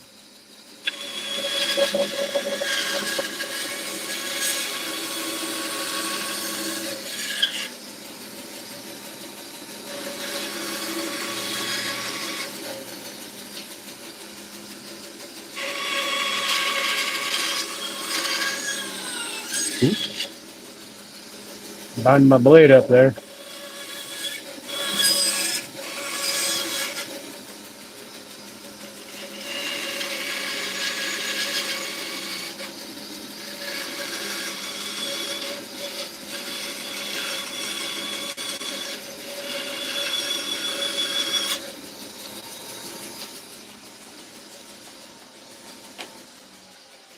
There.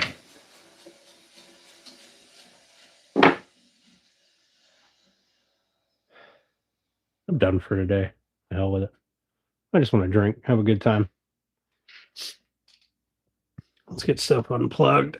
I'll leave everything out where it is because I don't anticipate needing to do anything that's going to require me to move anything later. Not really, anyway. But crack them if you got them, fellas, ladies.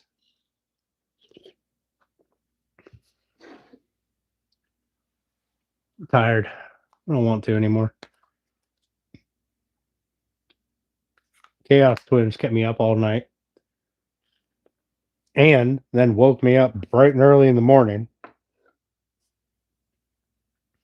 Nonsense.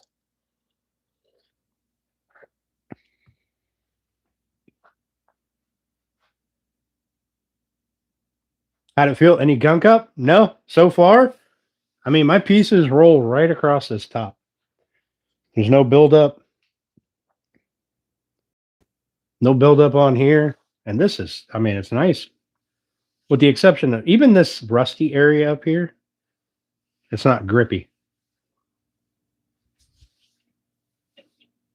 No, it rolled really nicely, slid really nicely, and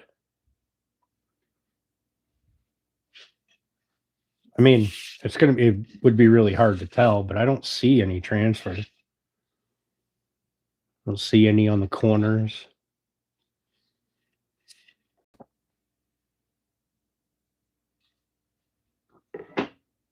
Yeah, so far. Lies. I would never. Yeah, it applied really easily. I don't know about longevity yet. We'll find out. But I mean, hell, this is something I don't use very often. I'll put it on my table saw later. I use that a lot, and we'll be able to see longevity wise. But even if it's something you have to reapply every day, I'm happy with the way it feels. Hit that rust heavy and leave it all night. Yeah, it's so I had scuffed it off with a Brillo pad. So this is just like surface staining. And then there's something here. Like I don't know what was sitting. Something square was sitting here at one point, and it's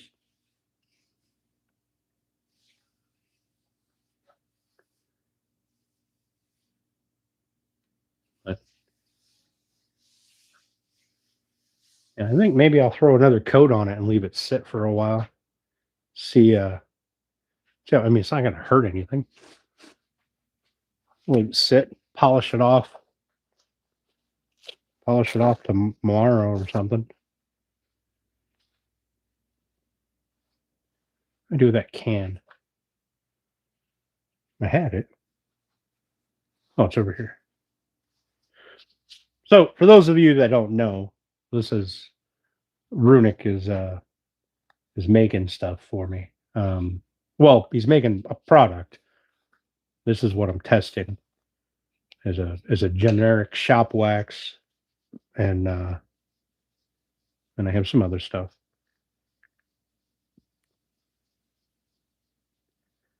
He sent it out to a couple of us to give it a try, give him feedback on it. The resaw height of that, 6 inches. Hang on, we'll find out.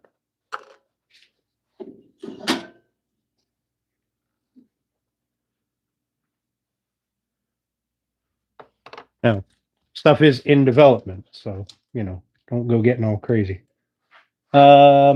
Just under 6. We're looking at like 5 3/4. 5 3/4 for that. I mean, I initially thought I wasn't going to like it because of the thickness. Like in here, you don't just wipe it and get a glob on your rag. But a little bit really goes a long way.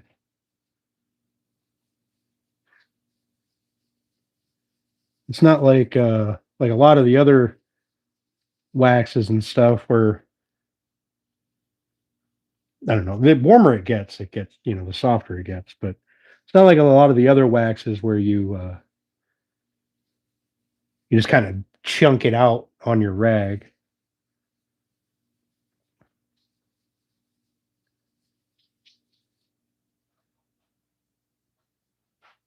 You're welcome, Tim. Glad I could help. I don't know what model this is. BS 14002.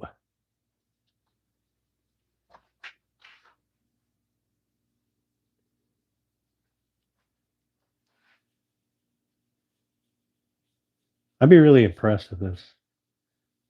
Some of this shit peels off. Like it needs washed. It needs cleaned and sanded. So the fact that it makes a dirty top smooth really speaks volumes about it.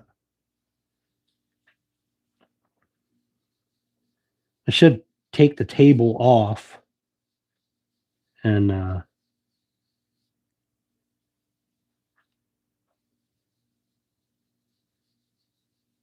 see somebody smacked it right here with something threaded. I should take the table off and hit it with a sander, but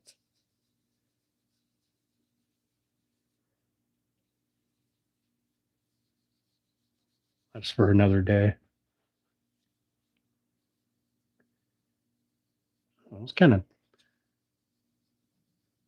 wiping off some of that rust staining. That's interesting.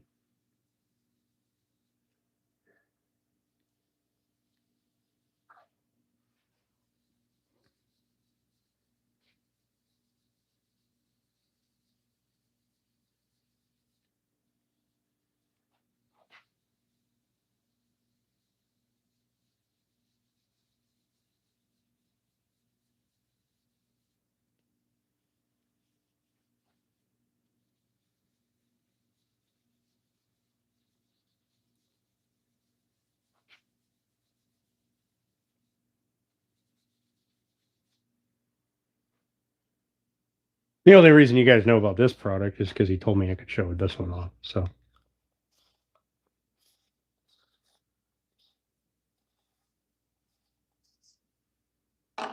he said, I think I have some leather, some unfinished leather. What do they call that? Raw leather.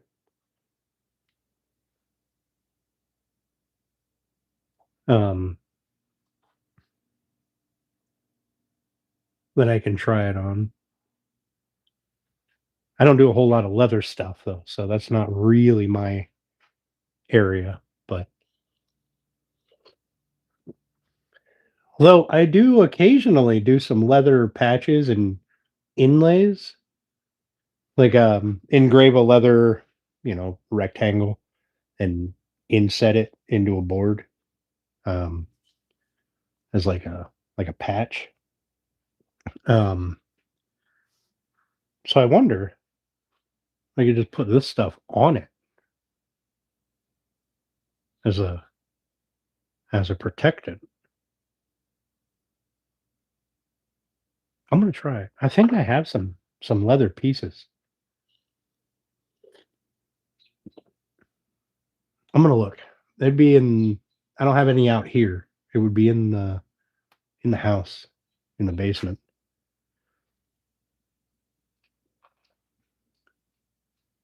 Um, Other than that, let's see. Wood product or tables. I don't really want to put any on the handles of my mallets. Tables, bottoms of sleds, things like that. That's where I would end up using it most. Hmm. Maybe I can't do it on live stream, but maybe on the backside of Grandpa's shoddy there, I'll do a test spot and see what it does to that. I'd like to protect that. I don't want it to rust anymore or deteriorate anymore, but I do not want it to be shiny and new. You know what I mean? I wonder. I'll do a test spot on the back of it. Not right now. I'll do that off camera. YouTube gets upset if I do it on camera.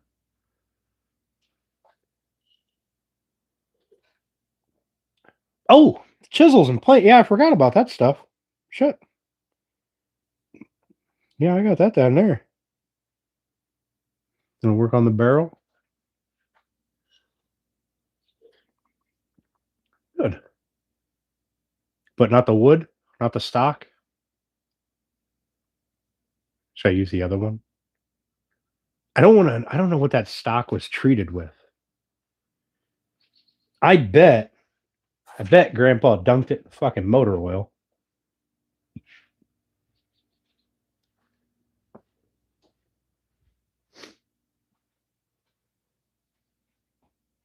Use the other one. All right, I'll do that. I use that on. I put it on a couple of sample pieces. Like I said, I'm going to refinish my original cutting board in there. I think I'll test it out on that.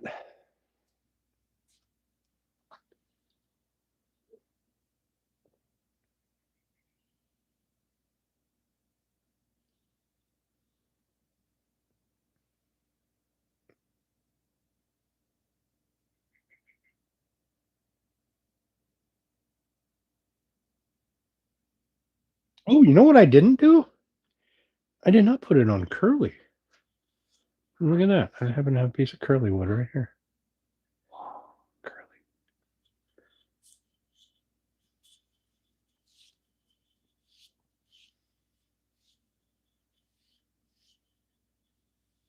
I'm not even going to sand it.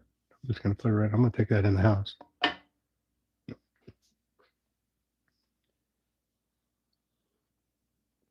So, guys, you want to take bets? How long do you think until the rocking chair is done? Should I do a poll? Or I'm thinking realistically, next weekend I can do router work. I don't know if I'll get it all done. That might be a 2 day or a 2 event live stream project. Because I'm gonna have to do a couple of test runs for doing the turning the ends into dowels. Because that's what I have to do on these pieces, right? These pieces here, the well, all of them. This piece too, right? I turn this into a dowel, these two into dowels, and I drill corresponding holes in the other stuff and the parts that it connects to, and squeeze it all together. Um, I've never done that before, so I'm going to do a couple test pieces. I have some sample boards somewhere back there to do it, and so I'm thinking maybe 2 days for all of the routing. I've got to do a little bit of sanding. It shouldn't be a whole lot because with doing it with the router, that's going to leave a pretty clean cut, pretty clean finish, assuming no tear out. And so logically, I should be able to go 180, 220 right off the bat. Um,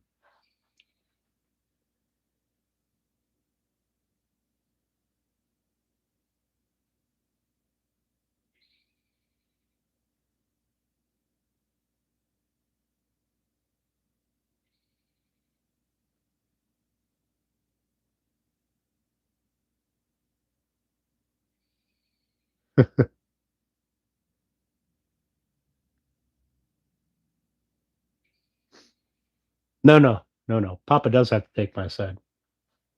Guys got to stick together. And then, so once all that's done, I'm thinking that the next week would be assembly and then finish. Assembly cleanup of anything that needed cleaned up. You know, if I had squeeze out or anything that needed to be touched up. And then, so I'm thinking that in 3, maybe 4 live streams, we can have this chair done.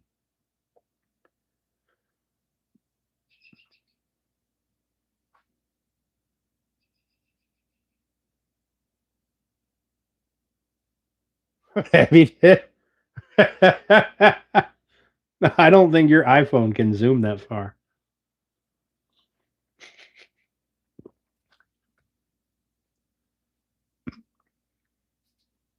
Or are you trying to say you want me to ground you? Like Chad grounded Abby. That is something that I have to start working on soon. I haven't heard anything about the grandfather clock in a while. I'm going to have to start reaching out to people, see what's going on there. Um,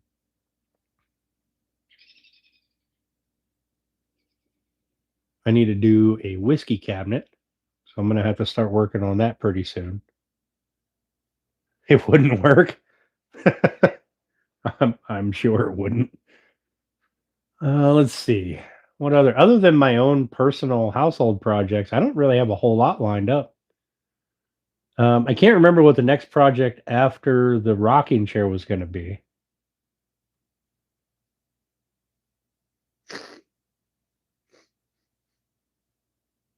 Maybe it'll be the whiskey cabinet. Maybe it'll be the whiskey cabinet. I have to do a video this week for Bex for a school or for her class or whatever. I should make a couple of cutting boards, and I should make some stupid stuff like planter boxes.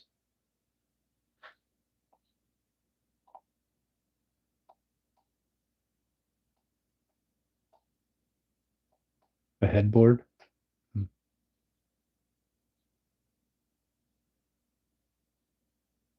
I could do a headboard and a chest for the footboard. You're gonna make a pair of dice boxes? Nice. Do you mean like the dice boxes that you drop your dice in the top and it bounces off stuff and rolls? Like that's your roller? Or you mean like just a box to hold your dice? Hey Tim, have a good day, buddy. Thank you for coming in and hanging out. Appreciate it.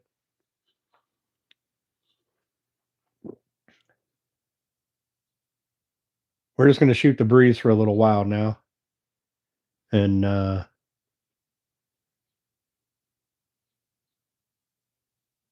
yeah, that's gonna be our evening.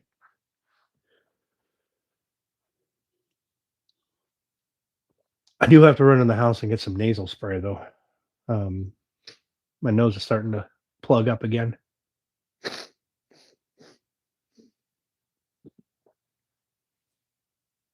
Your dice tower is a TARDIS. Oh, is that what that is? A tower? All right. I never knew what the name of it was. I know people keep asking me to make them a dice roller box. And I mean, they're really simple to build. I just didn't know what they were called.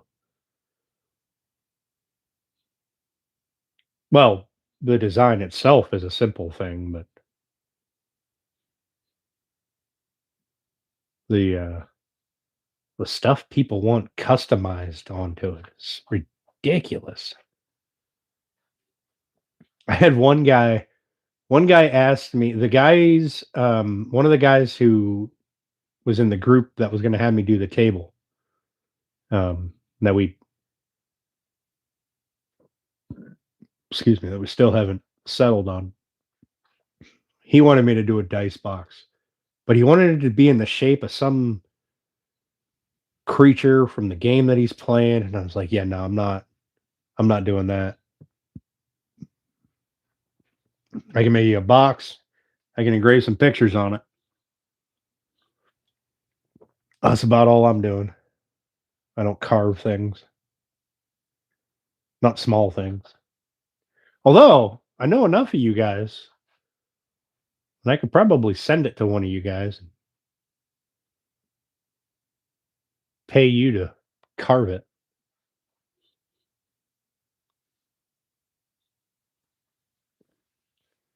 Muffins are in the oven? Hell yeah. All right. This one's empty. I'm gonna run in the house, grab some nasal spray real quick, so I can breathe, and I'll be right back. We're gonna have you guys, I don't know, watch that wax dry or something. All right. I'll be right back.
All right, I'm back.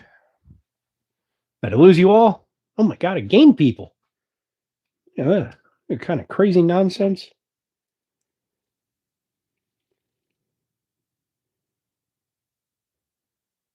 So you have to make your beer cheese the day before stuff?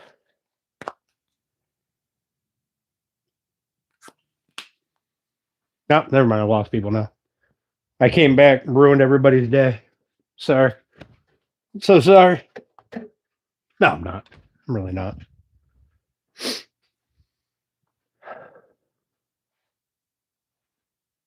you ever burned a picture on the laser? You mean like a photograph? Um, yes.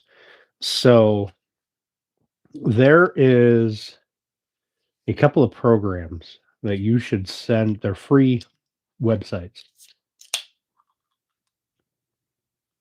that you should send that picture through um,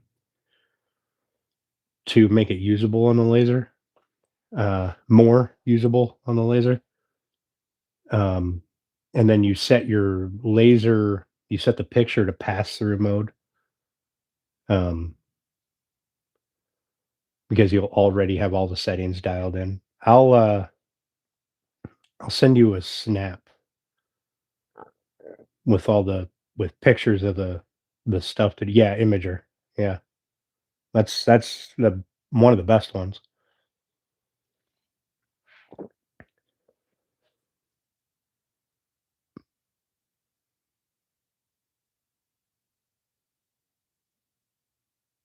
In fact, Imager is one of the things I'm gonna start running my 3D testing through Imager and see if that makes my life any easier. Um, it's all about contrast and DPI. You'll have to figure out the settings for your laser pretty much on your own, but that's the easy part. That's what the test patterns are for. Yeah, I got to. I don't want these things to warp since they're all cut down to final size.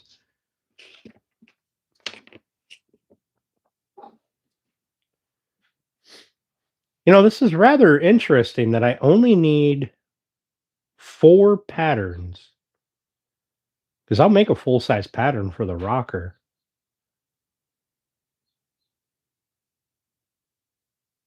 Oh, and a pattern for the. Well, I don't need a. Well, I guess a pattern for the arm would be nice because it was at midnight. Listen, you're the one who didn't start making snacks until late.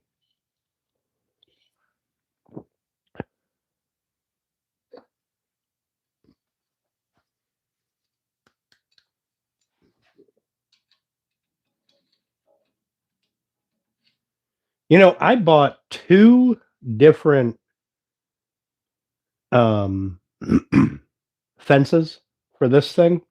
And the first one wanted me to drill. No, what was the first one? The first one, I think, clamped onto both sides. And I was like, yeah, I don't like this. This is junk. The second one I bought was supposed to screw into these 2 holes here on both sides, a rail. I had a fence that slid along the rail. And I didn't put that second one on, and now I can't find it. I'm wondering if it disappeared last weekend. Because I've been all through my house, all through this shop, and I can't find the box that it came in.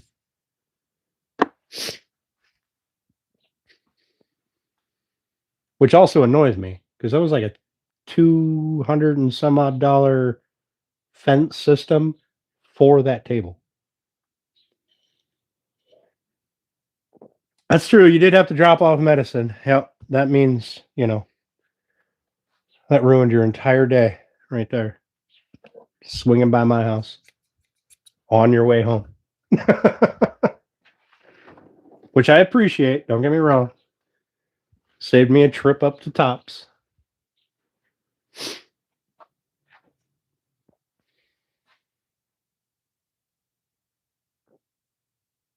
Here's a question for you guys. Why are women so goddamn vindictive?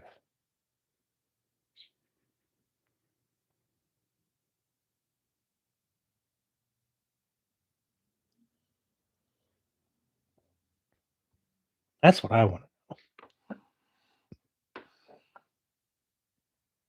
I'm still upset. All my cast iron's gone. That annoys me. I don't give a shit about some of that cast iron I've had for years. Call it creative. I mean, it's not worth fighting over, but just sign the paperwork and be done. But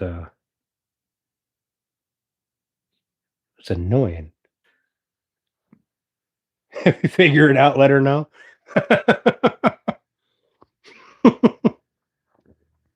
I was hoping she could tell me.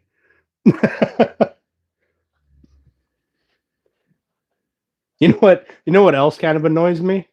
Of the stuff that went missing last weekend of mine was every bit of my baking stuff.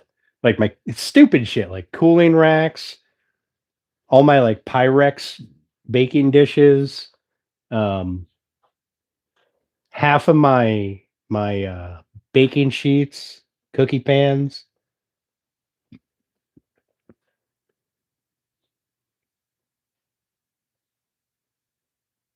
Like nonsense, like stupid shit. I don't just like shit that you didn't know was missing until you went to use it. You go to get it and you're like, oh, never mind. I don't have that anymore. I have to go buy a new one. Just need to get the shop for news. That's true. That's true. Hey, Piped, how you doing, buddy? What up, Francois? Oh, well, it is what it is, I suppose. I got the house and it doesn't cost me any money. So, in the grand scheme of things, I mean, I would have got the house anyway. I'm the only one who can pay for the fucking mortgage, but you know.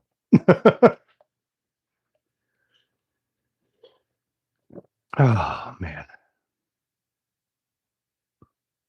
You know something on a personal level, you know something that I've I've noticed recently?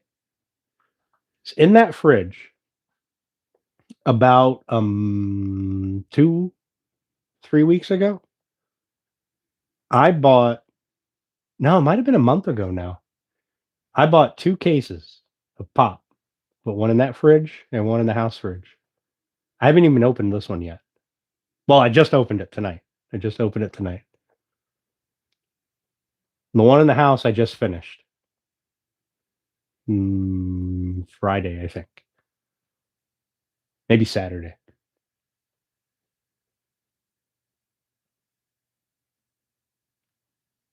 And I haven't polished off any bottles.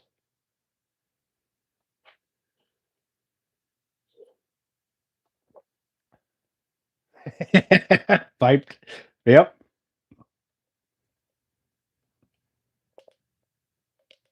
Yeah. So that's interesting that my drinking has dropped a little bit, significantly. I mean, I used to go through a case a week, case of pop a week. It's interesting. I didn't even think about it really. Um, I don't know why I'm yelling at you guys. I have the mic on my head. Um, yeah, that's what peace feels like, apparently. Apparently. I still come home from work and have a beer or whatever, but a potbelly wood stove out of 30-gallon drum. I have a 30-gallon drum outside here. It's the bottom is rotted out of it. I gotta flip it upside down, take the bottom off, and I'm gonna use it as a trash can or something. But um hey Emily, how you doing? The pipe, that's really cool though. You got any like pictures or videos or anything on your channel? Or if you don't, and you don't want to put any on, go to my community tab. You can post in there. I think you might have to be a subscriber, but on your channel, awesome. I'll go check you out. But yeah, you guys can post on my community page. I don't know if you guys knew that or not, and I will see it. I like seeing stuff you guys are doing. Like I said in on Deland's channel Thursday night. Um,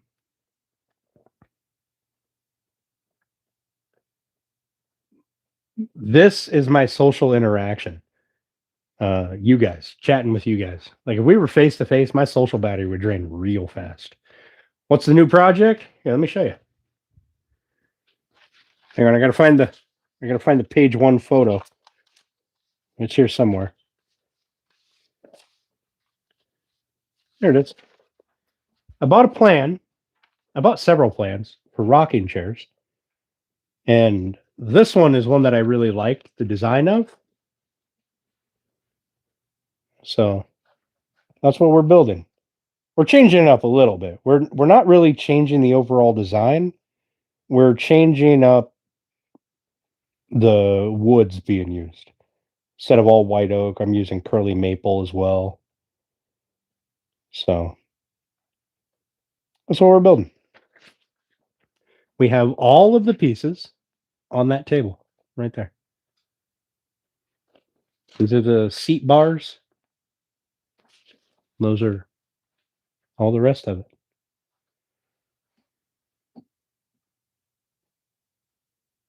You're able to either way. Hell yeah. Oh yeah. But I'll definitely go and check you out. Piped. Let me write that down so I don't forget. I'll check out your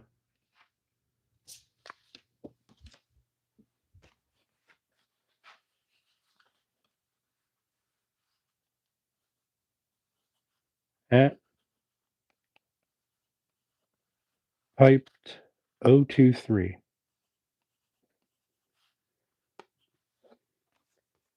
Yeah, go check your channel out. I always find it interesting the things that people will make. Um, plus, and then sometimes it'll give me ideas to do stuff. Like your video or your pictures or whatever might inspire me or anybody else to do something else. And I mean, I think that's what this community is all about, really. I think a good chunk of us, I know I personally get inspiration from a lot of you guys. I'll see you guys doing something and I'll be like, you know what?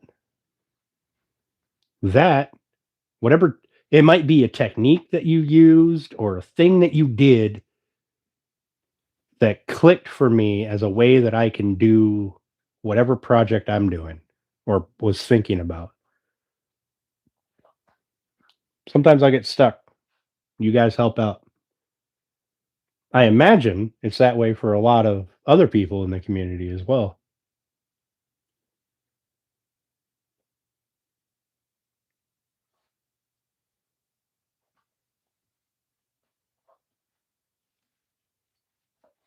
That tub of towels?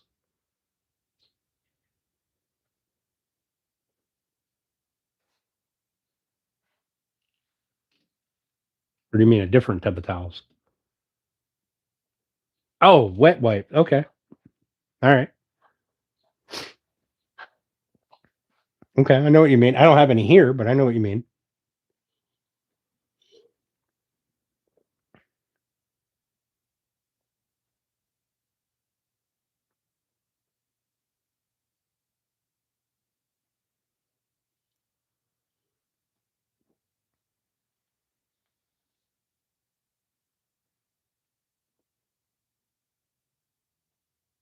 Just big enough to fit in a wood stove stack.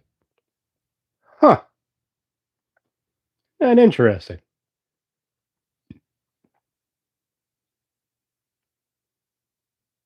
There's no risk of it burning through or anything crazy like that? Well, I mean, I guess wood stove stacks aren't that thick anyway. Filled it with gas.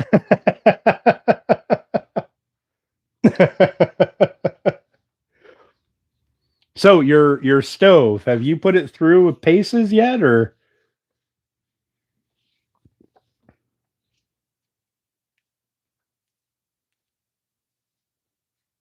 I'm gonna take this redneck shot of flame 30 feet in the air. Nice. I One of my projects this year, because next winter I want to use my fireplace. I have to put in a flue damper and up on the top, you have one of those things that closes the chimney. Um, you have a chain that comes down, you can pull it down, it closes the chimney off. I need to put a new one of those on. Um, so that's a very small project that I have to do this summer. Oops, my thing died. Where's my? There it is.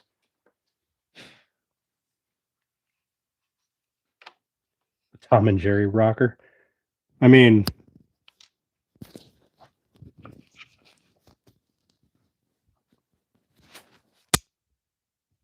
is that what that's called?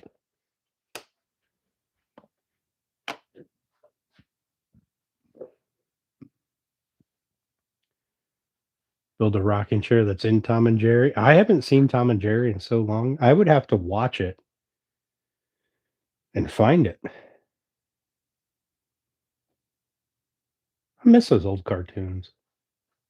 Those were good times.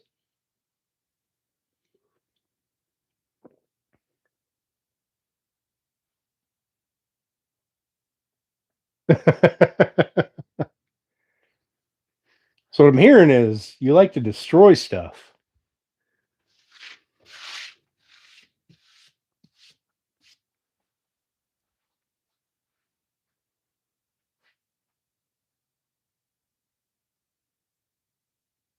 Very good excuse for what, right? Right? Now I got to be able to find the old school Tom and Jerry's somewhere. I vaguely remember the old lady sitting in a rocking chair. You know, the lady you never saw her face. It was just her legs. I vaguely remember.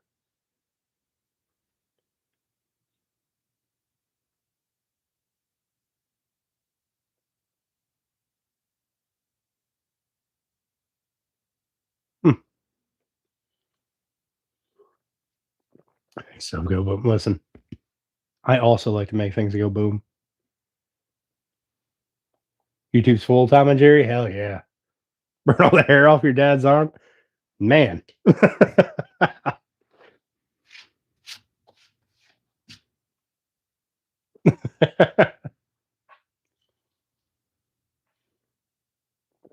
I'll have to find pictures of it, or sit down and watch Tom and Jerry. Got the stack red hot. Good lord.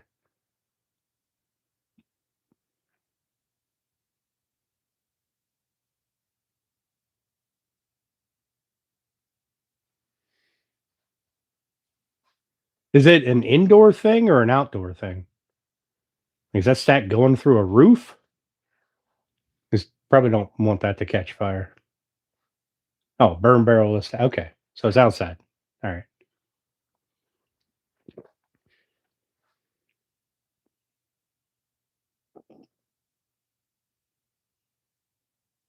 That makes sense.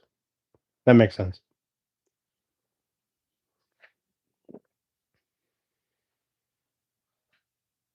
Hmm.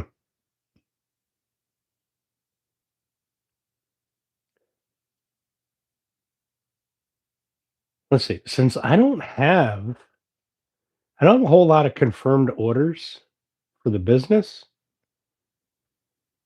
right now because I've pretty much gotten away from doing a lot of the an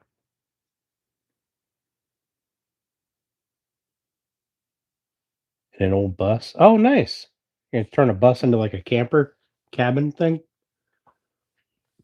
I don't have a ton of confirmed orders for the business, so maybe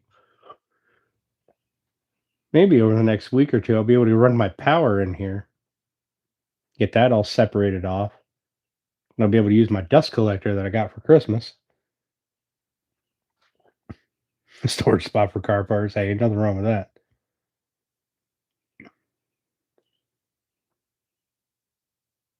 Everything happening in your country, you can't receive it. What's happening in your country? What country are you in, Emily? Heck yeah, bear. Heck yeah.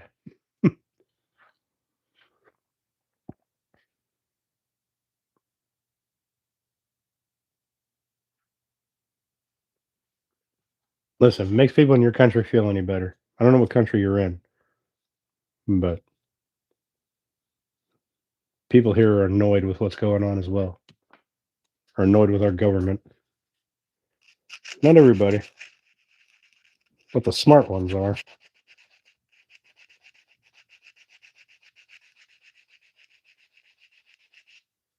Oh, you're near Iran. All right. Well, that makes sense.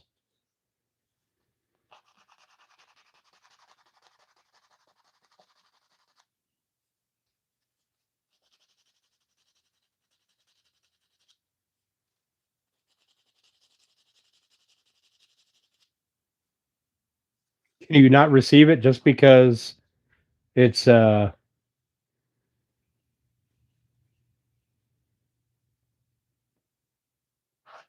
because it's from America?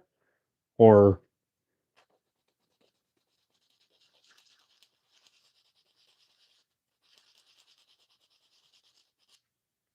I had read something somewhere.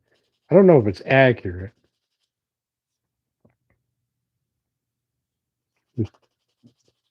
I guess some people. I'm sorry to hear that, Emily.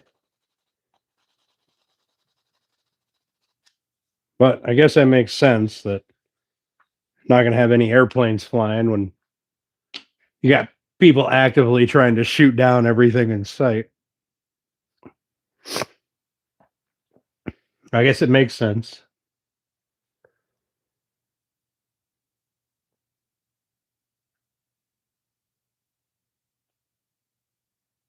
I don't know. I'm of the opinion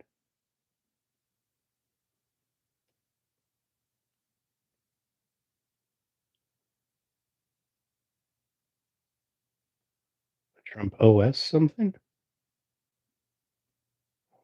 I don't. I'm not understanding what you meant there by OS. Oh, it's not Trump. Sorry, Rand. Okay, yeah.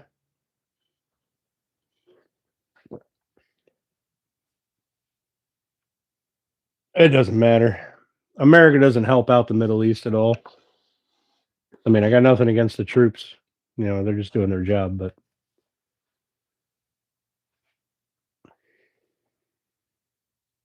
am I a Bible reader? I used to be. I have read. I used to have almost every religious book. Um, and I used to read them all at various times. Um, but more recently, I am not.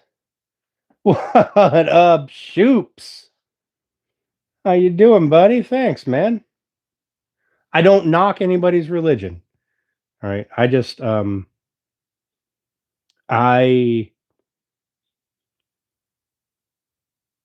I have a dislike for organized religion, if that makes sense.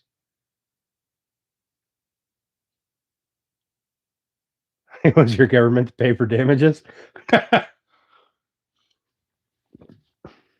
That's the fucking dumbest thing ever.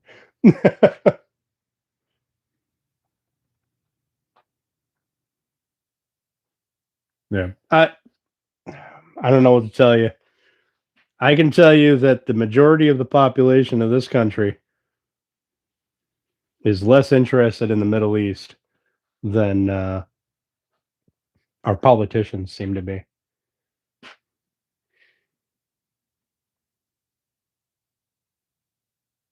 We're a little more interested in what we got going on. Yep, Bear, that's true. Now, my um, path away from organized religion was um, less about the churches enriching themselves and more about kind of trying to find my own path. Um, I find religion to be throughout throughout history, religion has been probably the single bloodiest thing. It's always this religion thinks that that religion is evil and you must believe in my beliefs or we're we're going to we're going to go to war. And I don't understand it.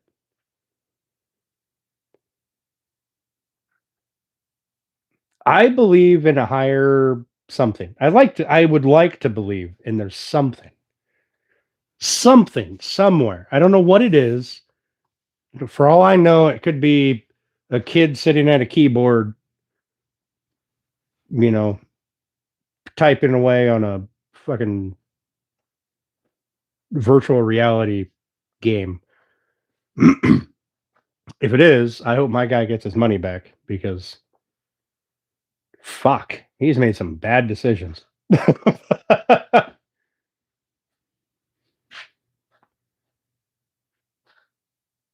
The latest big project I did, the last big project I did was the kitchen island.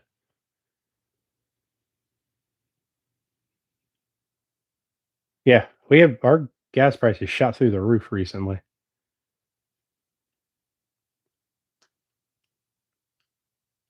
First two humans, right? There was something I heard the other day. What was it? Somebody made a comment to I don't know if it was a speaker, like a seminar kind of thing, or if it was like a guest on a show. Somebody had made a comment about humanity isn't bad, or something to that effect. They were talking about like the amount of crime and murder and things like that going on in the world. Um, Emily, they're here. They're here. But the guy that was the guest or speaker or whatever he was like, no, no, humanity made it to 3 people before there was a murder, right? If you believe in the Bible, humanity made it to, well, I guess that we made it to 4 people. The third one killed the fourth one. That there's 4 people in the world, and somebody wiped out 25% of the population. So,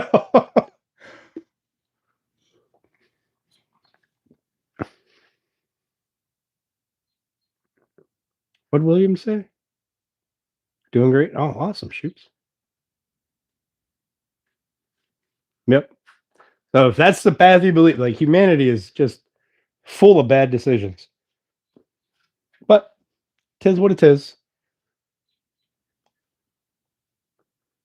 Made it.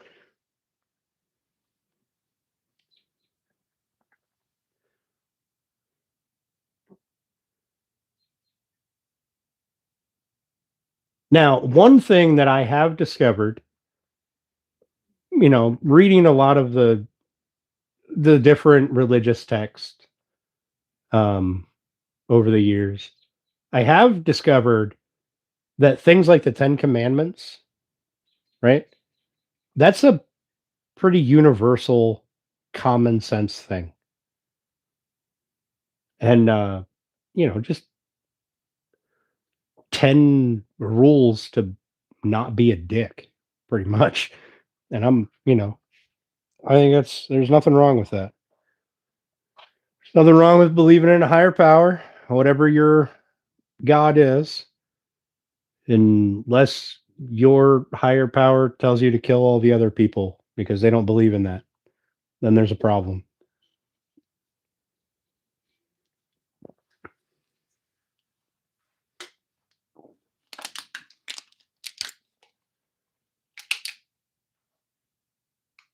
Yep. Like there are aspects of every religious text that I've read, every religious book. There are aspects that are great.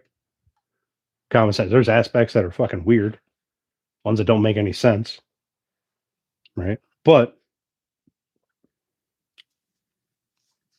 it's a very polarizing subject, right? Christians, for example, there are um, very few who can have an actual discussion about their belief without either resorting to anger or you just have to believe it or some other nonsense like that, which I find just mind-boggling. What's up, Banger? How you doing, man? I feel if whatever argument you have, whatever point you have, if it falls in the face of if it in when faced with a debate or faced with questions, if it reverts to anger and hatred and fighting, you don't really have a point. And not just Christians, like it's anybody. It's any point, period, any belief, anything.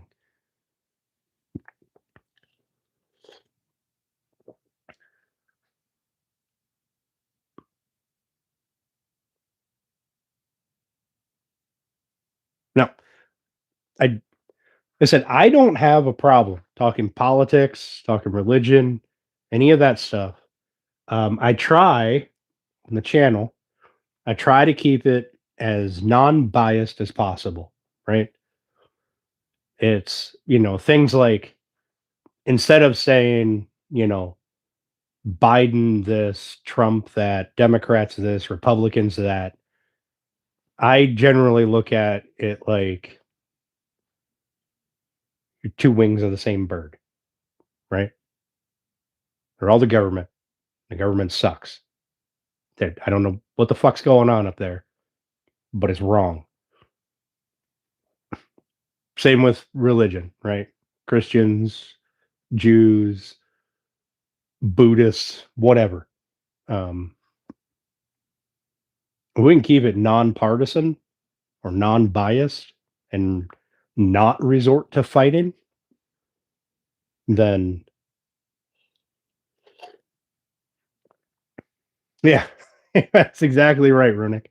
And I did piped. I did see the video of him falling off the bike. That's fucking funny. I don't care who you are. It was funny. It would have been funny if it was some fucking random person on the street. It still would have been funny. I would have laughed at it.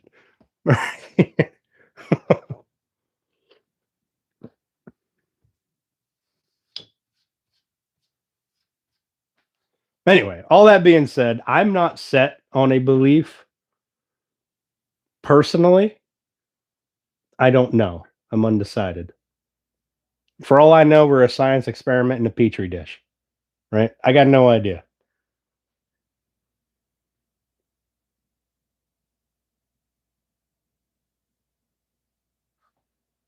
And governments, yeah, the governments always suck, Emily. I'm a firm believer in that you don't become a politician to make anybody else's lives easier. Become a politician to make your own life easier.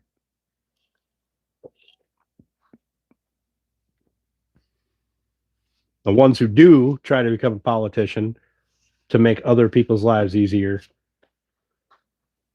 usually don't make it or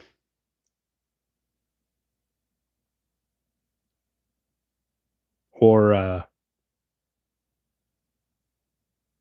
turn tail, I guess, turn coat, whatever you want to, however you want to put it.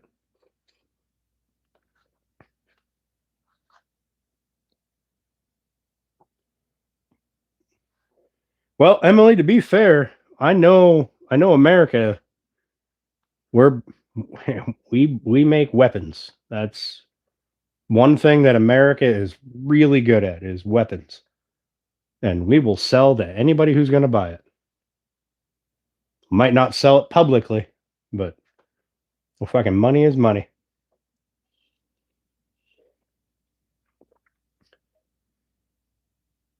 Just a purge. I don't think so. There's some people who think like we're real close to the purge. I see these debates online all the time. We're just right there. We're right on the edge of having a purge, and that would never happen because they feel like the people in power would be the ones that were scared the most.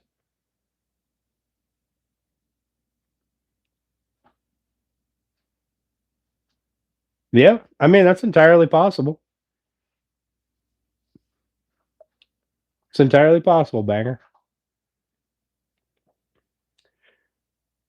There's also thing if you're going to go with the Bible, there's also things that don't make any sense, right? Things that can't be proven, right? I mean, there's things in every religion that can't be proven, no matter how hard you try. You can't prove it.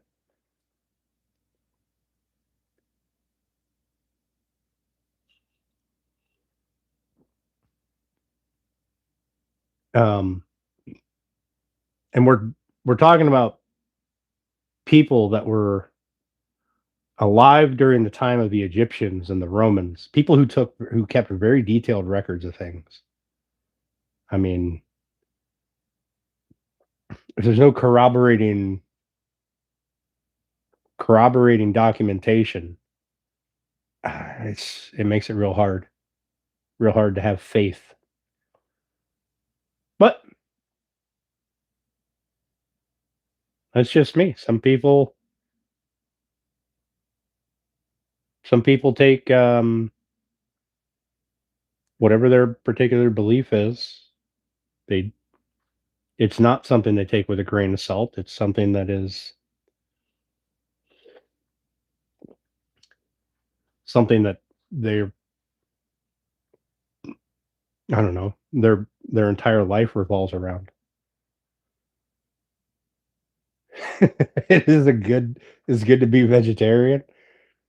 Listen, I'm all for vegetarians because that just means more beef for me.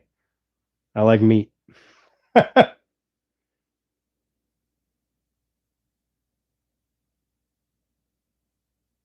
eating meat, right?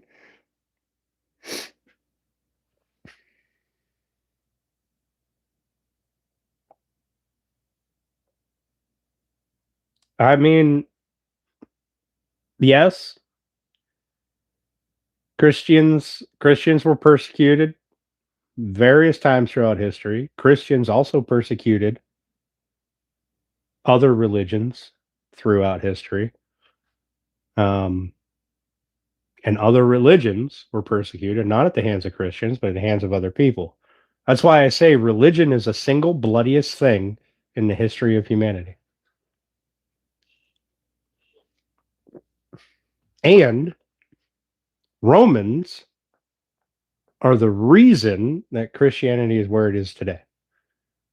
They became one of the first Christian societies, instituted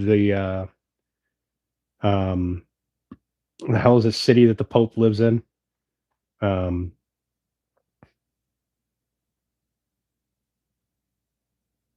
Vatican City.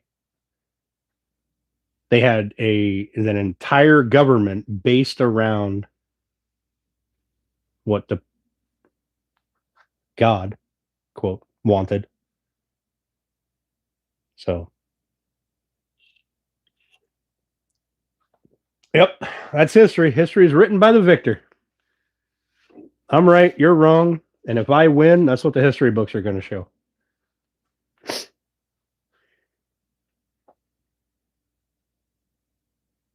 You can eat my back straps a lot, right? I'm at least going to kill the deer first before I carve him up.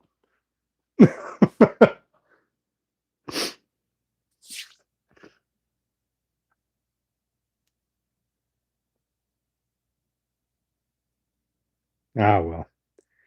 Such is life. Humanity will never change. We're going to be this way for the rest of time until one group ultimately overcomes all the others. Maybe, Erwin. Maybe.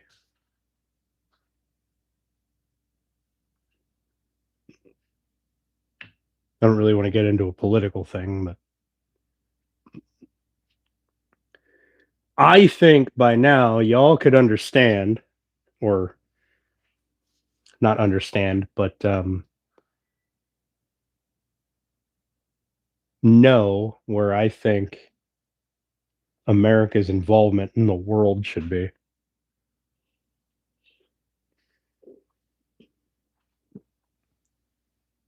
Yeah, I don't understand vegetarians and vegans and stuff like I don't listen, I don't knock anybody. You eat whatever you want. I don't care if you just want to eat tree bark for as long as you live. Whatever. Whatever floats your boat. Don't try to make it illegal for me to eat beef or venison, and we're all good. I'm a big fan of you do whatever the fuck you want to do. Don't try to force your nonsense into my life, and I won't try to force your head out of your ass. The A-bot Atlas, I'm still working on him. I had some stuff going on and I got a little sidetracked from him for a while. But I did work on him some was it Thursday night? No, not Thursday night. Maybe it was Thursday night.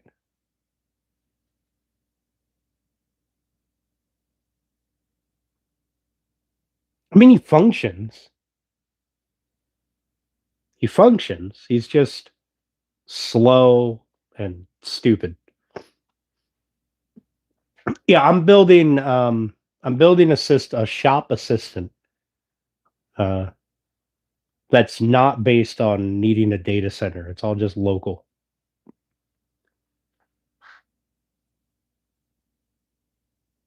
All right, Pipe. Have yourself a good night, buddy.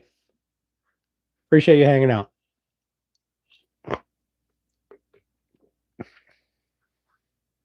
What else we're going to talk about tonight? I got, let's say, an hour to kill. I'm going to think of something to talk about here. Um,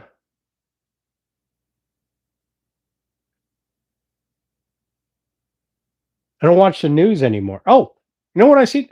Hawaii flooded. I didn't even know that was fucking possible.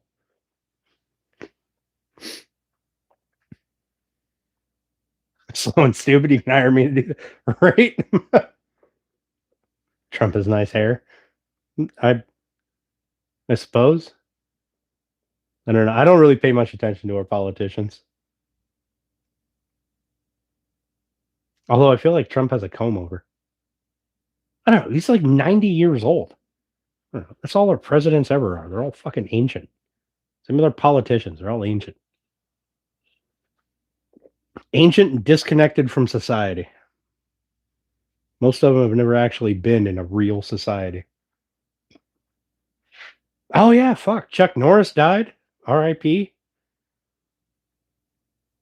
You had that meteor blow up over I did see that. Is it a meteor or a meteorite? What is it when it enters the atmosphere?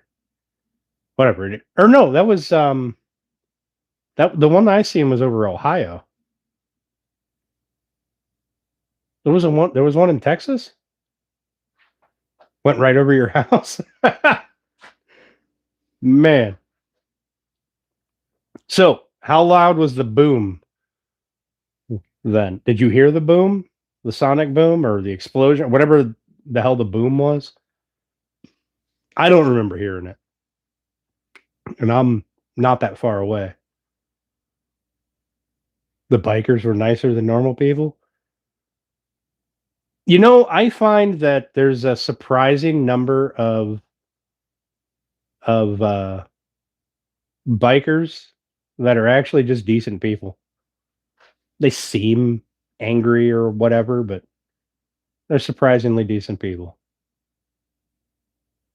Said I didn't hear the boom. Right? Me too. I don't remember hearing a boom at all. Makes me sad. I would have been at work, so fuck. What? How far away are we? 300 miles? 200 miles? Thought a house might have blown up from a gas leak. I bet. I bet. Although I'm surprised, or I at least not surprised, I guess, but I guess we can be thankful that it it exploded high enough that it didn't flatten a bunch of stuff below it, right? Like that one in Russia years ago. Was it the Tunguska event? Tunguska event?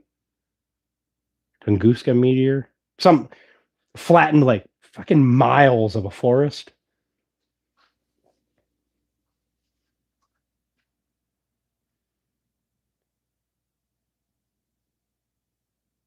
Really came right over your house. Nice.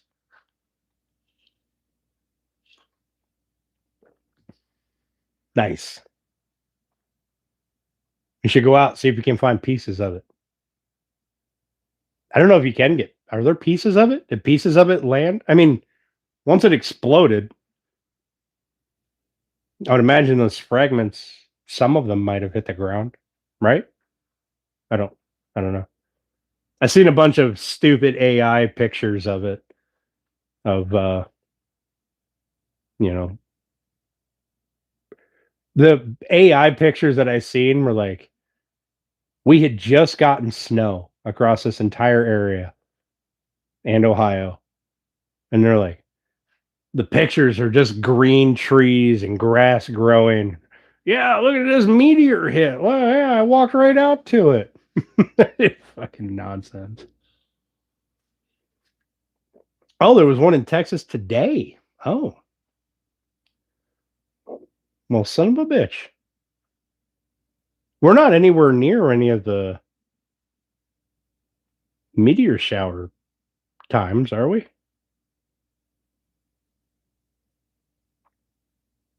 Was it the Perseid?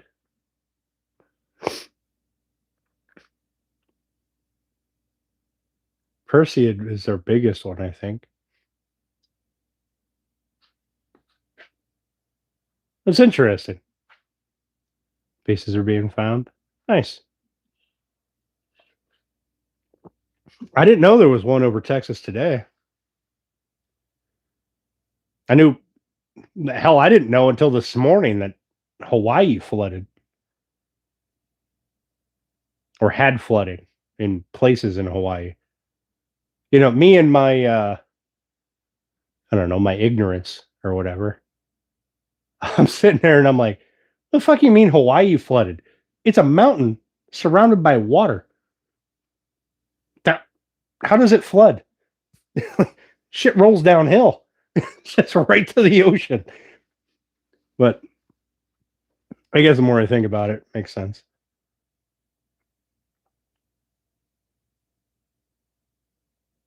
That's some effect on other object. Oh, that cigar shaped meteorite or whatever the fuck it was, interstellar object, and came through here a couple of years ago. Didn't they find after that one? Didn't they start looking and find like two or three more? I feel like that was a thing. I might be wrong. Like two or three more interstellar objects came from other places. I don't know. We should, we have this whole space agency thing.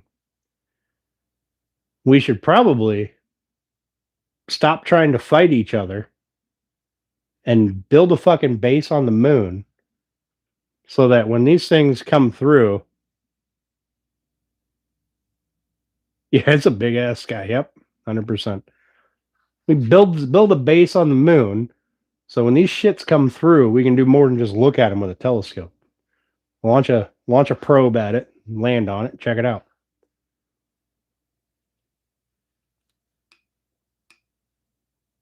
I don't know at what point.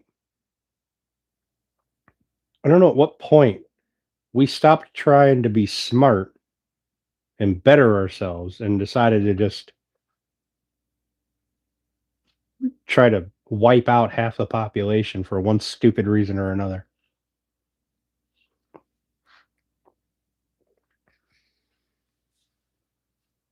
There was something, I think I had talked about it once before, where maybe instead of hiring career politicians to do shit that doesn't benefit any fucking body, because no matter what they say, they all lie. None of them have any power unless you get a whole group of them for 51%, I guess. So no individual promises matter. But maybe if we stopped electing stupid and old politicians into office and started electing people that actually cared about advancing humanity, like scientists and shit, maybe we'd actually get somewhere in life.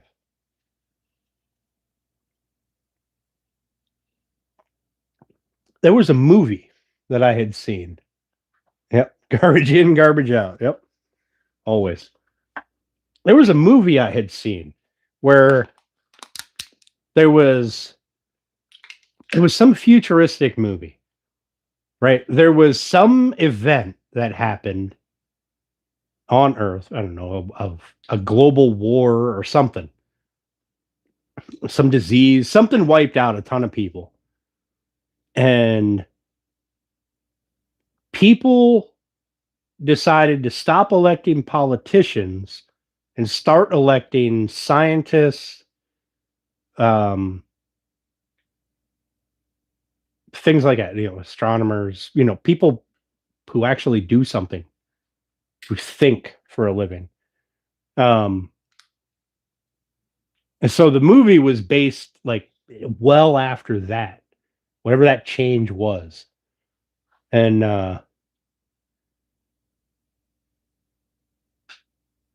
like it was like every other futuristic movie. Like we had to go through that change to get from where we are to where that movie was. Like everything was different. Society was different. There was no starvation, no hunger, no homelessness, right? These are all ideological. I don't know if it could ever happen, right? But what's up, Jeffro? How you doing, buddy?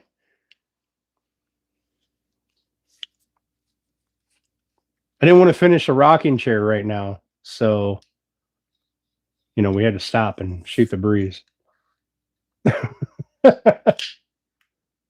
Yeah, I can't remember the name of the movie. There's probably been several of them along those lines. Like humanity stopped trying to fucking wipe each other out and started working together to do stuff. And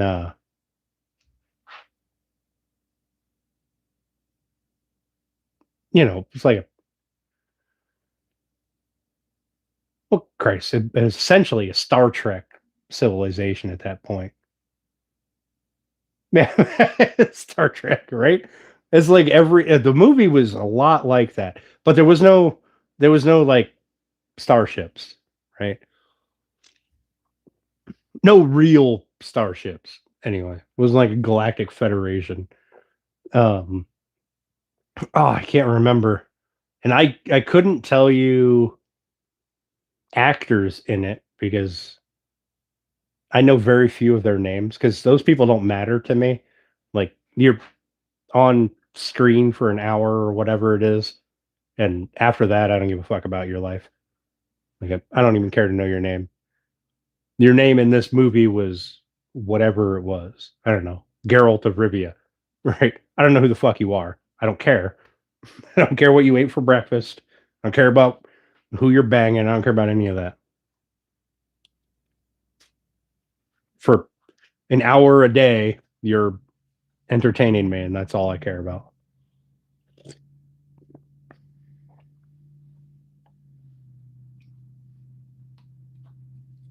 Fuck, it might have been one of the Star Trek movies.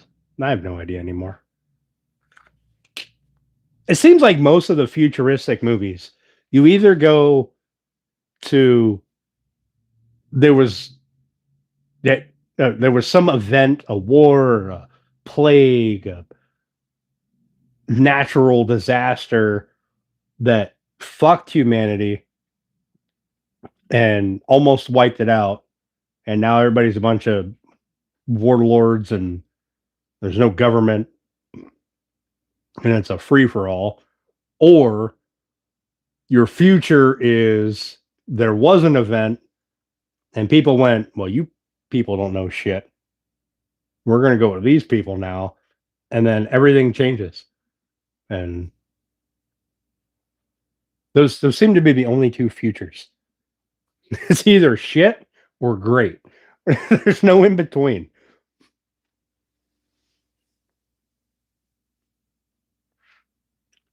Which I guess makes sense.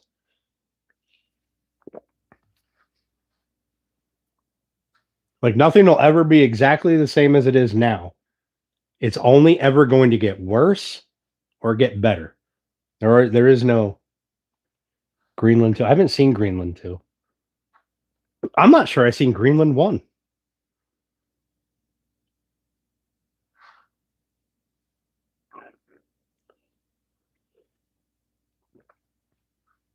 I remember like buildings when they would show shots of cities, there were no square buildings. Every building was like round or fucking like a half oval shape. I don't know, because that's how the future is always shown. There's nothing to square. It's all round for some reason.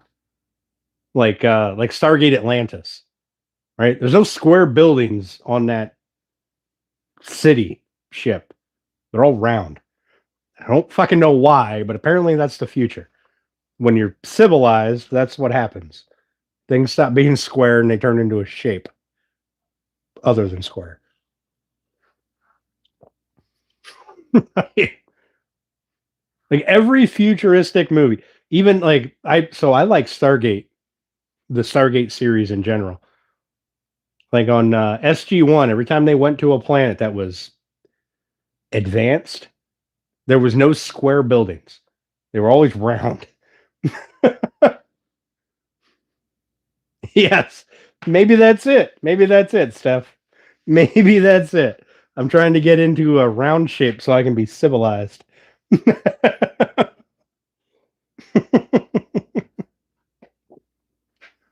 As opposed to my current square shape.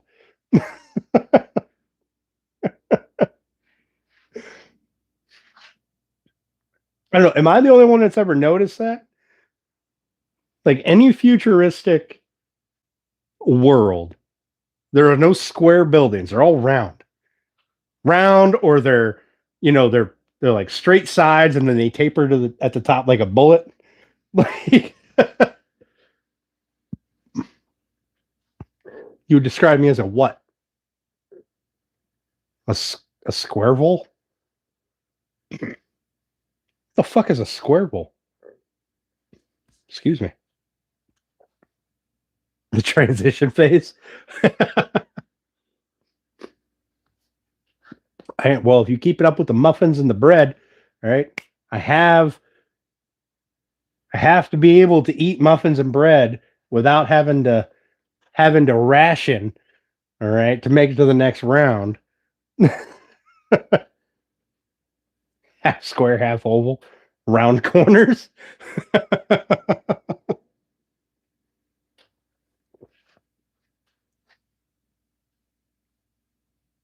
Are you bringing muffins with you?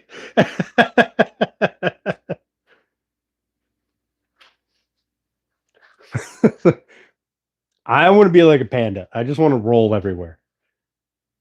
And then anytime anything happens within my vicinity, I want to jump and be like, fuck, this sucks.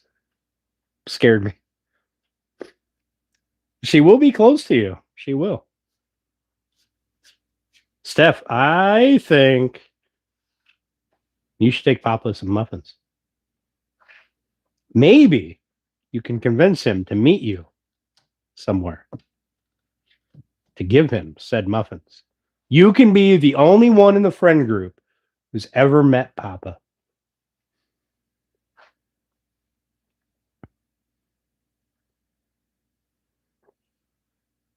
I'm it, gone, me, they, close. What the?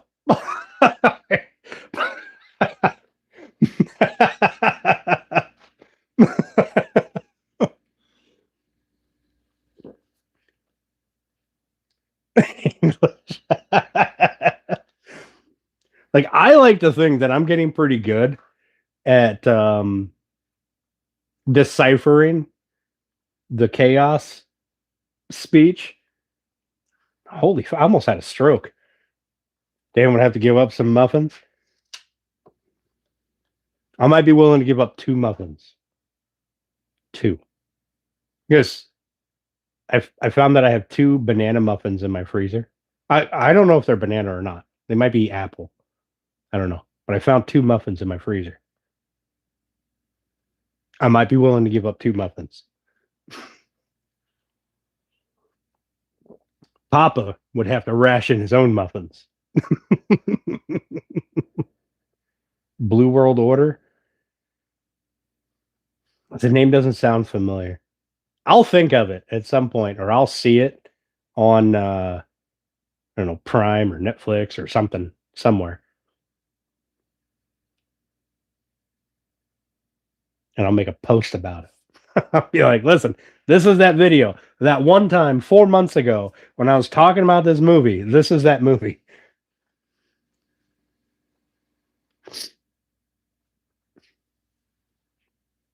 Really long drive for 2 muffins. How many muffins you make me? Did you make 3 muffins? Just call Bruce Willis. He'll take care of it. Did you make me 6 muffins? Am I going to get 6 muffins? 5? 5 muffins? Why do you never make 6 muffins? So weird.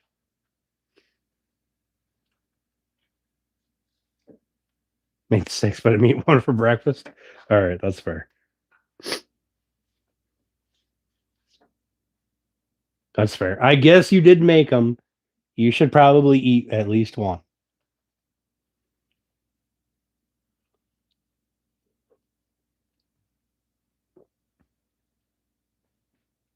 It's an hour and 15 to your dad. So it's only 45 minutes past your dad's house. And then you can stop on the way back and wave at him with a muffin and keep going.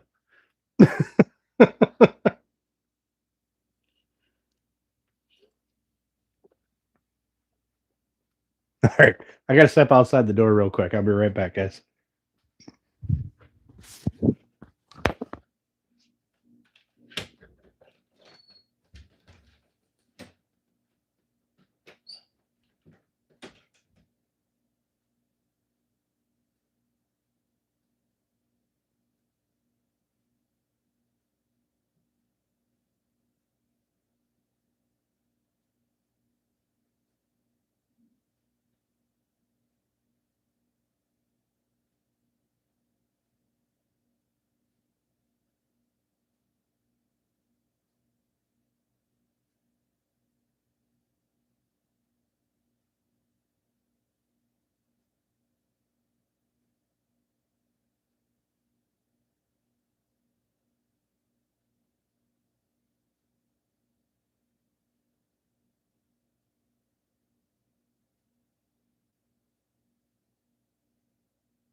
And I'm back.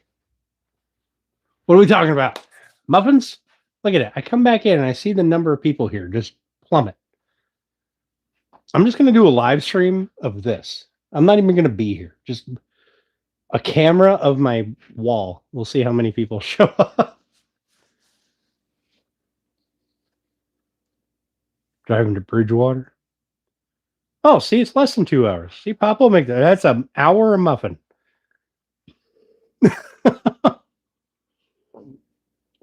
What up, MRH? How you doing, buddy?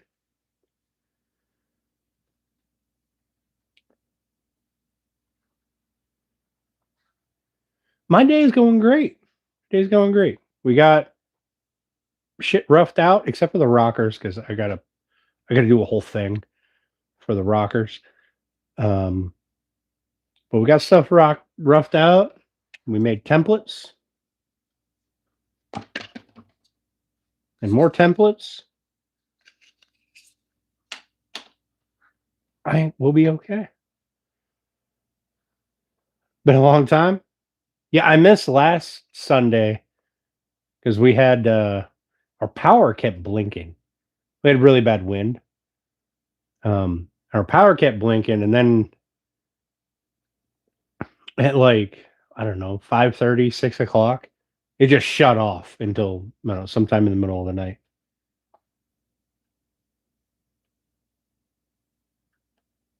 Take the milk out of the fridge. You're gonna have to send me a text. You're gonna have to text me of what stuff you want me to take.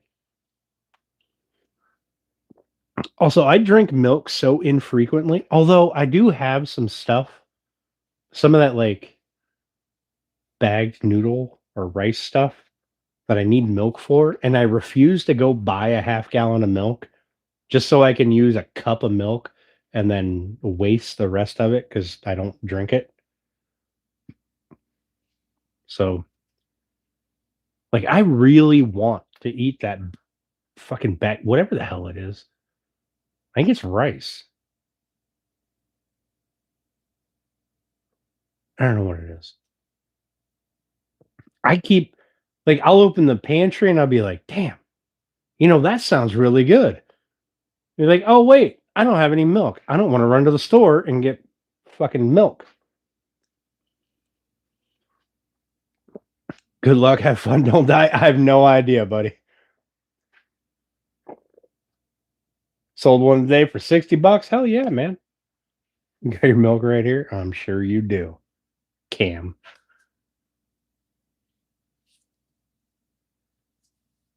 Still winter there, and you got people coming in for planter boxes? Hell yeah. Oh, see, Papa, I don't put creamer in my coffee. I do sugar and nothing else. I like it black like my soul. Just add a little sweet. Made some flour boxes. You mean flour is in plants or flour is in the baking ingredient? All right, Curtis, have a good one, buddy. I appreciate you hanging out, having a chat with us for a bit. It was a good chat. No sugar, just milk. See, I can't water down my coffee like that. I feel like my coffee cup is this big, right?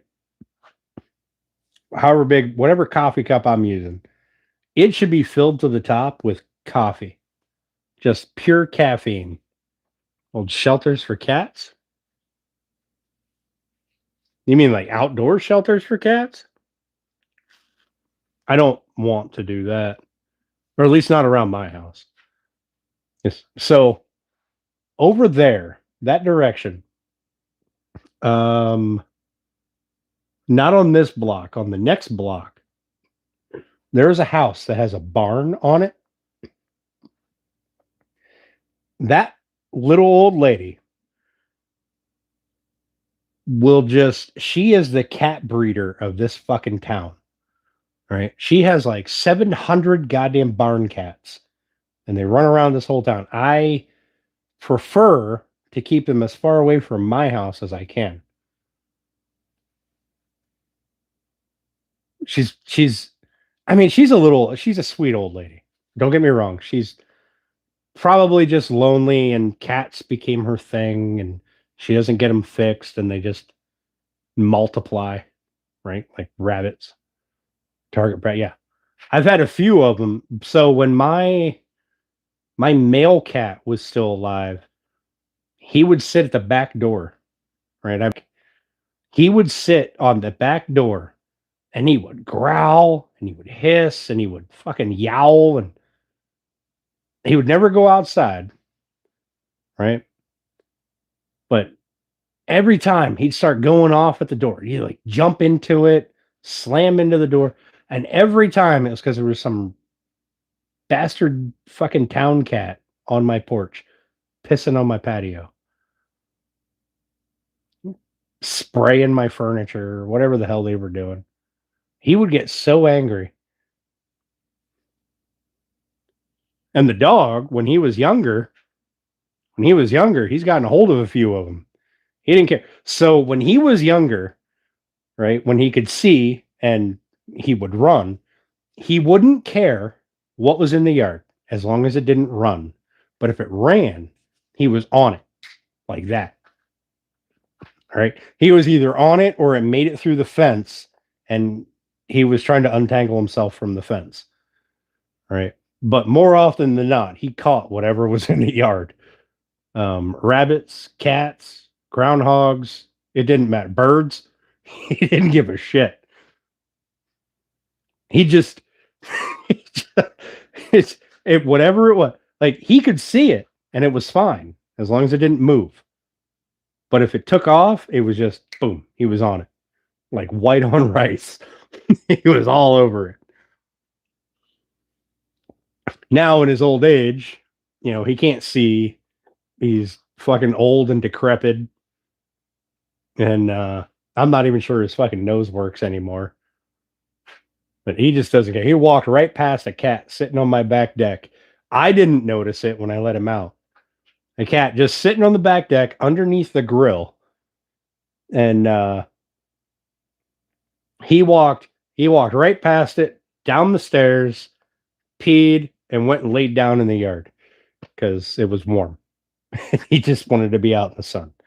So I leave him lay out there for an hour or so, and then I go out, see if he wants to come in. He didn't even give a shit.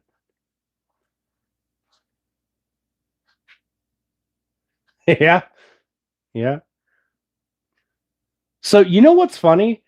My two cats, before I bought this place, I had those two cats, and they were inside outside cats.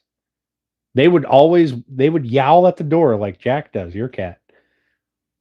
They'd fucking scream and cry at the door just randomly.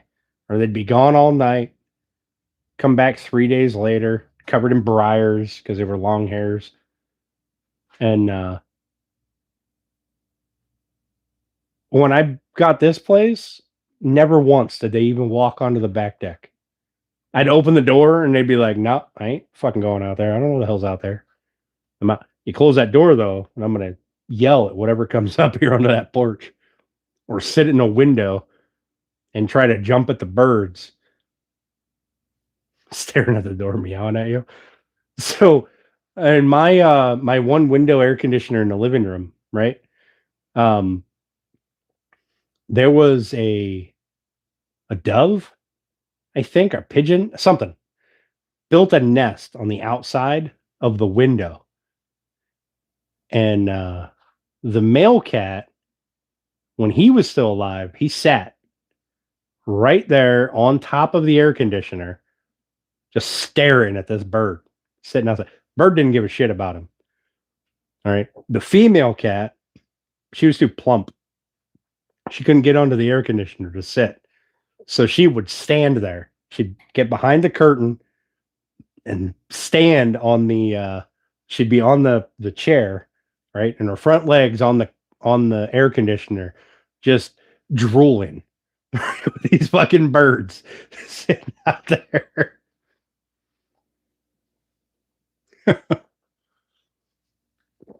I've never seen a cat drool before, but she would just fucking drool would be pouring out of her mouth looking at these birds. She would never make a sound. She wouldn't like jump at them or nothing like that. Just that was so the nest. I took the nest down last winter. I'm hoping they don't come back. Um, so it was like what 2 years that birds built a nest there, and last year it was just her here. Um, so when it had the eggs hatched and there's baby birds in there, she would not get out of that fucking window. She just standing there staring at them, just fucking drool pouring out of her mouth. This is hilarious. I bet if I didn't make her get out of that window a time or two, I bet she would have starved to death just looking at them birds.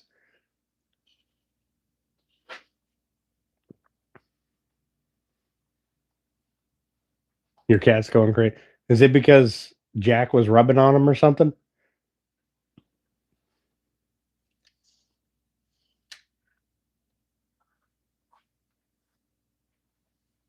I think I sent you guys. I don't know if the was the group chat. Yeah, the group chat was definitely going. I think I sent you guys some pictures of her in the window.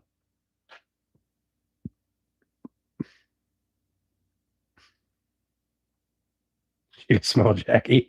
Oh, I bet she can.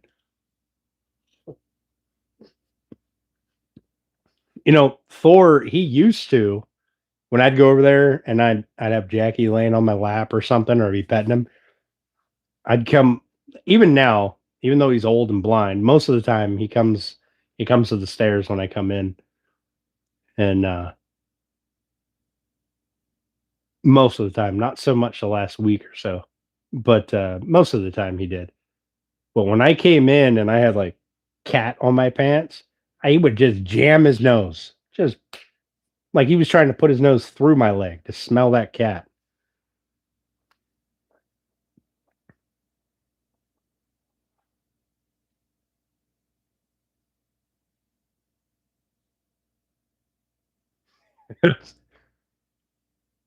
Or if I'd sit on the couch, I'd sit down on the couch if I didn't change first. If I did change, he'd go into the bathroom or to the downstairs bathroom, the laundry room, and he would fucking nose through my hamper. He'd knock it over so he could get into it and smell and rub around on it.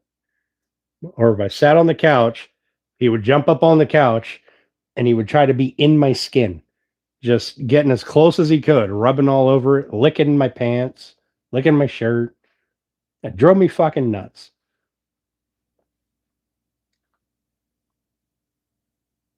I'm gonna miss that when he dies.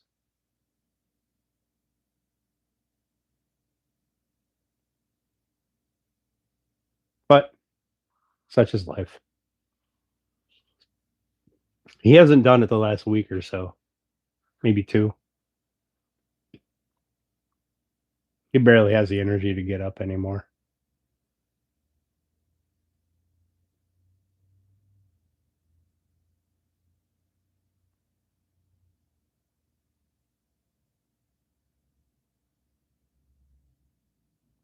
I guess I should probably start thinking about where I'm going to bury him. I should probably start thinking about that, I guess. Fuck. He's a big dog. I'm going to have to dig a big hole. So, for my entire life, anytime I've had a pet die, anytime a pet has died, it has been pouring rain every single time. I have never once dug a hole in the dry weather. Not one time.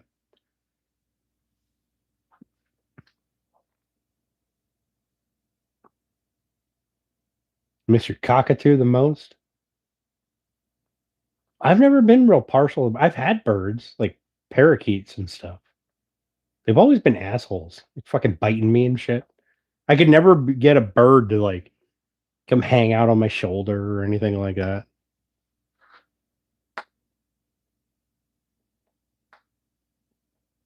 Is the cockatoo the white one with the big like feathers on its head? You were definitely a cat person. Ever had him in a cage? I had a blue and green parakeet one time. I left the cage open. I was like, listen, all right, I'm gonna try. I'm gonna try to have a bird that can just be about the house, right? And go into its cage like a parrot, right? Like people have parrots, they just fly around their house. I was like, the fucking bird's gonna shit, whatever. It's whatever. I'll deal with it. But I want to have a bird flying around the house, just hanging out, doing bird things. Right? I didn't have a cat. I didn't have a dog at the time. I have nothing but a bird and some fish. I lie. I think I had ferrets at the time, which I would never do again. Um, that parakeet, I think it was a parakeet. I think it was a blue and green parakeet. That son of a bitch, I opened the fucking cage up one morning and all it did, I had the curtains open and just right into a fucking window and died. I was like, you stupid son of a bitch.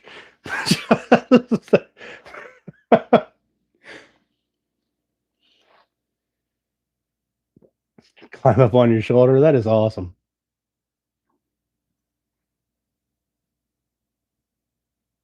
Oh, that's one of the ones that can talk? Oh, shit. I didn't know that. I thought that parrots were the only ones that could talk. Is it parrots? I think it's parrots.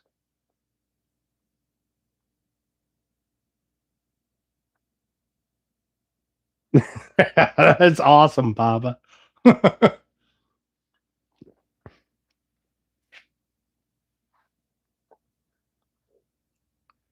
Yeah, fucking. I had forgotten about that damn parakeet. Fucking stupid bird. And a goddamn curtain open. He just flew into the window and died.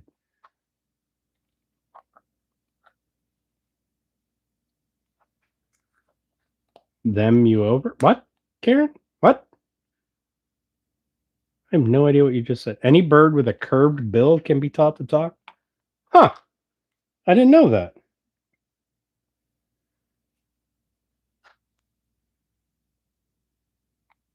I thought it was just like a few special birds.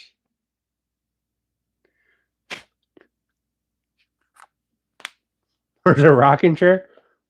It's over here. Some assembly required. Excuse me. Also, it's only 80% done. So you might have to have some tools to finish it.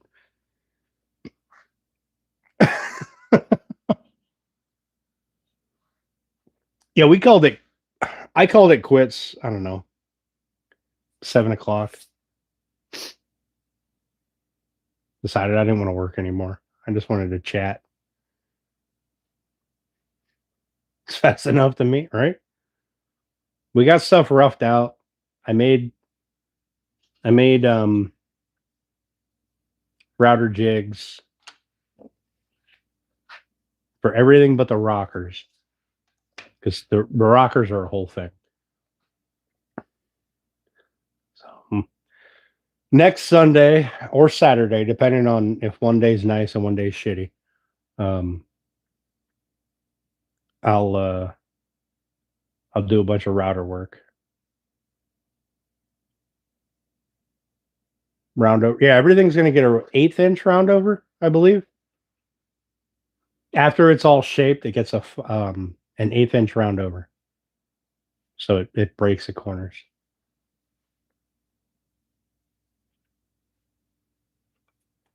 Like, that's the shape of the seat, right? This is the front. So you got I don't know, the shape for your ass.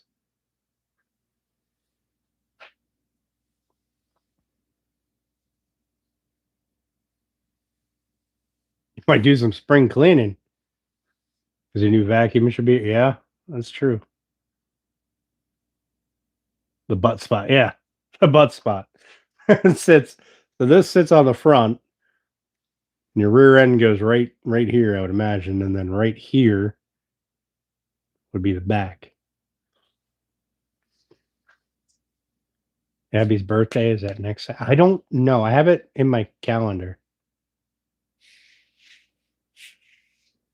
You guys gonna play with my new shampooer when I get it? Since I'm apparently gonna have carpet in my living room.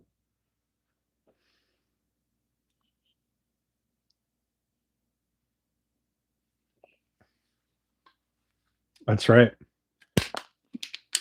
So even if it's nice on Saturday or nice on Sunday, I still can't do a live stream Saturday because I got to do the birthday. If she's ungrounded, she might be grounded. So we don't know. Good evening, Bill. How are you? Thanks for coming in, buddy.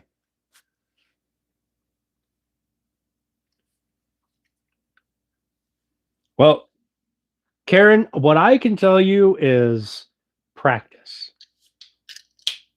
Practice with the draw knife. Anything that's new, practice. He's being nicer now. Why? Did he get a bunch of thumbs up on the picture? All right, Papa. Have a good night, buddy. I appreciate you, man. Sharply, yeah. I would imagine.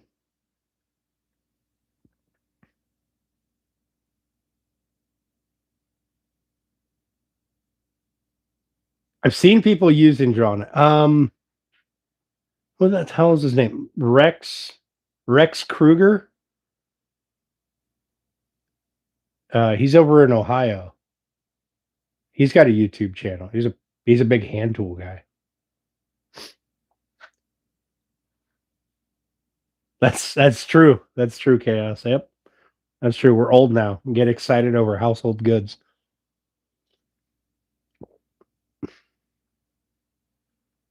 Oh, that's right. Yeah. I had forgotten that you ordered me an air fryer.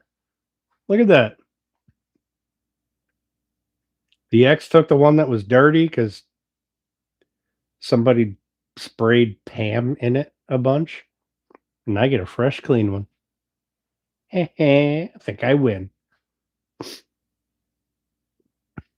Want yours? What? Your what? Your shampooer? Your vacuum? Your air fryer?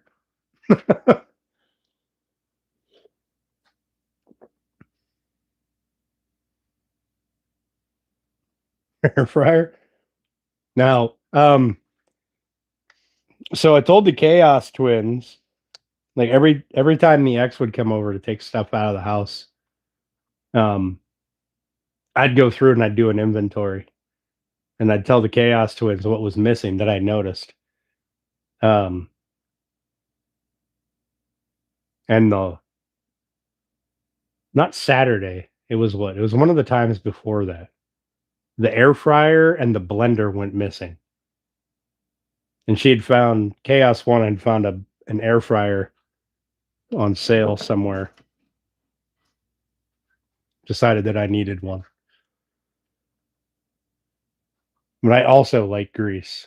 I need to get a deep fryer that I can put my tallow in. Because I mean, since I don't have a cast iron pot no more, I can't use the cast iron pot as a deep fryer.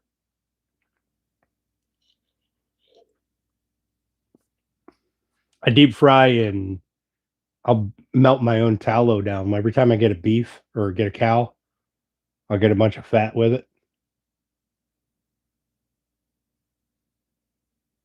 It's like a scavenger hunt, but yeah, we get to walk around and find out what's missing.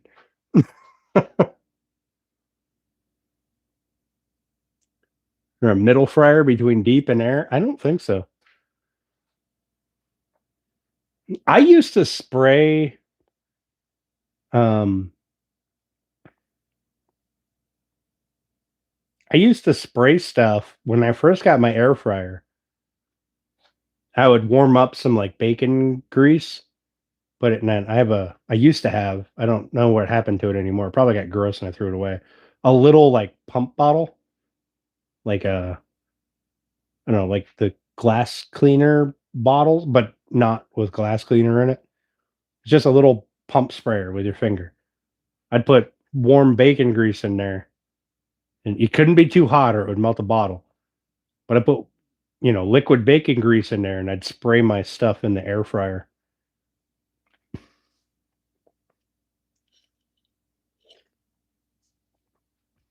That way, I'd get some of the grease, but it would be done quick, and all I had to do was plug it in and push a button.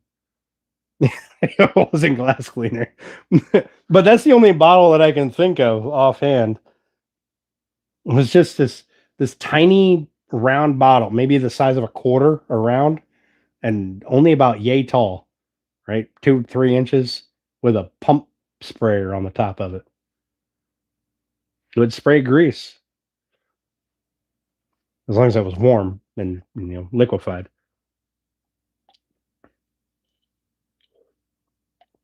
and filtered. You couldn't put like bits of anything in it. Spray people. Spray people with. I don't know if you're going to annoy people by spraying them with things that smell like bacon. I feel like it'd be a cologne for most of us. I know for me, I might spray it on as cologne. Hell, don't even spray it on. Just take a little bit of that bacon grease, warm it up, just tap it around.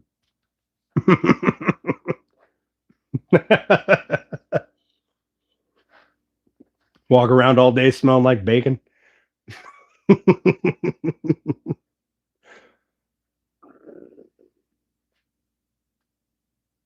hungry as fuck all day, right? No, I'd be hungry as fuck. God damn. Great. Now I want bacon. I don't know if I have any bacon. Need to look in the freezer. Oh, I got nachos. I don't want bacon. I got nachos. That's gonna be my dinner tonight. Nachos or chicken noodle soup? Hmm. Hmm. That's a tough one. Oh, Steph, when I come over tomorrow at lunchtime to pick up muffins, is there food there or do I have to bring food? No, there's leftover chicken noodle soup, right? I can't remember.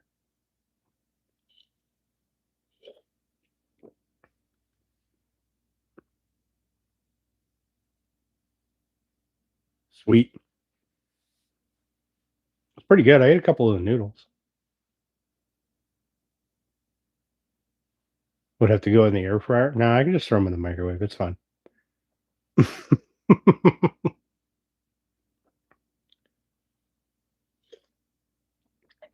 Or I might take my plate of nachos and wonton things to work, throw them in the microwave, and eat them on my way to your house to pick up muffins. Now, if you get noodles, chicken noodle soup, I'll eat that.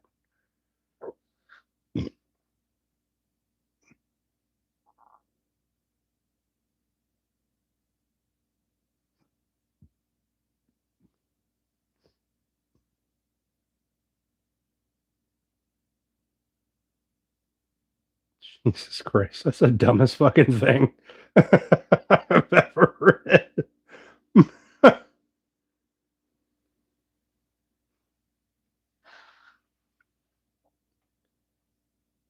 What, sausage and lasagna, pizza, and other stuff. Huh. Yeah, see, I'm a big bacon fan. I love bacon. But I don't like my bacon crispy. Like there are two types of people. People who like their bacon the right way and people who don't. All right. And people who don't are the ones that want their bacon crunchy and burnt and nasty. And I don't understand those people. You're burning all the flavor out of it.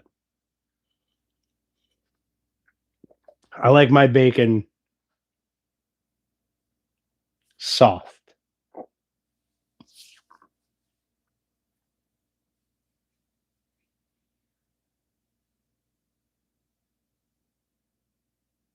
Bacon, sausage, and slices of ham.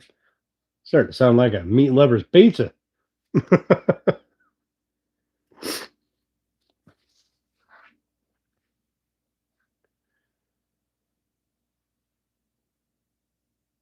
Still going, grass. Still going. I just cracked open a drink. We'll be heading out shortly because I'm getting hungry now. All right, Karen. Have a good night. Thanks for popping in. I appreciate it. We'll see you next Sunday, perhaps, when I'm completely ignoring you guys and working on routing out pieces.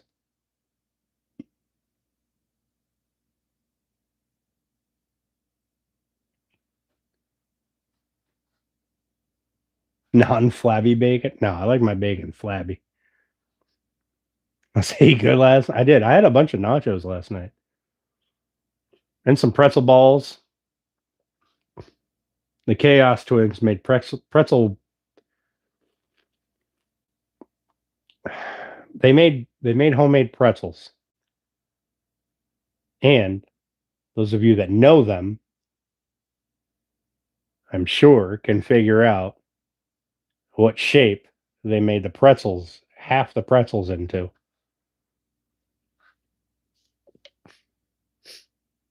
I'll give you a hint. Every shape had two balls.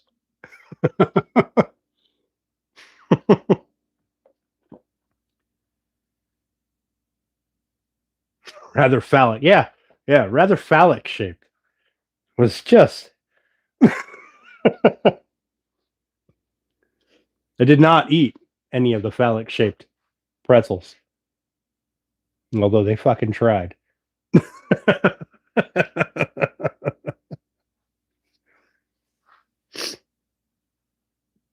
Although you know what's funny, Friday after work, I have to replace so my options were either to find a new mower deck for my mower or bring the mower into the shop, rip the deck out of it, and weld it, fix it up, right? Because it has some holes in it.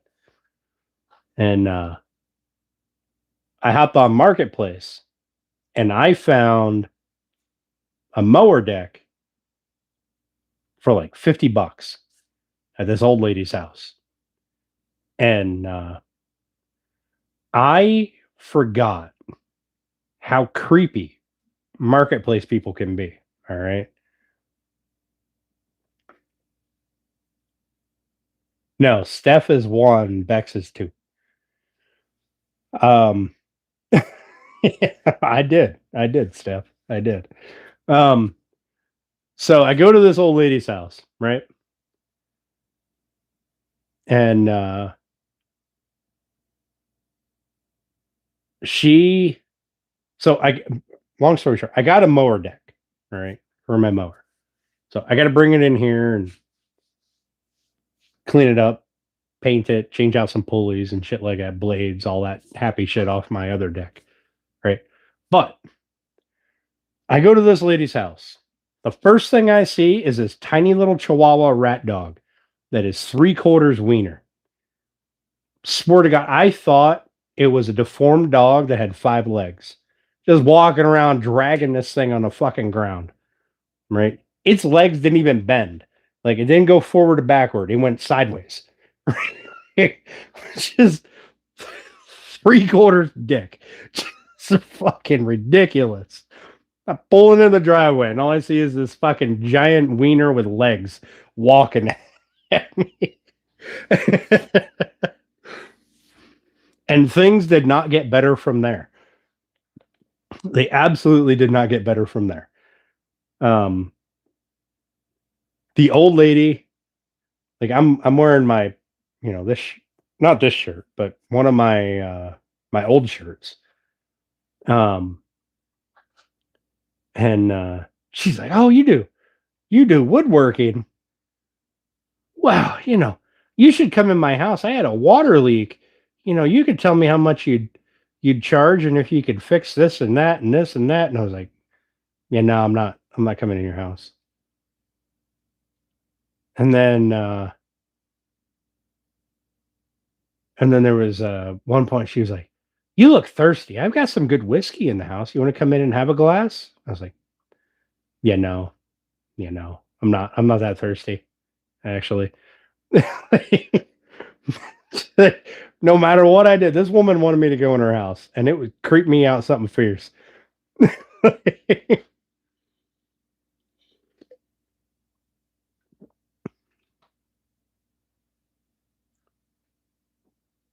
You don't have any Wi-Fi to use your computer inside of your garage. You don't need Wi-Fi.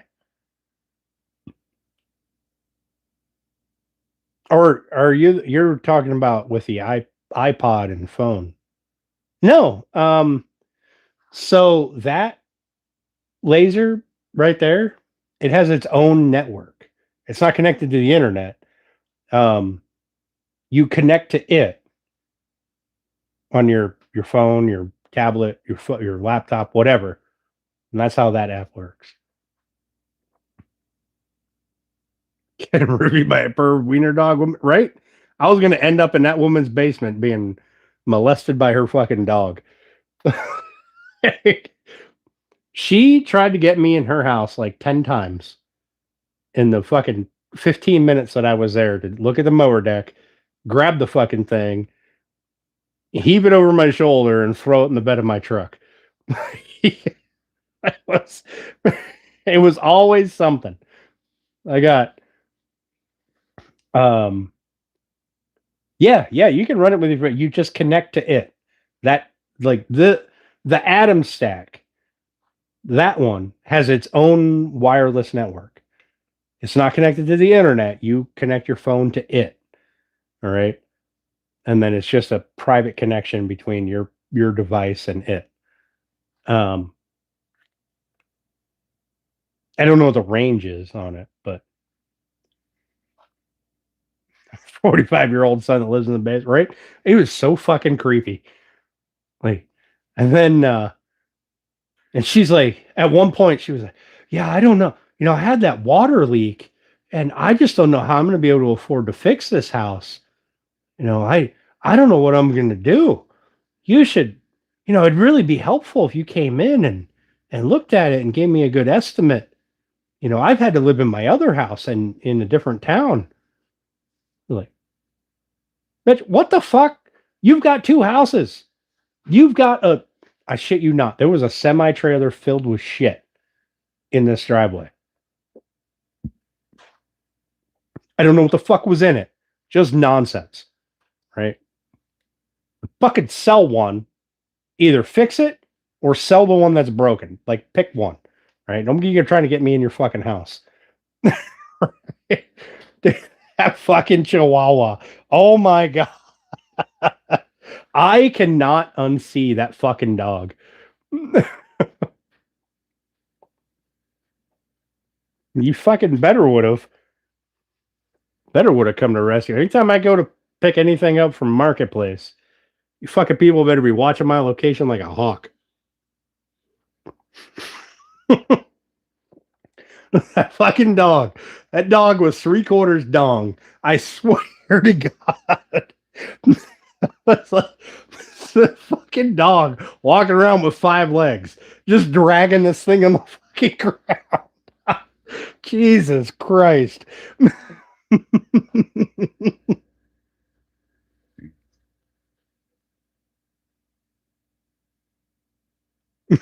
Watching closely. Yeah, I had to go pick up that mower deck. Fucking her name and everything already. Her fucking lady was weird. Oh my God. She tried making me a snack. I was like, no. I don't need that. I'm good. I'm fucking sure, Colby. God damn. I didn't know it was sketchy. I didn't fucking pre-Google that shit. She gave me the address, I punched it in, and I went there. I am not doing that shit ever again. I am going to look at satellite images and street views of houses before I fucking agree to go pick up anything. God damn, that lady was weird. She tried to get me to take 2 other lawnmowers. It was like, yeah, no, I don't want your busted ass lawnmowers. Hey, I can't pick them up. I'm not that fucking strong. I picked that fucking mower deck up, right? She's like creeping me out. She's like this fucking close, right? She's about yay tall. She's all up in me like this. And while I'm looking at this mower deck, and I'm like, yeah, I think this is good enough. Well, I'll take it.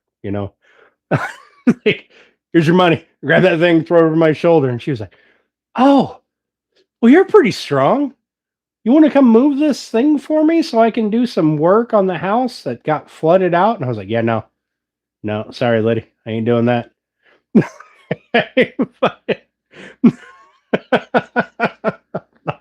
Not fucking going into your house. I will never come back out.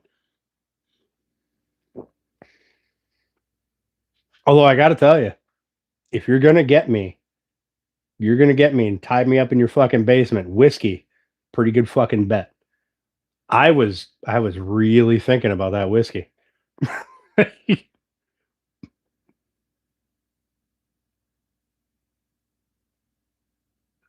Match the freak.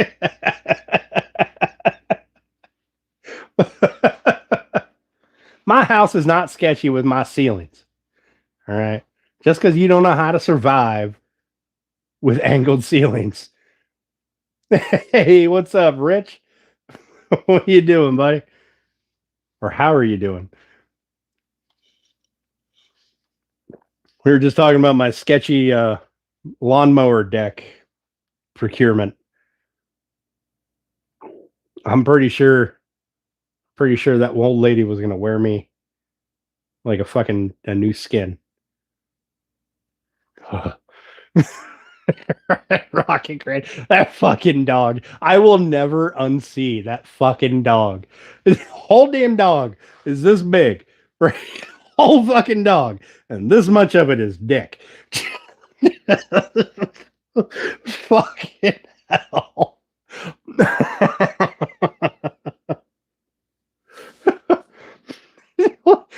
He couldn't even run at the truck when I pulled in the driveway. just just ass up in the air, just fucking dong stuck in the ground. Fucking, oh my god.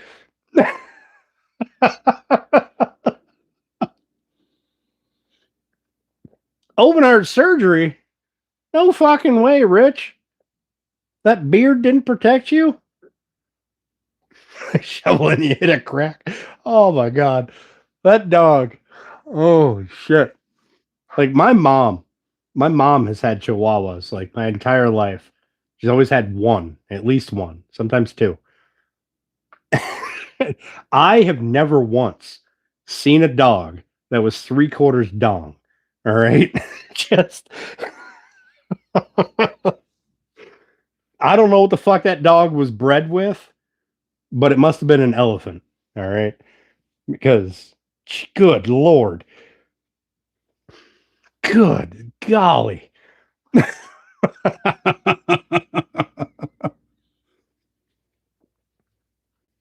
I should have taken pictures of that fucking thing. This 3/4 dick.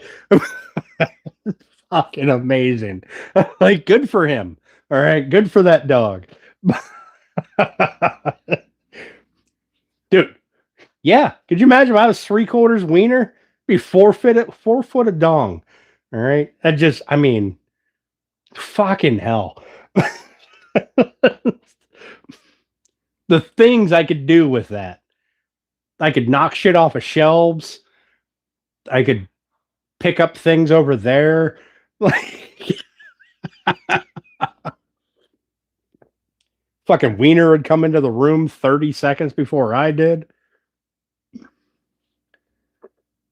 You had your aorta replaced.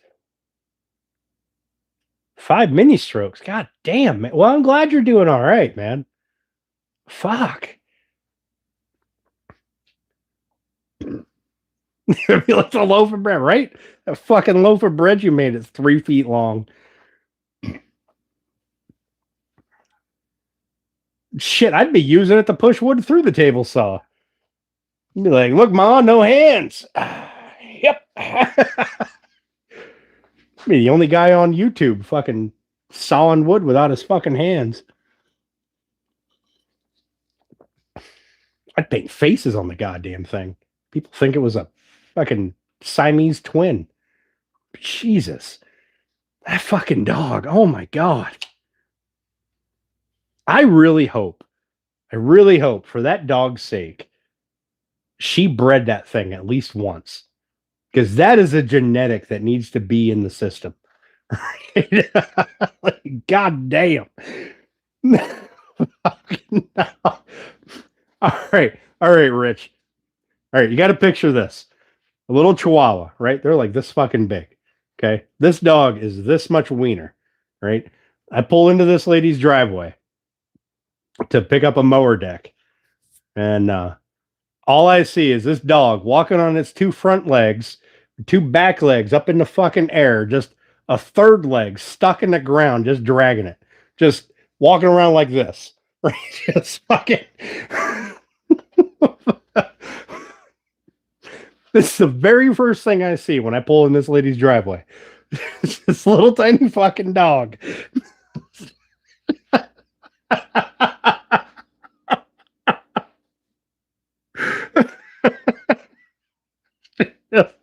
Oh my God.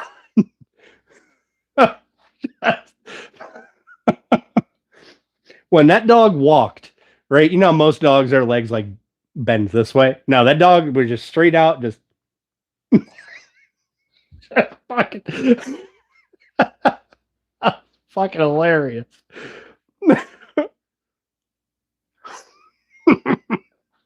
Fucking name should have been Rich. God damn. You only imagine if that fucking lipstick would have popped out. Fucking dog would have had it would have died of blood loss. Good Lord. Fucking pass right out. He got enough blood to flow to his brain. Oh my God.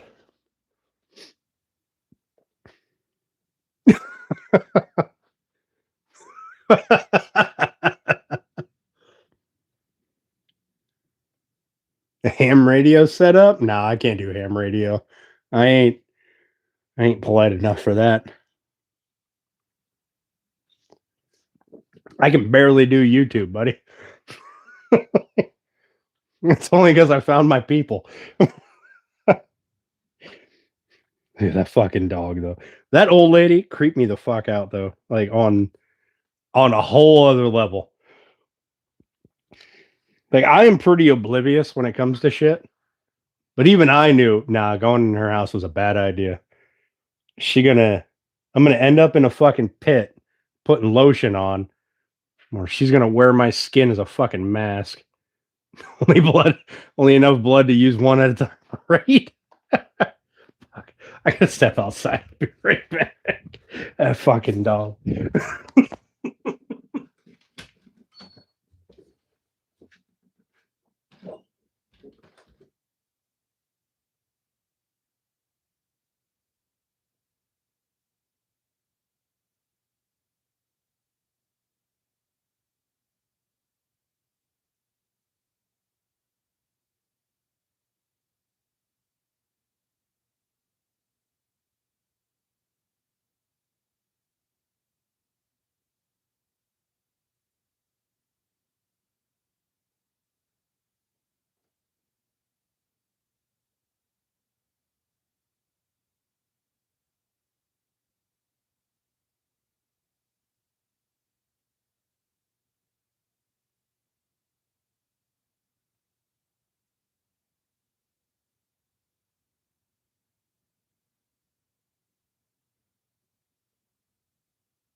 All right, I'm back.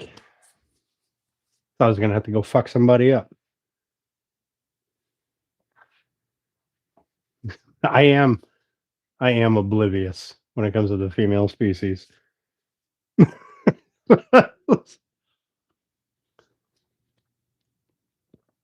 Oh my goodness. I'm standing out there fucking whizzing in the yard. I can see my driveway. Some fucking truck throws it in park before they even stop, right? Because you can hear the parking bin. Fucking sits right in front of my driveway. Standing there looking at him like, it's about to be a good night.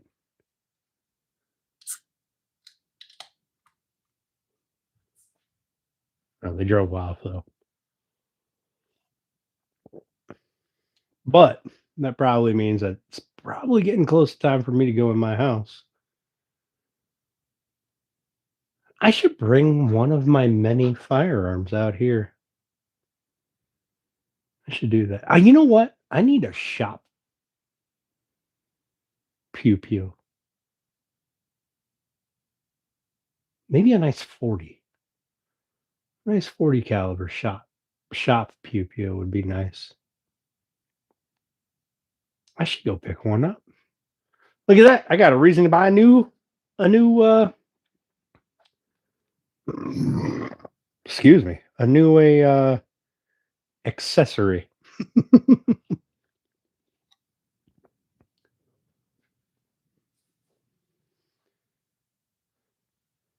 Also, I bet I could put a lockbox back at the fire pit. Put one in there. I could probably buy two more.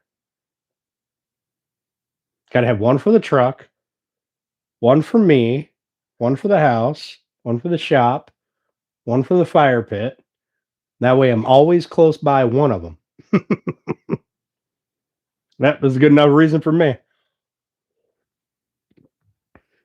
Good enough reason for me.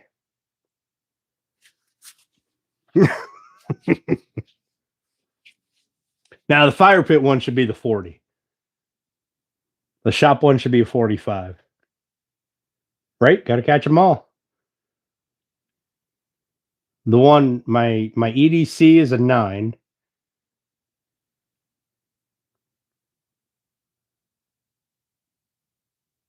The one I usually carry in my truck is a 9.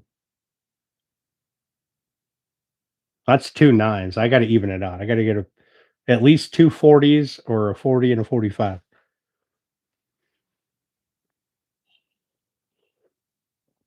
Oh,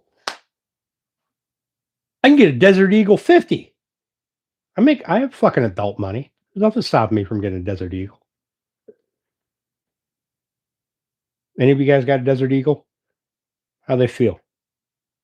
Let me know. Chop chop. I don't know if the Armory has Desert Eagles.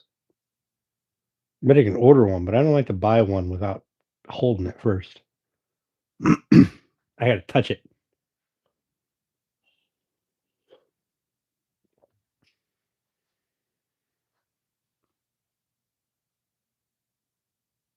What's a Desert Eagle a 50? I'm pretty sure a Desert Eagle's a 50. No. See, priorities. Priorities.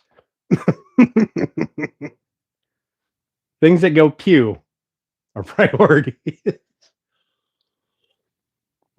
I got to put a new roof on the house, but you know what? That could probably wait. Could probably wait. I mean, it's not leaking right now. You know.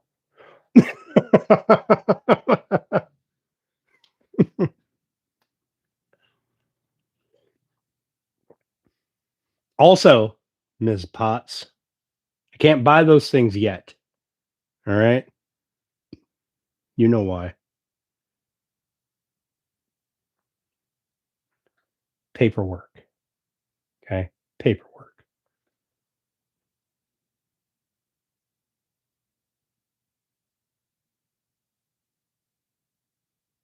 You know what? I think the next time I get married, if I get married again, I'm making I'm making a bitch sign a what the hell is it? An NDA? No. No. What the fuck is a paper a woman signs where you don't get shit? The fuck is that paper? Prenup. I'm making a bitch sign a prenup. This is a thing now.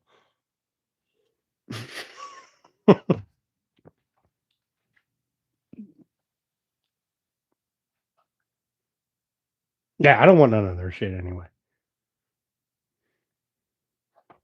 Hey, I'm fine. Go into it and you leave it with exactly what you came into it with. I'm good with that. I don't give a fuck. I make adult money. I can I can buy my own shit.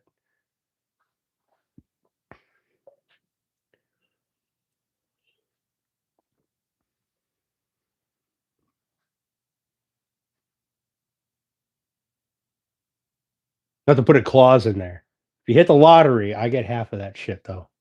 When you skip town.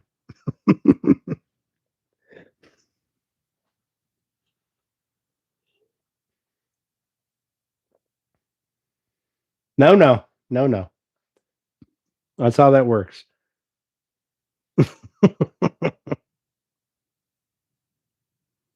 I'm gonna make sure that my air fryer, my cast iron pans, my fucking baking goods or baking materials specifically listed in the goddamn prenup.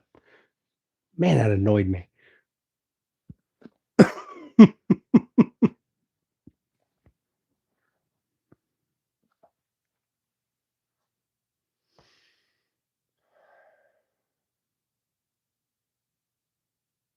Have steak in that air fryer.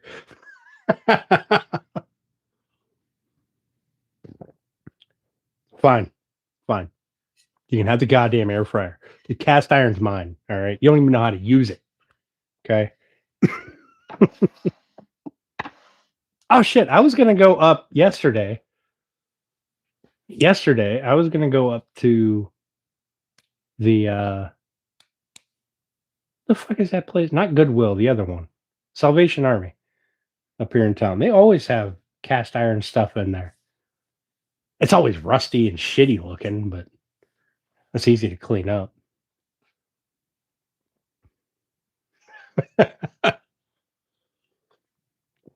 Welcome back, Coffee. Welcome back, buddy. How you doing, man? Did you hear the story about the dog that was 3/4 dick? That is all I can picture in my head right now is a dog that's just all fucking wiener. Oh my god. That fucking dog. Good for him. Good for him. Wish I was 3/4 wiener. Fuck. This is how the channel ends. I go pick up one fucking thing from Marketplace. Can't share the wiener story. That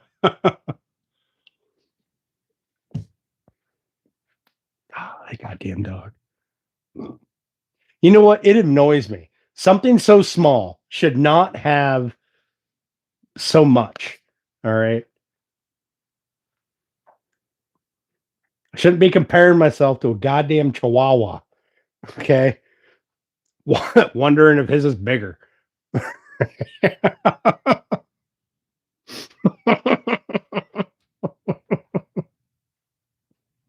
I'm super fucking jealous. Holy shit. I wish every time I popped a fucking Woody, I'd pass out. God damn. From blood loss, by the way. Blood loss. All the fucking blood in my body drained to my dong. At least once in my life. It'd be nice.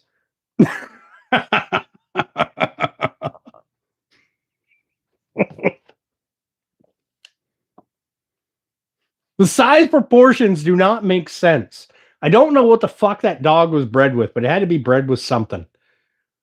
The fucking mastiff, fucking elephant. I don't know what the fuck it was bred with, but it was not just a chihuahua. All right. God damn.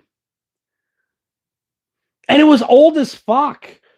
Oh my god. So that means that dog's just been rolling its entire life, dragging its ass up in the fucking air every time it tried to walk forward. Fucking hell. Oh my god. You know, I wish I would have taken a picture of that fucking dog. I might have to go back to that lady's house. I'm going to fucking tell her I'm going to take her one of her shitty ass lawnmowers. Give her a couple of bucks and take a picture of her fucking dog.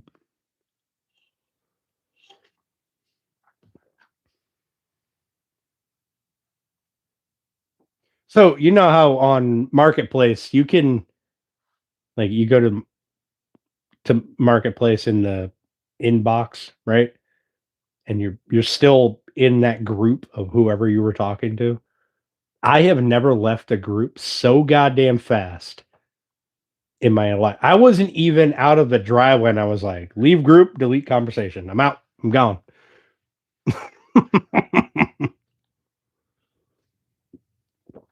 I did not want that lady to be able to message me again.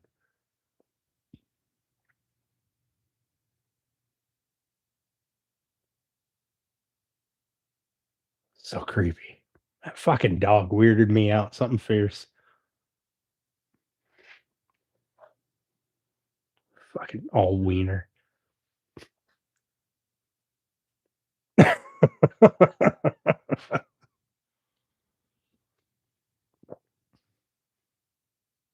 Don't worry. I'll let you guys know if I go back there.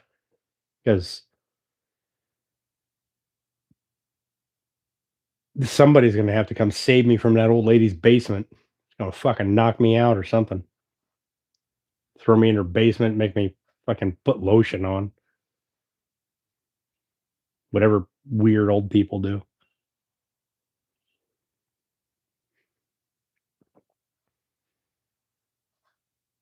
I just know she had a pit. She had a pit right in the middle of her fucking living room. I know it. I should have went to her house.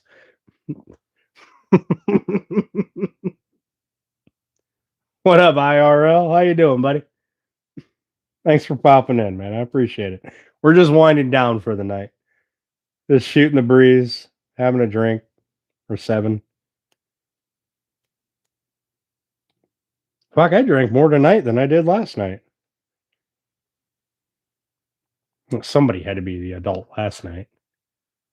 Be on standby to take the old lady out.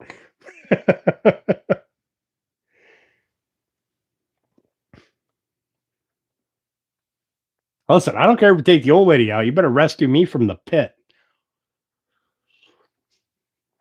Throw a fucking rope down. Something.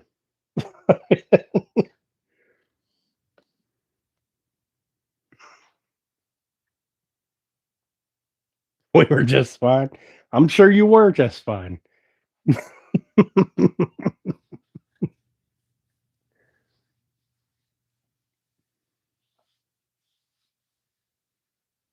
I know you didn't because there was nobody there to make your drinks. I only had, I don't know, I had a shower beer. Excuse me. I had a beer in your driveway because I would never have a roadie. That's illegal. Um, I think I had 2 at your house. I don't even think I had any whiskey or anything other than tasting the shit that I was mixing up for you guys because got to know if it tastes all right.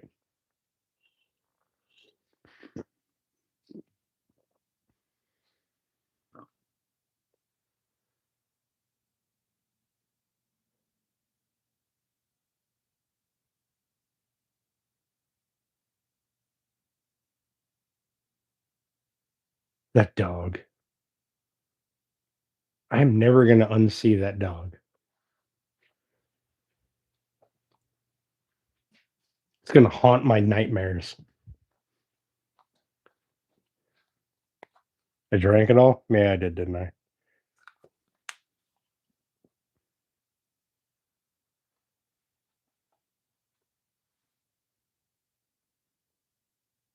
I got a bottle of vodka there.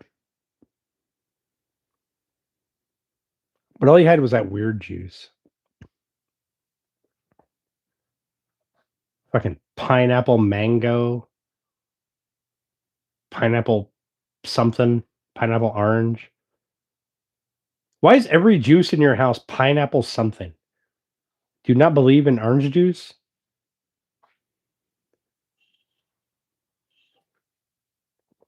Cranberry juice?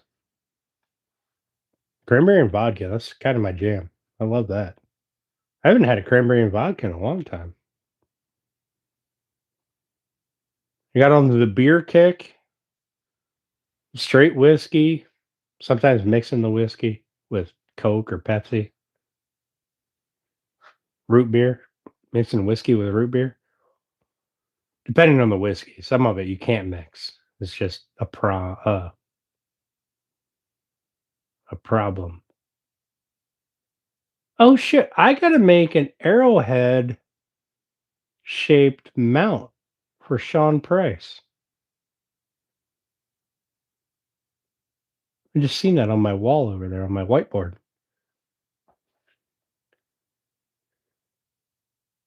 Well, I didn't know you had cranberry juice. Fuck, maybe I'd have got lit too. Whipped vodka with root beer. So, you know what I discovered? When half my booze disappeared from my bar, I discovered that I have a bottle of salted caramel vodka. Do you know the last time I had salted caramel vodka? It was a long time ago because I didn't remember that I bought a fucking bottle of it. That shit's good. It's dangerous good. Oh, I didn't know there was orange pop. Bring it over. No, fuck you. It's mine. Keeping it.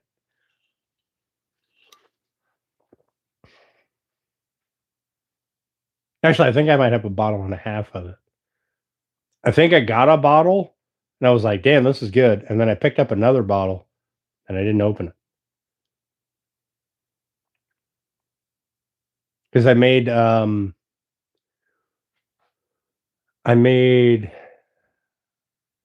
what is it? Rum, and I dissolved a bunch of Werther's originals in it.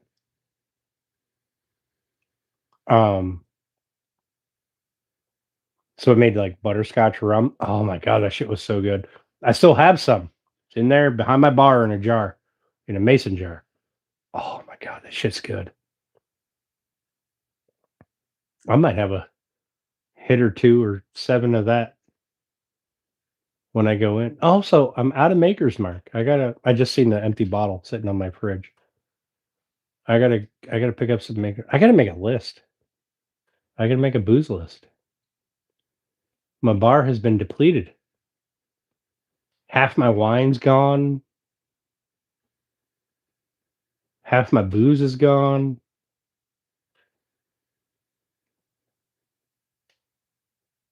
Makes me sad. You don't even like vodka.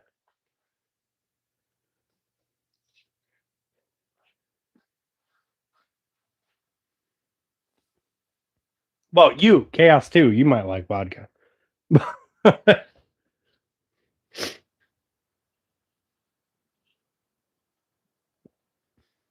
He doesn't know me. You don't fucking like vodka. You can't handle vodka. If I open a bottle of booze, of vodka, within 20 feet of you, you're going to be drunk as shit.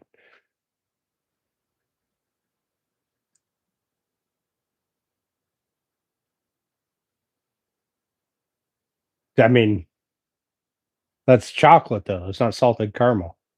All right. There's 2 very different flavors. Okay.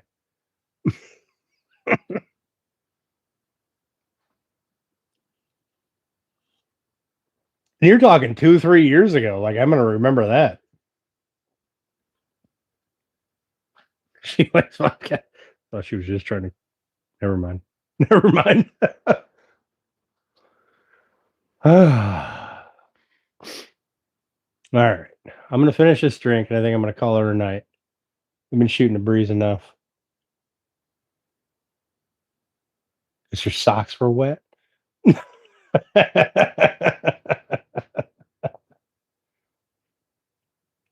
What do I care if your socks are wet? Did you have them on me? Did you put your fucking wet socks on me?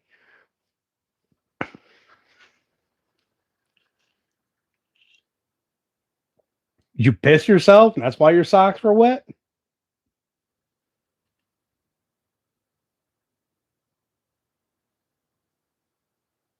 Possibly.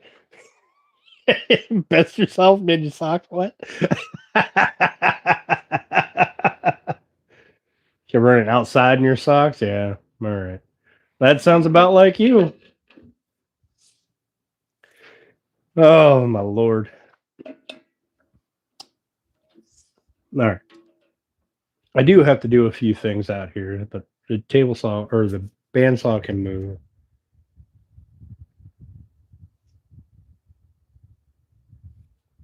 Might do a pop-up live this week.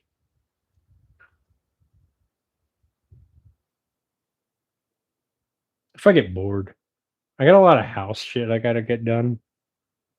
I gotta mud the wall and the hallway and the stairwell.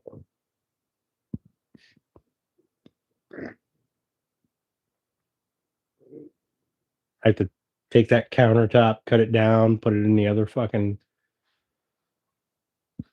side of my stove. I got a lot of shit I gotta do this week. Probably gotta dig a fucking giant ass hole in the yard somewhere.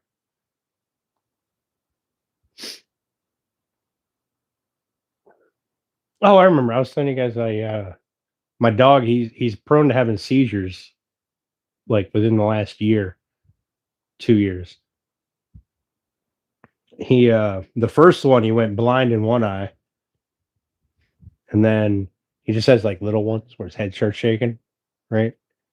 And he goes fucking out of it. And then one day, a couple of weeks ago, he had one walking down the stairs. Like he was going outside to go to the bathroom. He has one, he like locked up, fucking started shaking his head, and he just fell down the stairs. And then he had one a few days ago, 2 days ago, 3 days ago.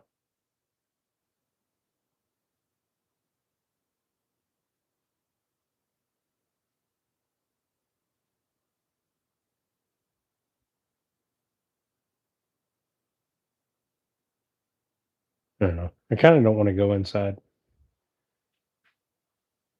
I don't. I don't want to bury a dog. He's gonna die any day and day now. I don't want to have to do it.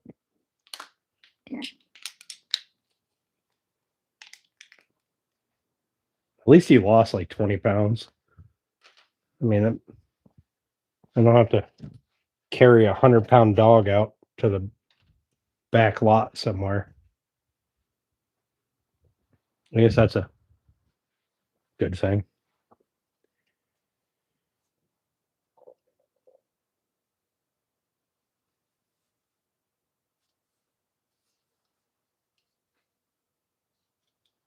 Oh, fuck.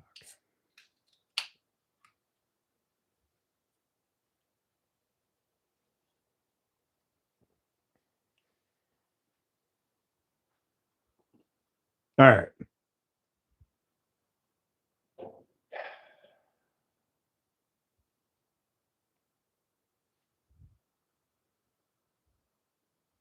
Steph, what time do you got to go to bed?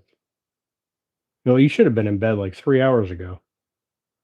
You got to get up at 6 in the morning, or be on an airplane at 6 in the morning. You got to get up at what, 3?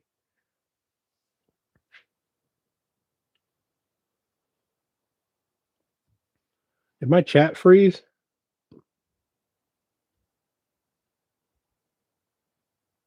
Just started to pack. All right.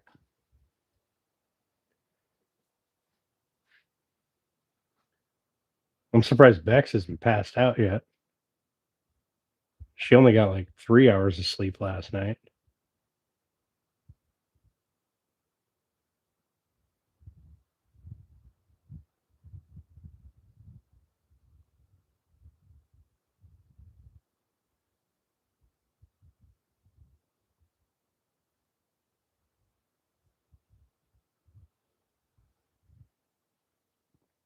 I'm also surprised, right?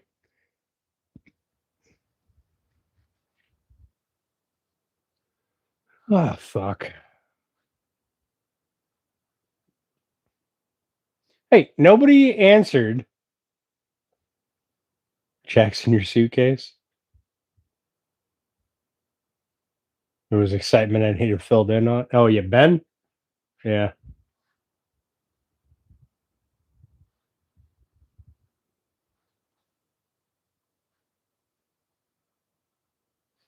An adrenaline rush.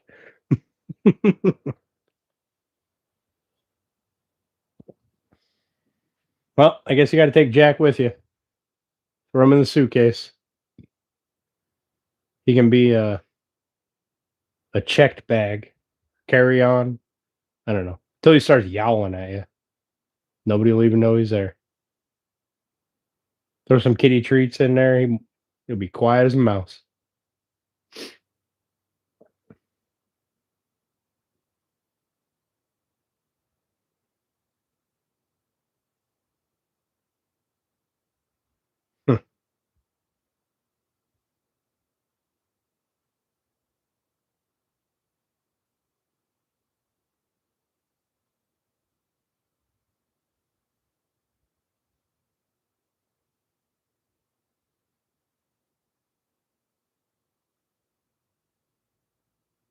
You know,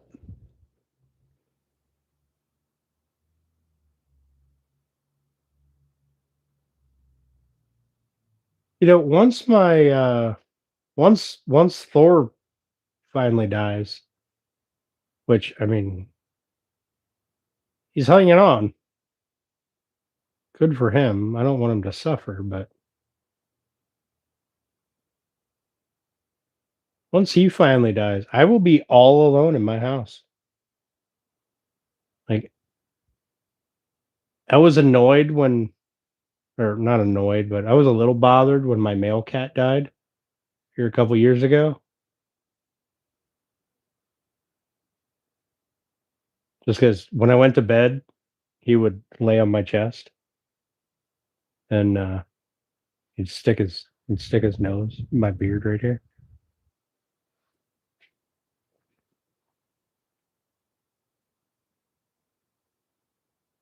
And my female cat, she she only wanted attention when she wanted attention. That was it. Like if you touched her any other time, she would just lay there, be annoyed, and then clean herself because somebody touched her, made her dirty. But more often than not, she just hid somewhere in some other room.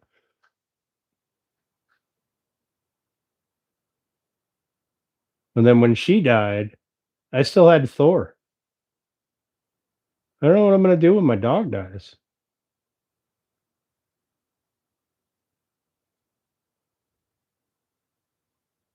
Like he's old. He's lived a good life. Or at least since I've had him. I feel like he's lived a good life.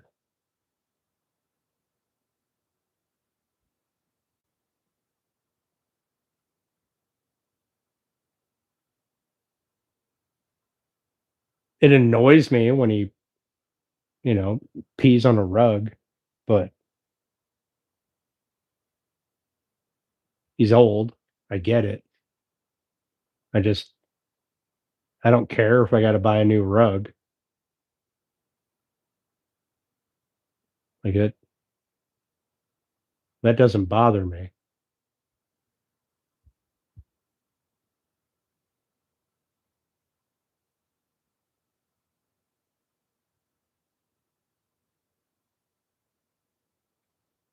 But he used to come to the stairs.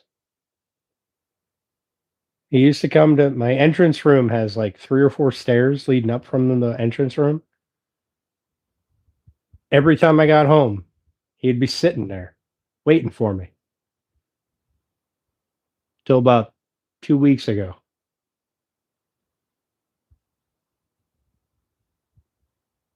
It might bother me when he dies.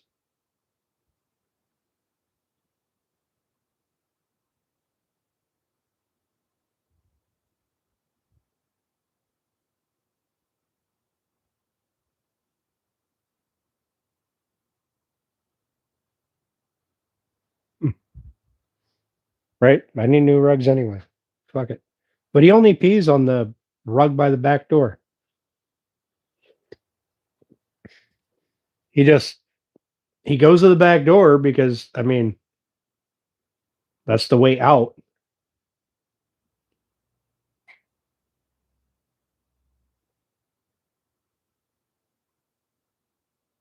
I can't be mad at him. He's Like fucking 90 years old. Old ass dog.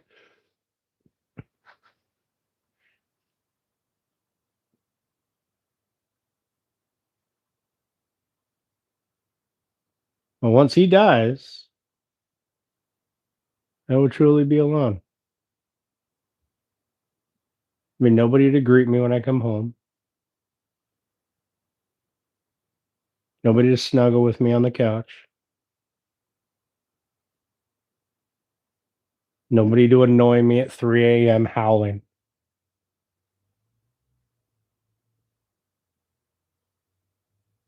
Nah, I'll just replace the rug. I don't give a shit. I have towels that are just for cleaning up his messes. They just cycle through the washer and dryer.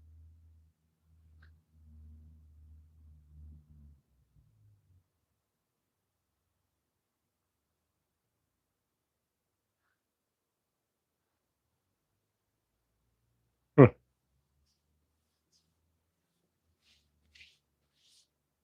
Oh, well.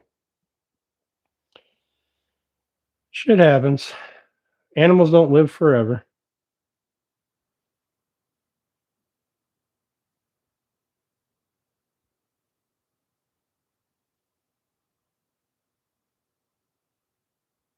Guess I never really thought about. Guess I really never thought about how different things would be. Huh.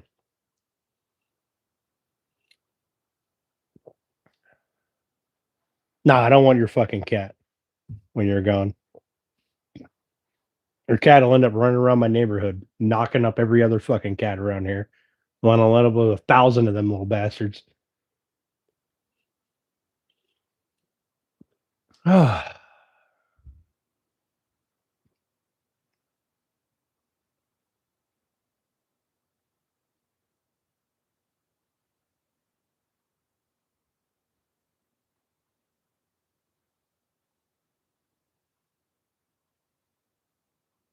Might have to go get a puppy. Might have to go get a puppy. All the mini jaggies. Is it on? No, it's off. It's off. It was on earlier. You guys didn't see it, but it was on earlier. I had it on for a little bit. Welcome in, Daniel. I'm heading out here in like a few minutes, so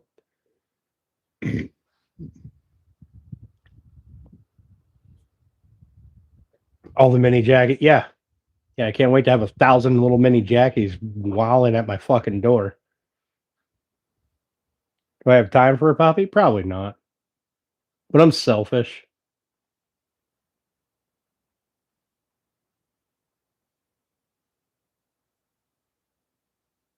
And I really, really mecanico? Is that fucking Spanish for mechanic? No, I don't recommend it. Speaking as a mechanic, I don't fucking recommend it.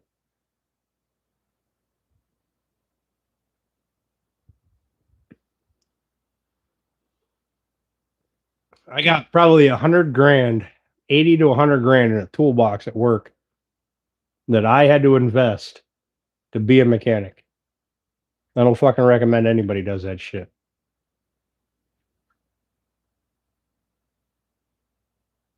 I could have bought a house twice as nice as the one I got. Should quit? I should. I should. But unfortunately I'm really good at my fucking job. So I get paid a boatload of money.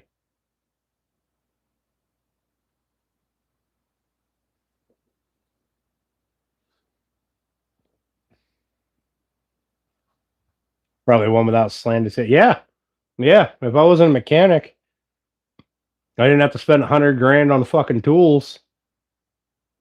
I probably could have bought a whole ass house instead of one and a half houses.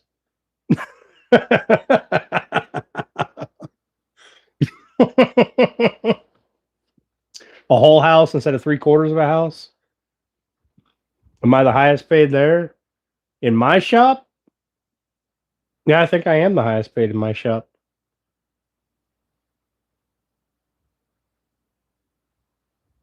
Also, it's raining right now. I really don't want to walk outside. And then I have to let the dog out. And he's going to want to lay in the fucking yard for an hour.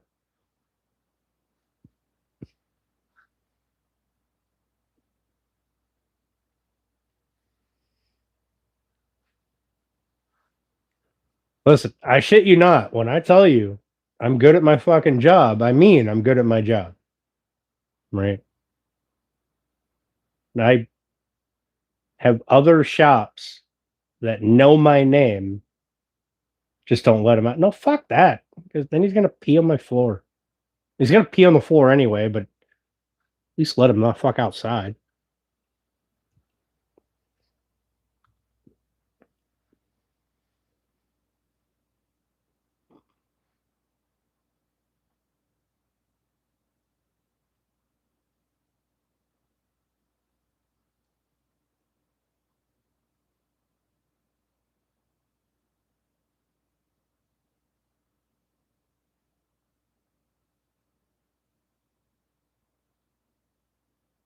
I should get a King Corso.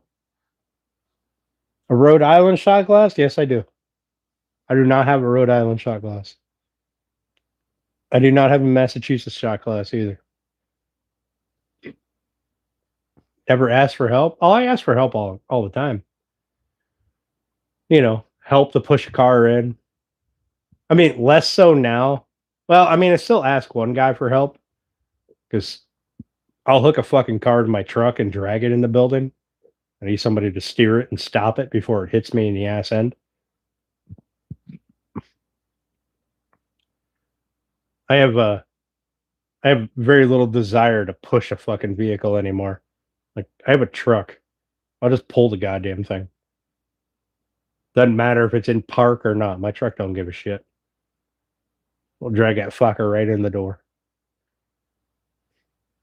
I drug a diesel in the shop the other day, Friday.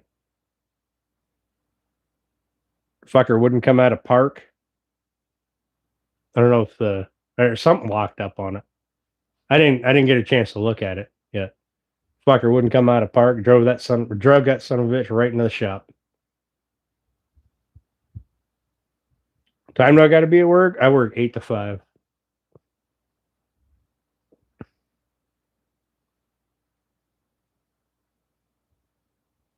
Till my lead position becomes my foreman position becomes official. Then I'm 7:30 to 5. No, it's not a far commute. It's like 15, 20 minutes.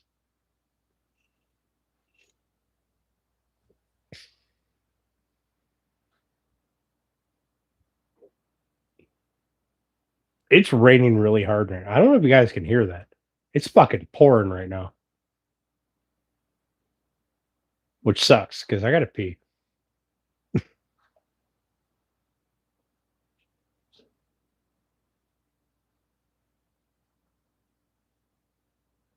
I should get a King Corso puppy or an English Mastiff.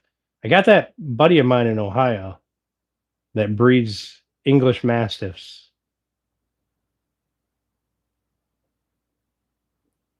He's been telling me when he has an extra one in his litter, he'll let me know.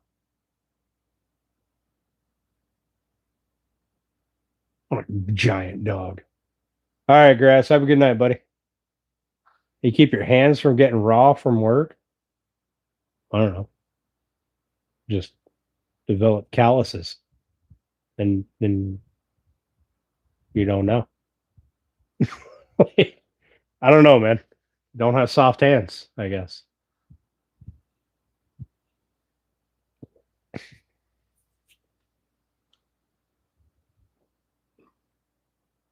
O'Keefe's. O'Keefe's working hands. I got a fucking tube of it out here somewhere.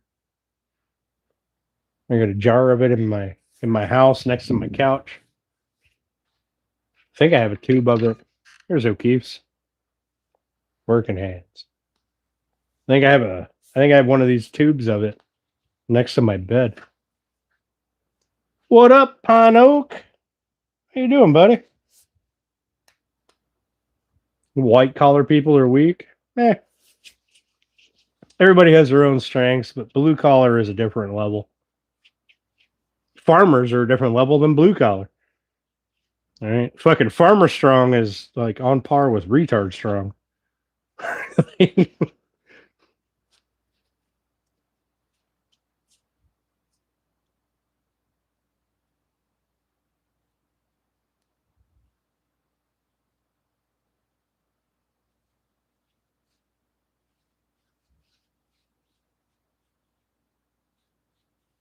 White collar stronger than I think.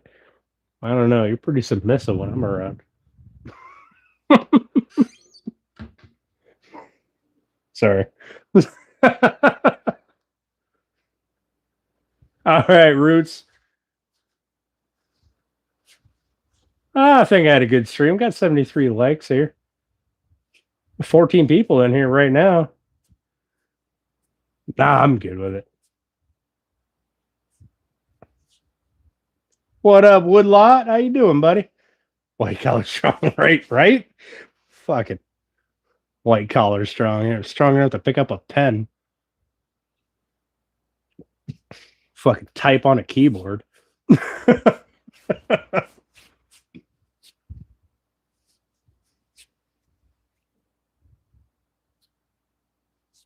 Listen, if you don't gotta wash your hands before you take a piss, I don't I don't think you really work.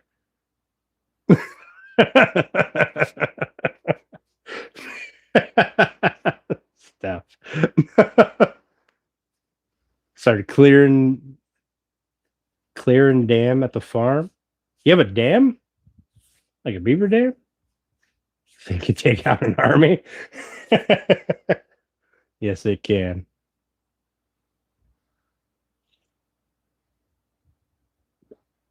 Talk about white collar strong, right?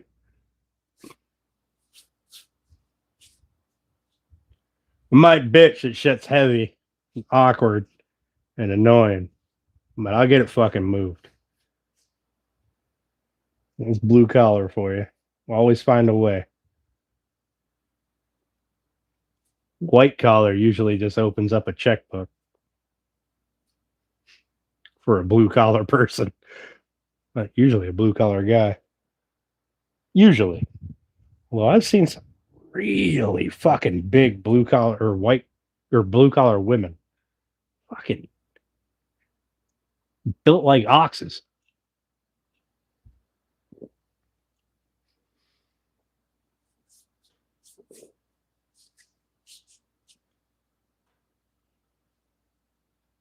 Call them crying and offer muffins.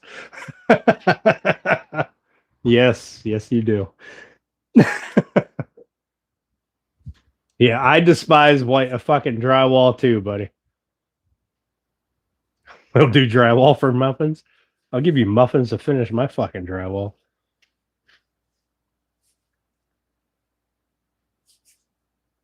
Snotty tangle mess. Oh my woodlot. Fuck. Sounds like you got your work cut out for you, buddy.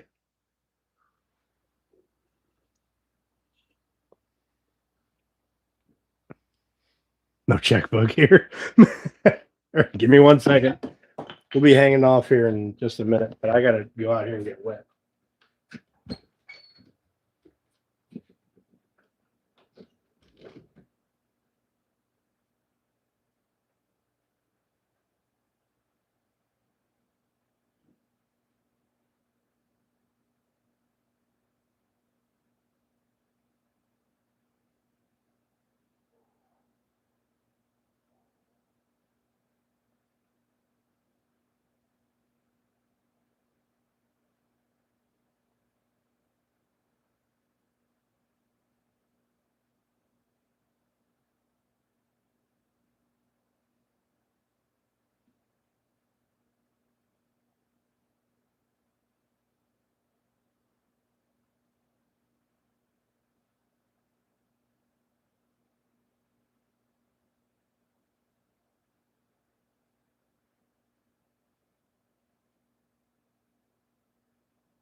All right. I'm back, you fucking heathens. All right. All right, Roots. Have a good one, buddy. Wish you had a little C4, right? Damn.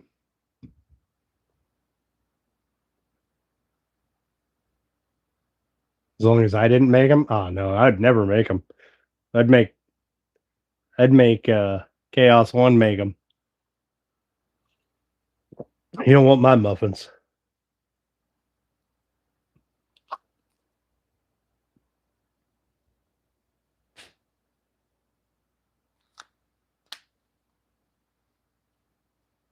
All right. I got like 2 swallows of this pop left. And then I got to go in, let the dog out, heat up some macaroni or not macaroni and cheese. Fuck, I really want macaroni and cheese. Heat up some either nachos or chicken noodle soup. Do you ever sleep? The land rarely, buddy. Rarely. I sleep. I'll go in. It'll be midnight before I go to bed. I'll lay in bed for an hour. I'll get up around 3 in the morning, walk around my house. If I really can't sleep, I'll come out to the shop and clean or do something quiet. And then go back in and go to bed for a couple more hours till like 6. Sometimes I'll just lay in bed and scroll on my phone. And that's not usually a good time.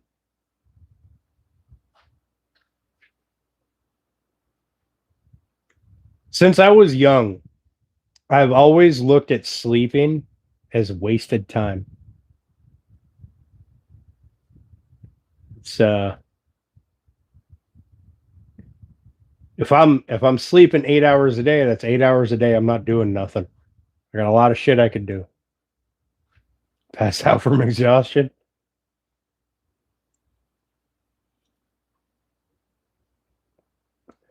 Sleep on Friday for 5 hours. Yeah.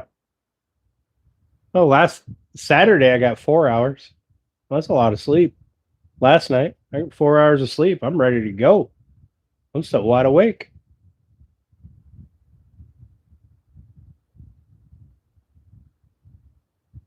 Yeah, I don't know. I don't know when it happened. There was a point in my life where I was like, fuck, I love to sleep. This is amazing. And then at some point, I was like, shit, I'm sleeping. And there is like all of these other things that I could be doing instead of sleeping. Now, if I stop during the day, excuse me.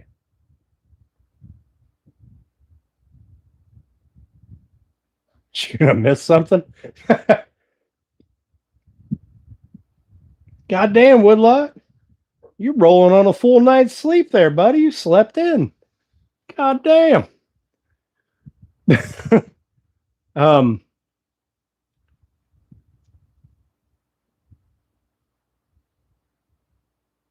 fuck, I forget what I was gonna say. I looked at chat instead of talking. It fucked me up. I lost my train of thought.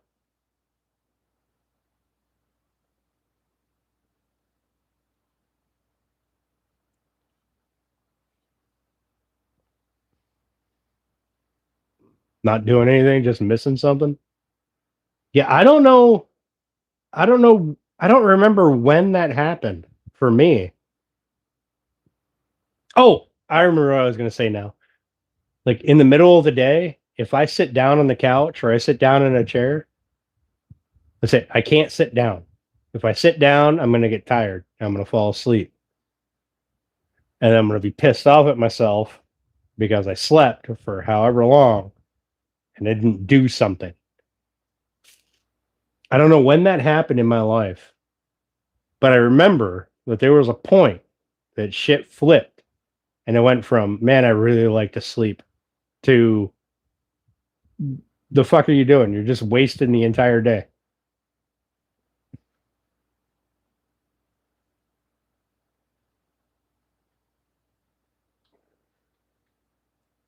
Yeah, see, Woodlot, I haven't got to that point yet. I haven't got to that point. Although if I slept for an entire day, I'd, oh my God, I'd force myself to be awake to make up for the lost time. It'd be a never-ending cycle.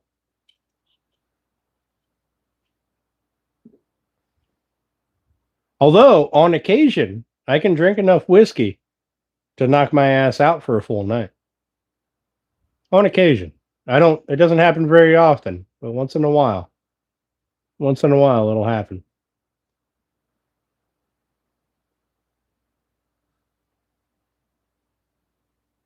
I cannot, however, drink enough pop to knock myself out because I just get full.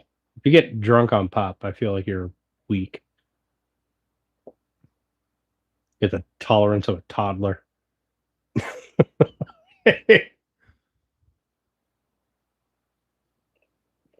Speaking of tolerance of a toddler, that was it. That's empty. I don't want to drink anymore. I'm full. I gotta have room for, food. Also, my bag is full, and I gotta let my dog lay in the yard for an hour before I go out and pick him up soaking wet.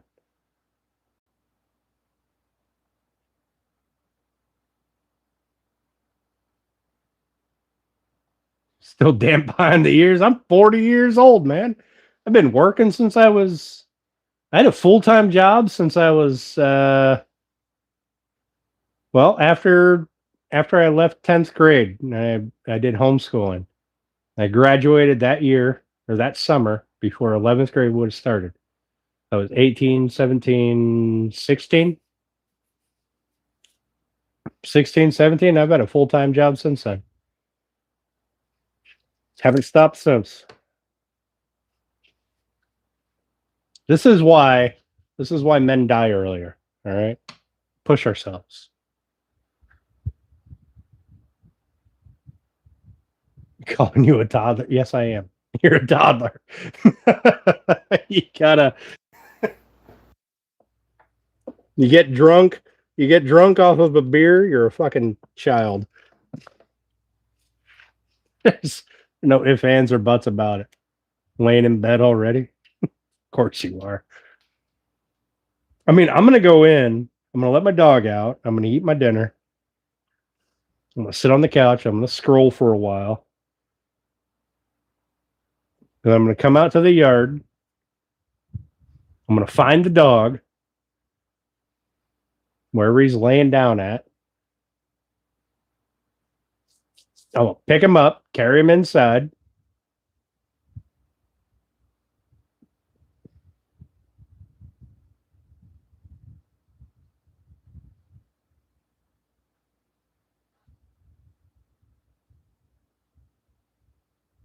Oh, wait a minute. If we're talking having a job now, all right, I've been working. My very first job was washing windows. I remember my dad telling me, if you want something, you got to go out and earn the money and buy it, right? My dad's philosophy was, aside from special occasions, if you want something, you earn the money and you buy it. That was your thing, right? That was his thing. You want something, you earn the money, you buy it. You don't count on anybody else to pay for it. You earn the money, you buy it. So,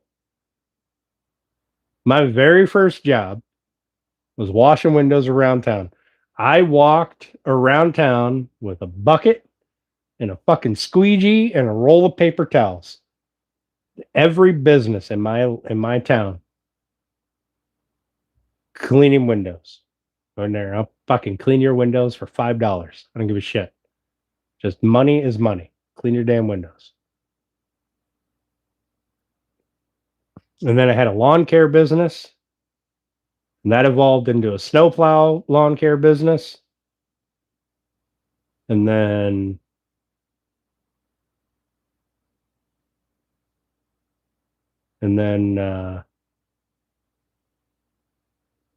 I was working two full-time jobs and a part-time job. And I couldn't do the lawn care thing anymore. Oh my God, we had so many fucking customers.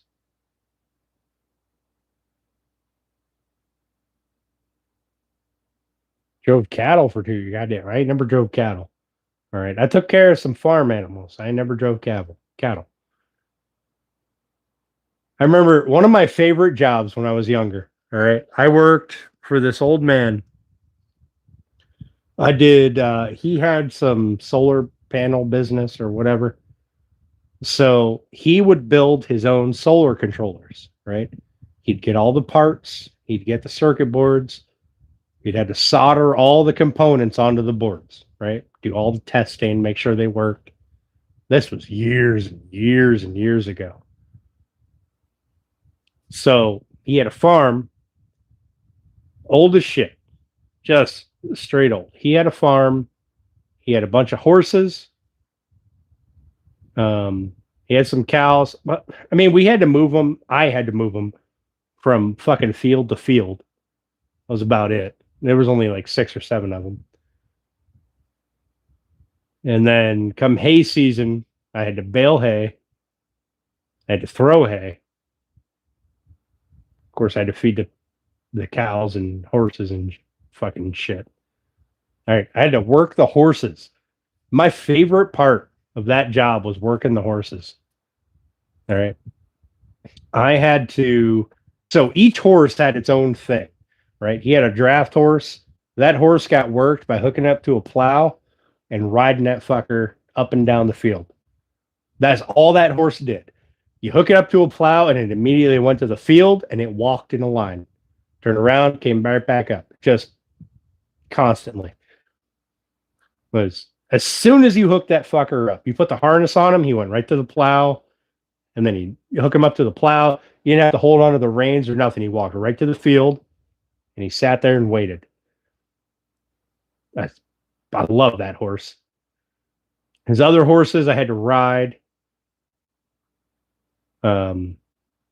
Or one horse you couldn't ride. You had to hook a lead to him and just have him fucking run in a circle. That's the only time he would run. Otherwise, he would just stand there. You had to hook a lead to him and he would run in a circle. And then I had to make his stupid solar controllers. I remember soldering them fuckers for hours on end. And now thinking back on it, dude was like the biggest fucking hippie ever. Oh my God. He's such a fucking hippie. But thought you good work.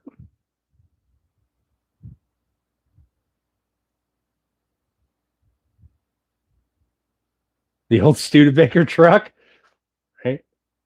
Running that farmer that I'd work his horses and shit. He had a tractor that had a crank in the front. You had to put the fucking bar in the front of it and crank that son of a bitch. and you had to time it just right. You had to pull that fucker out or let go and let it fall out because there was nothing to release the crank. It would just turn. Once that motor cranked, that was it. When she was running, she was running. Hell, that job, I think I only made like $12 an hour. 10 or $12 an hour, which was good money. I thought it was good money back then. Although I worked at that guy's farm from fucking sun up to sundown.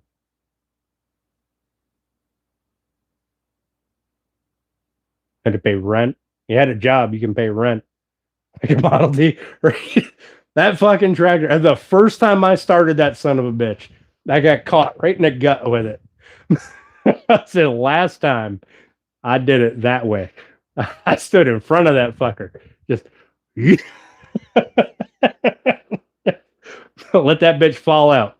Once that engine catches, that fucker falls out. It spins around for a minute, then shoots out the front. Call it good.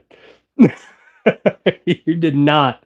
You did not fucking stand within hitting distance of that damn fucking crank. But that tractor wouldn't die. It didn't matter what you did. That tractor would run. Once it was running, she was fucking running. It didn't matter what you hooked it onto it. She'd just chug and go.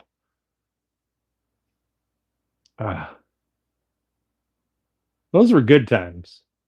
I didn't appreciate it then, but I appreciate it now. Upholstery work at a restoration center. Damn. I never did that. Farm work, hands-on work. That was always my thing. I think the closest I ever had to a white-collar job was security.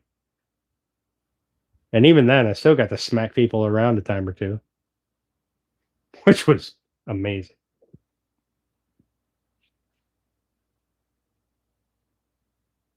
I guess the second closest was when I was a forklift operator.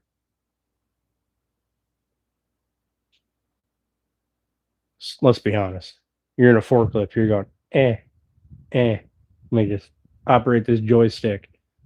That's not fucking blue collar. Really? Oh, man. The old days were something. Now it's just a fucking rat race. Trying to get more money so you can pay more taxes. So you can afford the same shit, but more expensive.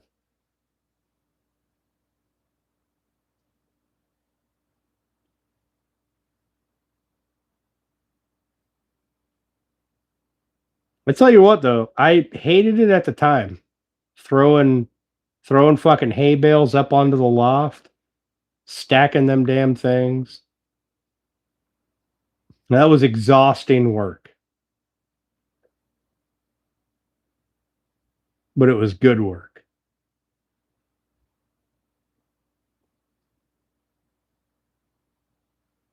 I was probably in the best shape of my fucking life, too. Hey, Misha, how you doing? Thanks for popping in. I'm doing pretty good. Just reminiscing about the old days before I exit out of here and go in and eat some chicken noodle soup or nachos. I haven't decided yet.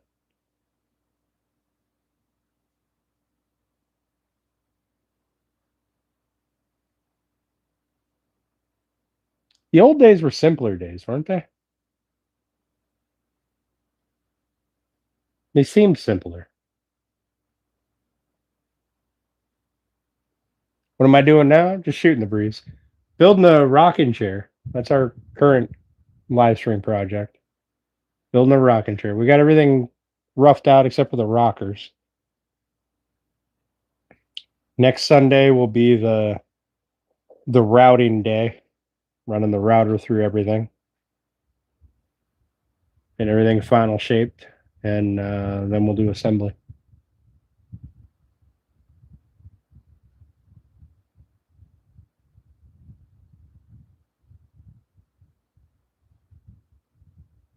Sold it new to New Jersey. Why would you move to New Jersey? Jersey does not sound. I don't recall ever actually being to New Jersey. But Jersey does not sound like a blue collar kind of place. You grew up blue collar. You grew up a farmer. Jersey seems about as far away from that as you can possibly get. I might be wrong. They might have farms and shit there. I don't know.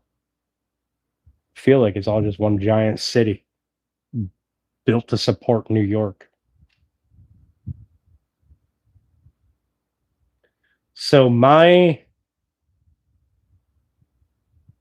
first real car, the 71 Chevelle, came from that farmer's son.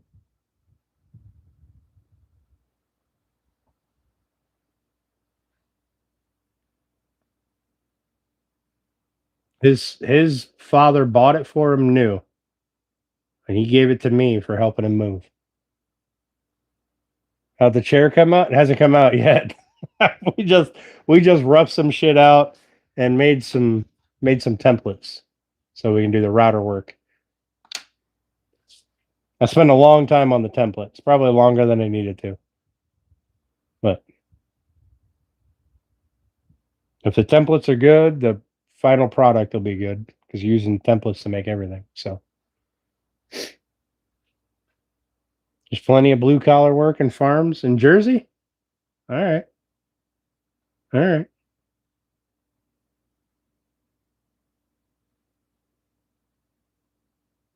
Yeah, I don't know that I've ever been to Jersey, but it just seems like one big shitty city. I'm not a city guy. Spoke shave work, leave the router in the bot. Fuck that. I'm gonna use a router table. I'm gonna route all that shit out. Spoke shaving, hand tooling. No. Take me a month of Sundays to get that shit done.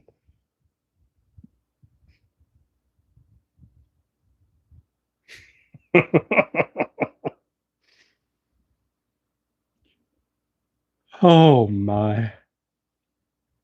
I'll have to spend some time setting up the router table, getting it good.